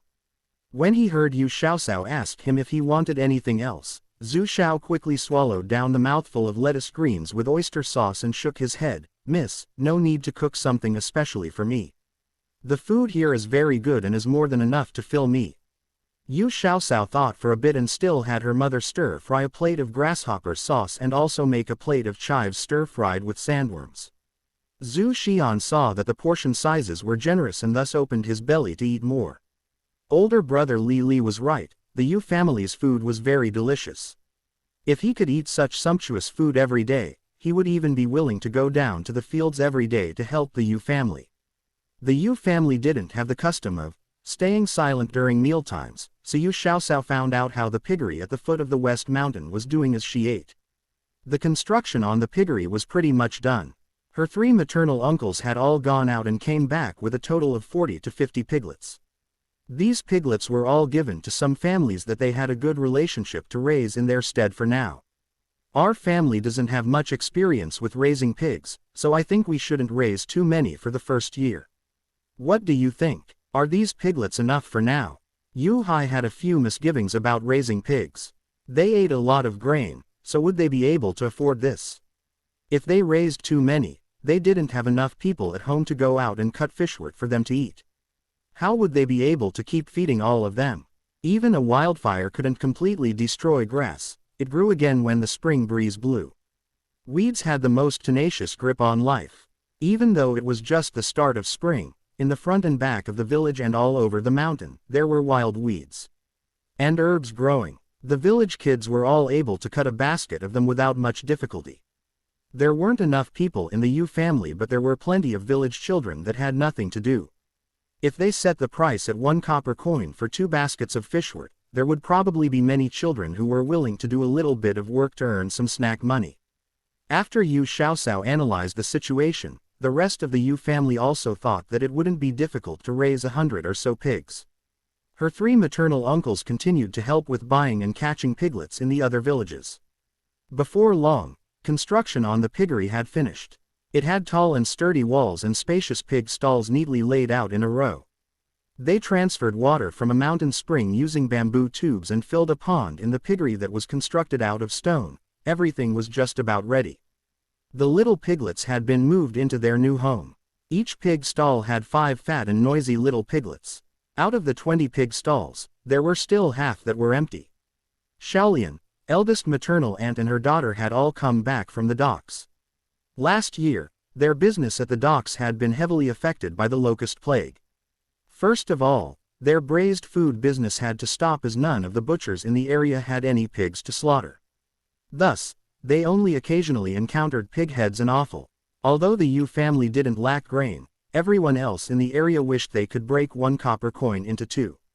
How could a worker at the docks buy a bowl of noodles to enjoy if his wife and kids were all starving at home?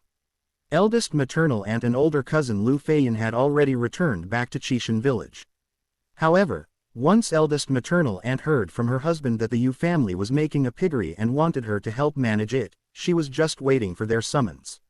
Once the piggery was finished, she quickly packed her things with her youngest daughter, and the 2 of them went to the piggery and set up their living space. Currently, the piglets were still small and didn't need a lot of food.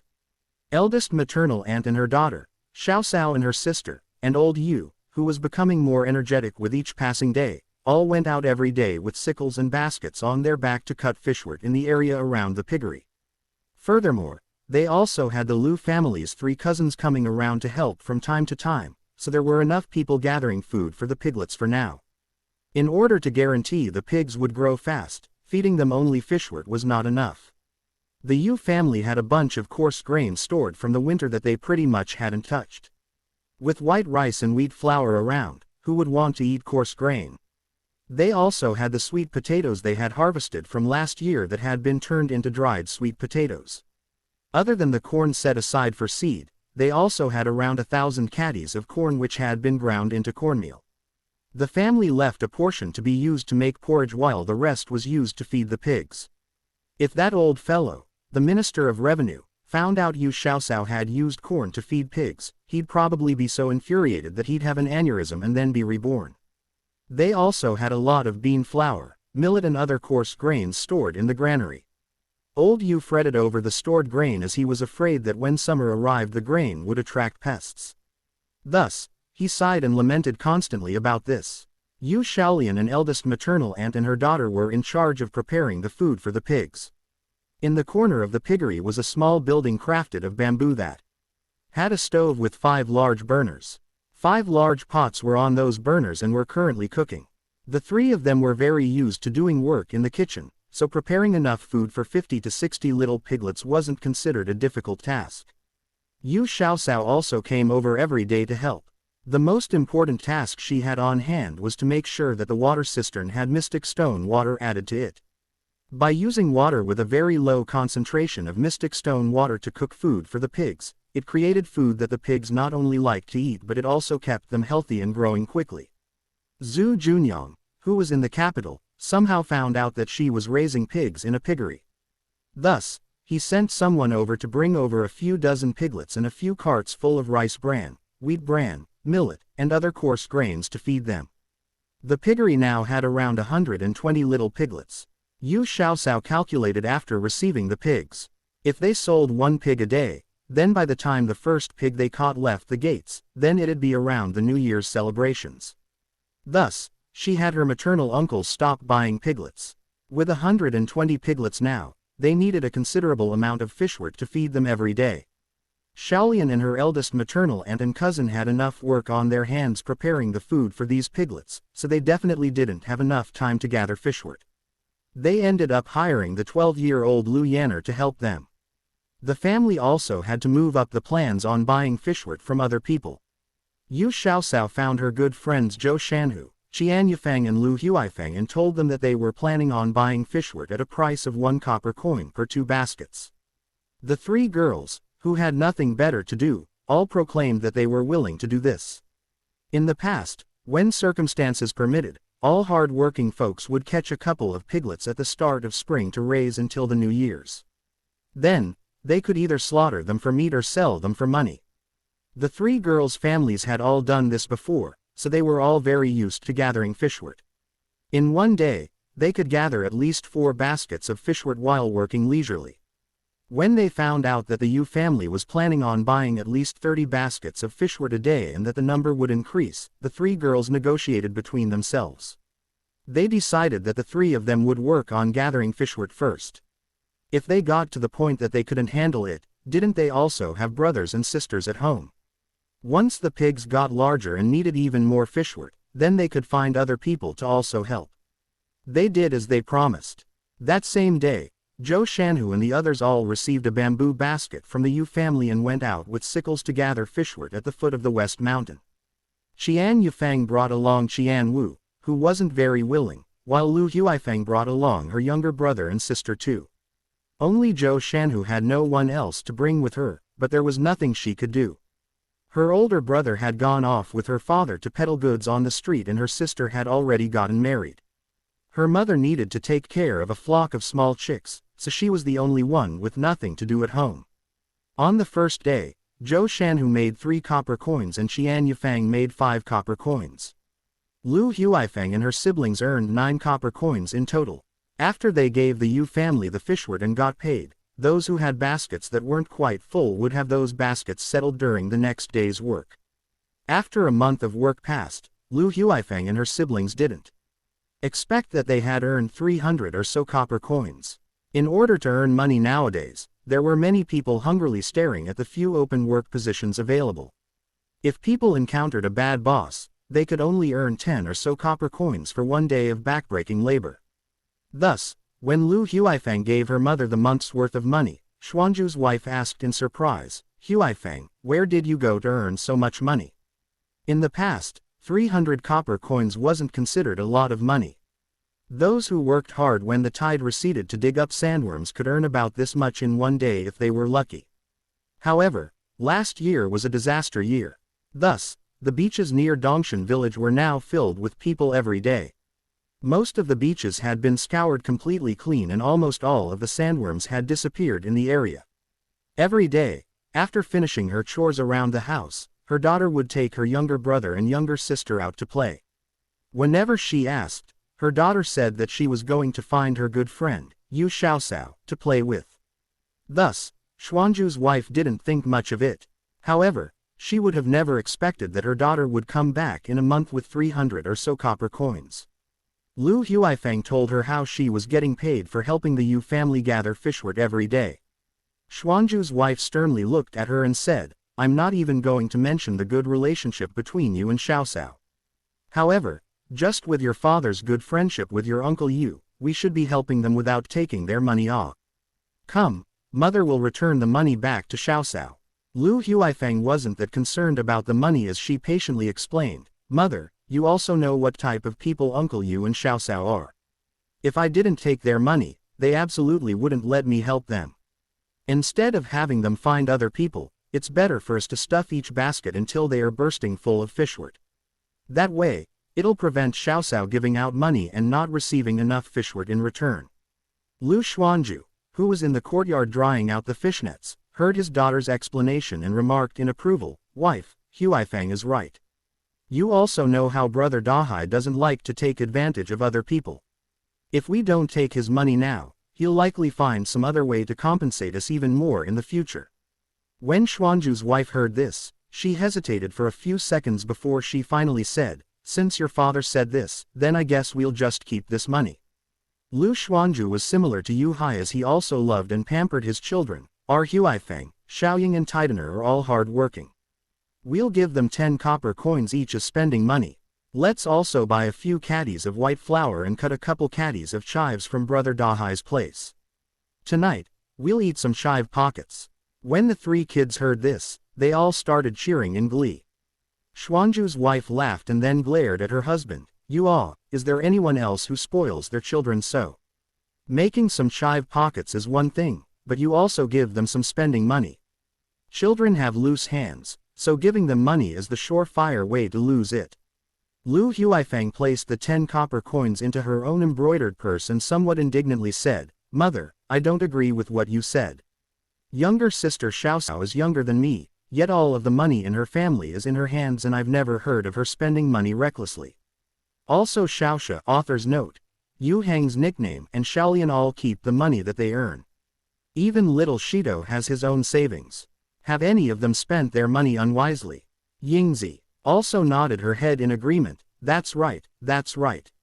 Xiaoxiao is so amazing. She herself has said, money is made by earning, not by saving. Those who know how to spend money are the ones who know how to make money. Look at how Xiaoxiao's family spends money. They're never stingy. Even last year, during the disaster, they ate white rice and white flour and had meat at every meal.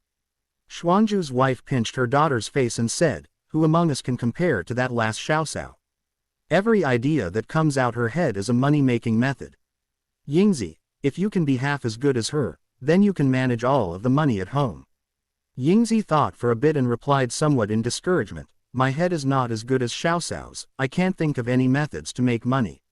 Lu Huaifeng hesitated for a moment and then said the idea that had been ruminating inside of her for a long time for the adults in her family to hear, Father, Mother. I want to get some small chicks and bring them back home to raise. I heard Xiaoxiao say that the reason why she's raising pigs is because she wants to open a braised food store in the prefectural city. I thought for a bit and I think that a braised food shop can't only sell braised pork. Braised chicken and duck should also be a good thing to sell too, right? We don't have a lot of people in our village raising chickens, so if we're able to get them, we won't have to worry about not selling them. Lu Xuanzhu stopped what he was doing, thought carefully a bit, and then nodded his head. Our daughter has a good idea. How is this a good idea? The child's dreams are bigger than reality, yet you, as her father, also want to dream so big. Who doesn't want to raise chickens? Even if you can't sell them off when they get big, they can still lay eggs to make money. However, the problem is, who has enough extra grain lying around at home to feed all of these mouths off? Xuanzhu's wife thought that both her husband and daughter were not reliable enough. Lu Xuanzhu considered this for a bit before he replied, if we can't currently, I'll borrow Brother Dahai's horse cart and travel farther to buy a cart full of coarse grain home. Along with some wild grasses, with our family's situation, we should be able to afford to raise around 180 chickens without any problems. Last year he had gone shark hunting with Yu Hai a couple of times. After the money came to hand, he also enlarged and updated the family's home. Right now, one side of their now larger courtyard was being used to grow vegetables. They could lay some stones at the other side and craft a few straw shacks to make a big chicken pen. The Zhou family's factory continued to buy chicken eggs from the nearby villages to create preserved eggs, so they didn't have to worry about not being able to sell their eggs. There was also a good market for the chickens too. Didn't the Zhou family, who lived next to Brother Dahai, become rich from raising chickens? Fortune favored the bold, leaving only scraps for the timid. Lu Xuanzhu thought that raising chickens was a very good idea. Xuanzhu's wife still wasn't completely convinced and had her oldest daughter, Huaifeng, go ask Yu Xiaoxiao. In her heart, Yu Xiaoxiao was a golden grass one that knew how to make money. If she agreed, then raising chickens was truly a risk-free method to earn money. When Lu Huaifeng got to the Yu family's residence, Yu Xiaoxiao was currently pondering on what to do next. If they opened a braised food shop, only selling braised pork was not enough. They also needed to prepare some other dishes, like chicken, duck, and vegetables to sell. Vegetarian dishes were easy enough. Her family grew vegetables and then, in a while, the markets would also have Plenty of vegetables for sale. Ducks were also easy to get. Their neighbor, Madame Mao, had bought and bred over a few hundred ducklings to raise this year. Every day they herded the ducks into the pond behind the house to free feed, and at night they were fed some wild grasses, so they didn't have to use much grain to keep them. However, the Zhou family's chickens were not as easy to keep. Luckily, Zhou Shanyu's father and older brother peddled goods, so they traveled quite a bit. They were able to bring back some cheaply priced rice husks and wheat stalks back. Even with this, the Zhou family still couldn't raise too many chickens. They only had 100 or so chickens. Let alone Junsho restaurant, even Yu Xiaoxiao's braised food shop needed a larger supply of chickens than this. When older sister Huifeng came over to tell her that they wanted to raise chickens, Yu Xiaoxiao naturally applauded their plans wholeheartedly. Furthermore, she promised Huifeng that they would buy her family's chickens at 2 copper coins above the market price, so they had to only sell chickens to them. Lu Huifeng was finally able to relax. She smiled and then leveled a look at Yu Xiaoxiao. Our two families have a good relationship, so there's no need to be so polite. When the time comes, just buy our chickens at the market price. We can't always take advantage of your family, right? I can't chat anymore. I need to go back and tell my parents to start getting chicks. The days passed and the Yu family's vegetables had been pretty much sold out. In a blink of an eye, their dozen or so mu of watermelon fields had reopened. Although they planted a lot more watermelons this year, a lot of people came by from the nearby towns and the prefectural city to discuss doing business with the Yu family. They didn't need the Yu family to ship the watermelons, as they were willing to come get them themselves. The watermelons would be sold to these people at a wholesale price. Lu Hu's whole family continued to sell watermelons in town. Those who could afford watermelons definitely didn't lack money. Although last year was a disaster year, it didn't affect the blazing popularity of watermelons one bit. In about a month's time, Lu Hu's whole family had earned several-fold more than they did the previous year. They received 200 taels in profit. Last year, the royal prince had transported a few carts of watermelons and caused a sensation in the capital. Fang Zizhen was inspired by this. He privately negotiated with Xiaoxiao's 3 maternal uncles. They were in charge of transporting the melons while he would be in charge of finding a market in the capital. The profits would be split 50-50. The watermelons sold in the prefectural city were priced higher than the ones sold in Tanggu town. Thus, if they went to the capital, the price would go up even more. With such profits in front of them, they'd be lying if they said they weren't tempted. The Lu family's 3 brothers calculated it out and decided it was worth it. The Fang estate provided the horse cart, while the 3 brothers hired a few guards from a business that provided escorting services for merchants. They transported the melons to one of the dowry shops of Xiaoxiao's godmother. From spring to the start of summer, the Lu family's brothers had gone back and forth to the capital 5 to 6 times and earned almost 1,000 taels for their efforts. In the blink of an eye, it was now midsummer. The spring crop of corn was now ripe. Although there wasn't a lot of rainfall until now, the corn was not affected one bit, as it was a drought-hardy crop. In addition, Yu Xiaoxiao had emphasized that the crops only be watered with the best water from the wells. Thus, the corn on the Yu family's farmstead grew very well. Now that it was ready to harvest, Yu Xiaoxiao accompanied her father to keep an eye on the town's farms. For the past 2 months, Royal Prince Yang had been busy with something, so she hadn't even seen him once. Right before they were going to harvest, he finally came over in a hurry. "Oh ho, looks like you've enjoyed the easy life so much in the capital that you were reluctant to leave EH." Yu Xiaoxiao couldn't help but crack a joke when she saw Royal Prince Yang, who had gotten thinner and tanner since she last saw him. Despite these changes, he was in good spirits. Zhu Junyang narrowed his beautiful phoenix eyes and indifferently scanned her. "Do you think I am like you?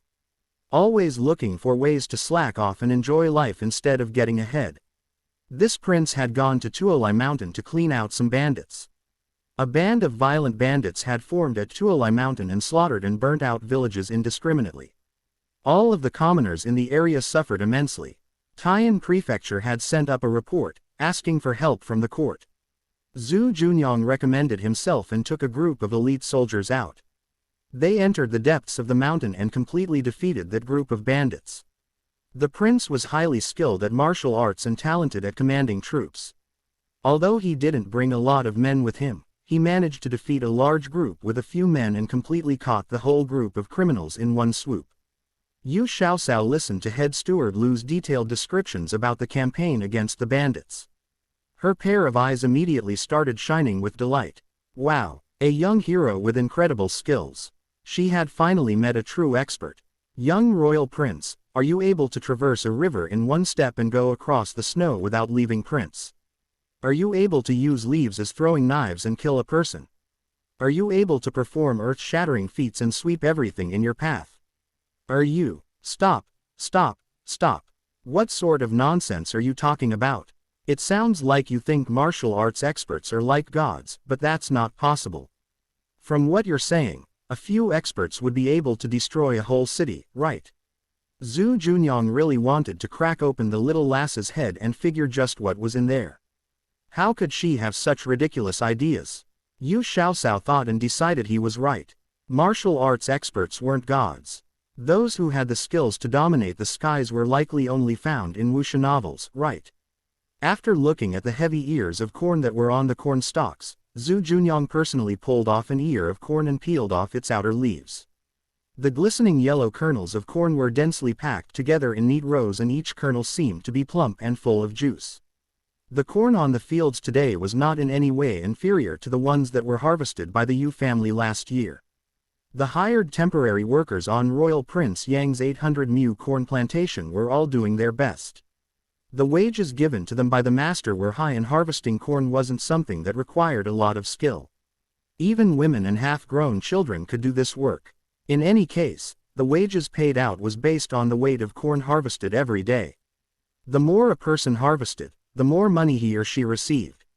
Thus, the temporary workers all enthusiastically did their jobs. They were often in the fields before the sun came up and only left when they couldn't see the corn anymore. The Yu family's farmstead only had around 100 mu and were taken care of by 16 families. Their wages were based on how many caddies of corn each mu produced. Those who were in the top 3 could get a bonus of 5 taels, 3 taels, or 1 tael respectively. Although Widow Li and her son didn't have a lot of land to take care of, the amount of corn per field they produced was in the top 3. First place went to someone else but they managed to get second place and received 3 taels as a bonus. Widow Li and her son immediately kneeled in front of their masters. If they hadn't followed the right master, they would have probably starved to death at the beginning of spring. In the past 2 months, they not only received money during spring plowing but they also got a salary every month. After subtracting the costs of food, they still had some surplus money left over. During a time where there wasn't much surplus grain to be had, the two of them were still able to eat until they were full every day. This was something that they had never thought was possible in previous years. The two of them not only had rosy cheeks, but they also gained some weight and no longer looked like starving refugees. Feeling the weight of the 3 taels in her hand, Widow Li couldn't believe that this was happening. The money glistened with a gentle silver light and she had never seen so much money before in her life. After the bout of happiness passed, she suddenly felt scared. Recently, the farmstead wasn't very peaceful. She and her son were only a widow and a half-grown child. Having this much money around wasn't necessarily a good thing. Master, would it be possible for you to help us exchange this money for some grain or cotton cloth? Widow Li quickly made up her mind and made the decision to spend this money on goods that she and her son needed. Yu Xiaosao also thought of their situation and took the money as she nodded. Okay. I'll help you save this money for now. When cotton cloth comes on the market, I'll help you exchange some of the money for it as well as some coarse grains. If you two need something urgently, then you can take the money back from me. Under the eyes of everyone present, she took the money from the widow. Once the group of people dispersed, Xiaosao secretly found Widow Li again and returned the money back to the older woman as she grinned. You should hold on to the money yourself, that way it'll be easy for you to spend it when needed. Now, everyone thinks that I've taken the money for you, so you don't need to worry about other people with bad intentions thinking about it. Widow Li was grateful to the bottom of her heart. The master's daughter had a clever mind and a kind heart. With such a master, it was truly the fortune of a lifetime for her and her son. Yu Xiaosao didn't realize that just a simple action done by her had caused the two of them to be hell-bent and forever loyal to her. Yu Xiaosao was very pleased with the amount of corn harvested this year. There were more ears of corn harvested this year compared to the last, and the production had sharply increased as well. Her family's farmstead had yields around 2,600 caddies per mu for the highest ones, and the 30 or so fields that produced the least still yielded around 1,800 caddies per mu, which was still considered high yield in this era. Royal Prince Yang's plantation's yields were a bit lower. The highest had around 2,200 caddies per mu and the lowest was 1,600 caddies per mu. The imperial plantation had very fertile land, so the corn that was planted there had around the same yield as the highest producing fields at Royal Prince Yang's plantation. When the news came out, the entire court erupted. The Great Ming Dynasty was used to grain yields of around 200 to 300 caddies per mu. Finding out that corn could produce yields around 1,000 caddies per mu seemed like a fairy tale. No wonder the emperor had been looking for this high-yielding crop for a long time. Due to the weather and soil conditions, the northern parts of the country had lower crop yields compared to the southern parts.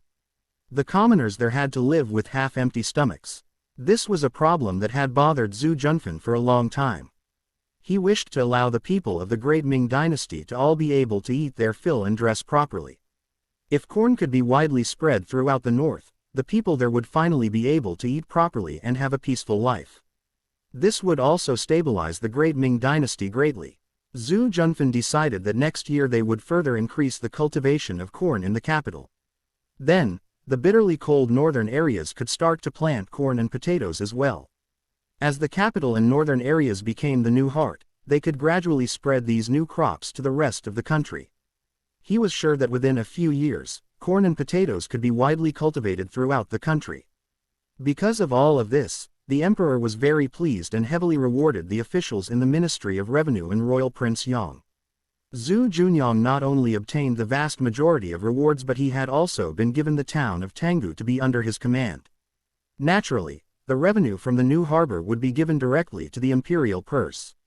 Emperor, perhaps you have forgotten a few people. Aren't there some people who also deserve to be rewarded as well? Royal Prince Yang once again reminded the emperor in court. Zhu Junfan cheerfully looked at his younger cousin. Wasn't his younger cousin taking a bit too much interest in the Yu family's daughter? His younger cousin had never cared one iota for the nobly born maidens in the capital, yet he took very good care of the little lass from the Yu family. There was something fishy about this. We know of whom you're talking about. Isn't it about how the Yu family made a lot of contributions to the planting of corn? We have thought about this. How about we make them officials and have them continue to help the court progress? Zhu Junfan already made a decision. The success of corn and potatoes was heavily intertwined with the handiwork of his old transmigrator friend. This official believes that the growth and output of the crops is somewhat related to the methods used, but it's not a big correlation. Imperial Majesty, you have also said that corn is a high-yielding crop. Without the Yu family's help, the yields likely wouldn't be as high as now, but they wouldn't be too low either. I believe that we can give the Yu family a reward, as for an official position. Emperor, please reconsider. Imperial Censor Yang had previously been scolded by the emperor in regards to the issue surrounding the lass from the Yu family, so apparently he had a grudge against the whole family now. Last time he was opposed to giving the female an official position, and now he opposed to any member of the Yu family becoming an official. Before Zhu Junyang could speak, Minister Lu of the Ministry of Revenue opined, Imperial Censor Yang, you are wrong. The emperor himself has once said, without proper investigation, one cannot come to a premature conclusion.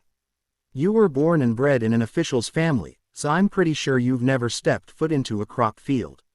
Thus, how could you know what is a normal yield of a field of grain? If the same type of crop is planted, such as wheat, in the same type of land but is managed by a different person, there could be a difference in tens or even hundreds of caddies at harvest. This is the reason why the Ministry of Revenue solicited experienced farmers to help with the planting of these new crops. Experienced. Official Lu also said that the difference is in experience. Corn and potatoes are all new crops that were transported across the ocean. How could the Yu family have had previous experiences with them? Imperial Censor Yang coldly huffed. He had always regarded Minister Lu, who had been born in a poor family, with contempt and had never liked him. Minister Lu's stubborn personality also came out as he jutted out his face to say, Regardless, the Yu family came up with the correct planting method. This year, they had personally come over to supervise the crops being planted in the imperial plantations. The facts show that the crops planted last year during the disaster did not have as great a yield as this year. This official has brought over the records written by the ministry. Emperor, please investigate. Su Ran took the documents from Minister Lu and placed them in front of the emperor. Zhu Junfan carefully looked them over and discovered that the yields of the cornfields not only increased significantly but even the growing cycle from germination to harvest had also decreased by around 20 days. He rubbed his chin in contemplation. How did his old transmigrator friend manage to change this? From what he knew, the little lass only went over once to the imperial plantation. The only thing that changed was that the little lass had brought over the so-called pesticide solution to treat the plants. Apparently, this pesticide had to be linked with how the crops grew. Did this little lass, like the protagonists of the novels in his previous life, have access to a secret space that held a mystical spring? Could the spring water improve the growth of plants? Zhu Junfan felt as if he was thinking too much into this and wanted to laugh at himself. He brought himself back to reality and had Su Ran disseminate the documents to the rest of the high-ranking officials. The facts spoke louder than words. The Yu family was truly skilled in the ways of raising crops. When the Minister of Works reviewed the documents, he cautiously said, "Imperial Majesty, this official also admits that the Yu family is talented at farming. However, there are plenty of people who are talented in the world that are in different areas. If raising crops is enough to raise someone to officialdom, then wouldn't famous and well-known craftsmen also become officials too? What about merchants? Would they too become officials?" Official Zhang, who had already been promoted to a second-ranked official and had a way with politics, hurriedly interjected, "One must evaluate merits before rewarding. What has the great Ming dynasty placed the most importance on now? To allow the common people to have enough to eat and warm clothes to wear. That is the way to stabilize the country. The Yu family managed to raise the high-yielding crops, corn and potatoes, very well. This is a great contribution to the country and I believe that we can break the rules of officialdom for them." Imperial Censor Yang snorted coldly and stated, "Official Zhang, corn and potatoes were the high-yielding crops that the Emperor and Royal Prince Yang found. Since they are high-yielding crops, I believe that the output of these crops won't be low even without the Yu family. Emperor, I believe that the Yu family is just taking advantage of the circumstances." Minister Lu leveled an angry glare at Imperial Censor Yang. "Official Yang, how come you also didn't take advantage of the opportunity when corn and potatoes first came to our country to get some more honor for your name?" Imperial Censor Yang's eyebrows came together heavily. "I'm not greedy for positions nor power. This official is also not in charge of farming affairs, so why should I take on unneeded trouble? Ellipsis. All of you, stop debating." Zhu Junfan pinched the bridge of his nose after getting a headache from hearing all of these old men argue back and forth. He transferred the source of calamity back to his younger cousin, Royal Prince Yang. "What's your opinion on all of this? The Yu family is clever and also has talent. We can come to a conclusion next year. Next spring, we can have the crops grown in both the capital and Tanggu town. The imperial plantation will still be managed by the Ministry of Revenue while the plantations in Tanggu town will be managed by the Yu family. At this same time next year, we will have our conclusive results." Zhu Junyang was supremely confident in Yu Xiaocao's abilities. He was convinced that without Yu Xiaocao, the yields of corn and potatoes could not be this high. Zhu Junfan also thought that there was no point in continuing to dispute. They would just use this method to settle the problem. He immediately agreed to Royal Prince Yang's proposal. Zhu Junyang looked out the corner of his phoenix eyes and gave Imperial Censor Yang a glance before he said, "I hope that when the time comes and the facts are there for all to see that Imperial Censor Yang will have no more objections to the Emperor's decisions. If the high yield of the corn is indeed related to the Yu family, this old official will accept it wholeheartedly." Imperial Censor Yang believed that he had finally succeeded in preventing the Yu family from getting an official's position, so he triumphantly bowed towards Royal Prince Yang.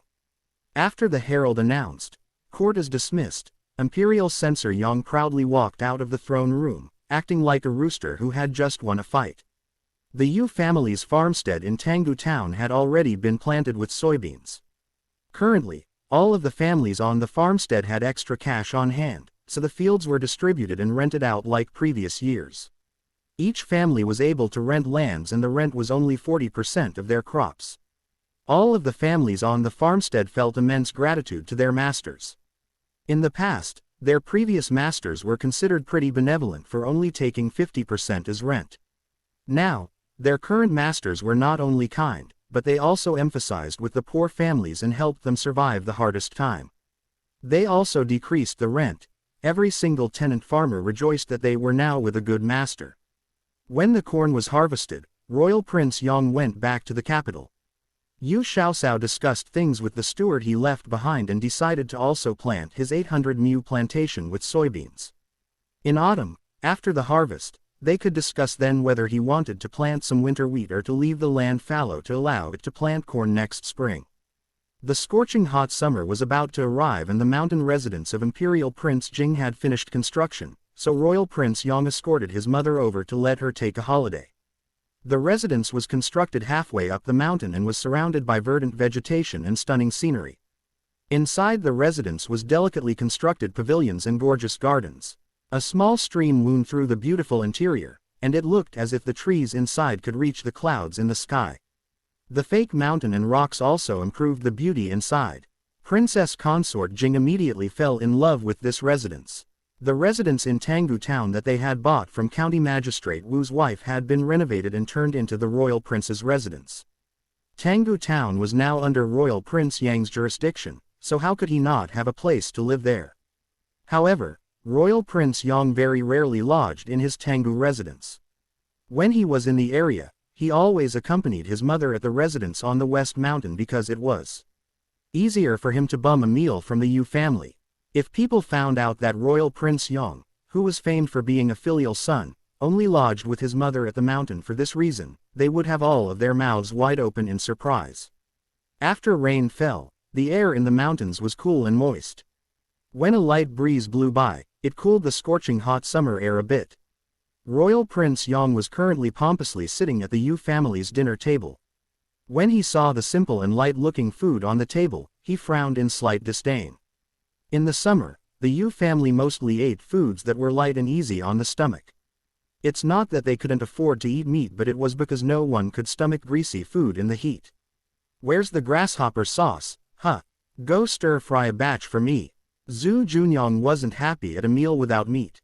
He glanced at the vegetarian dishes on the table and ate 2 mouthfuls before he issued his request. Yu Xiaosao pushed at the rice in her bowl as she mumbled, "There's no more."